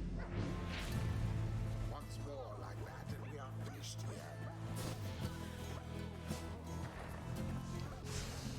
Seemingly unfair.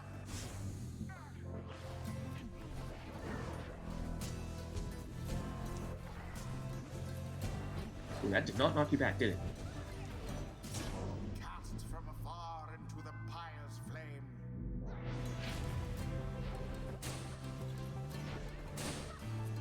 The orb is up. Get back here, Snadra! Get back here, Snadra!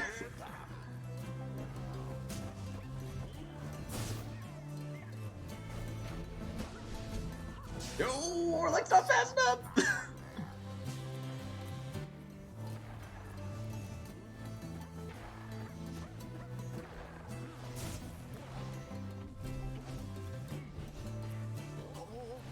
You explode. No, don't fall for that trap again. No, no intercept! Oh, we got the 10 rekindling. Alright, we're still hanging on. We're still hanging on.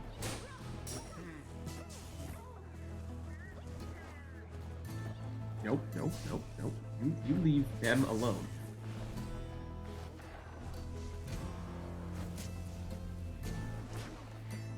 How dare you? How dare you? Don't shoulder smash. Oh, I did it to myself. I did it to myself. It is nobody's fault but mine.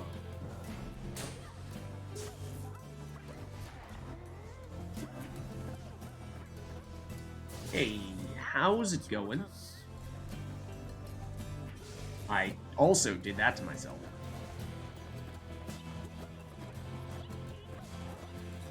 Ooh, no, I ran out of stamina.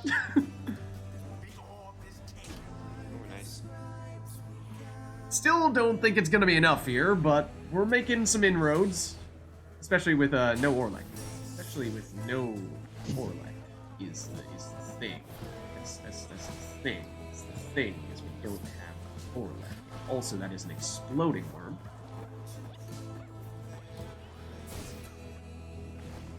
Go, Volfred! Or not. Or not.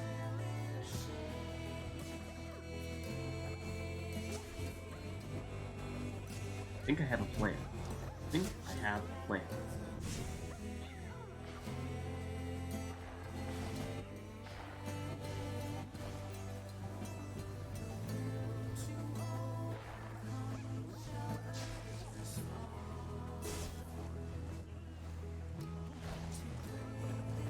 No, bad worm. Bad worm.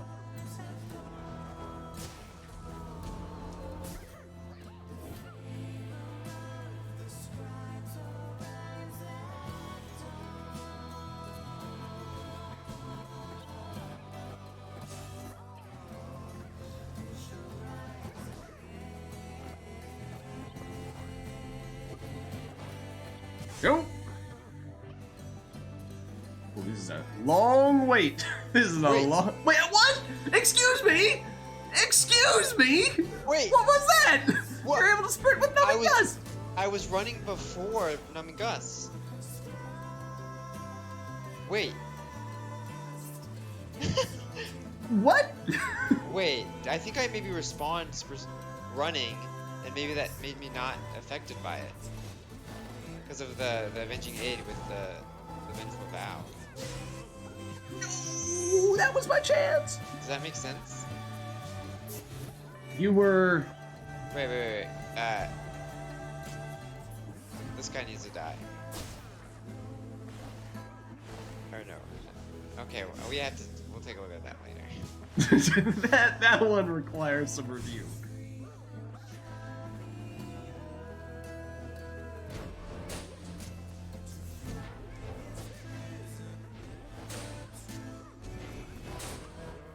That is not a good idea. Oh, what is this Nice. though?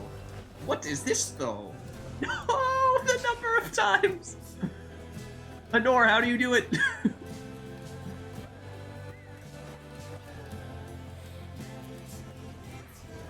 He's got the speeds.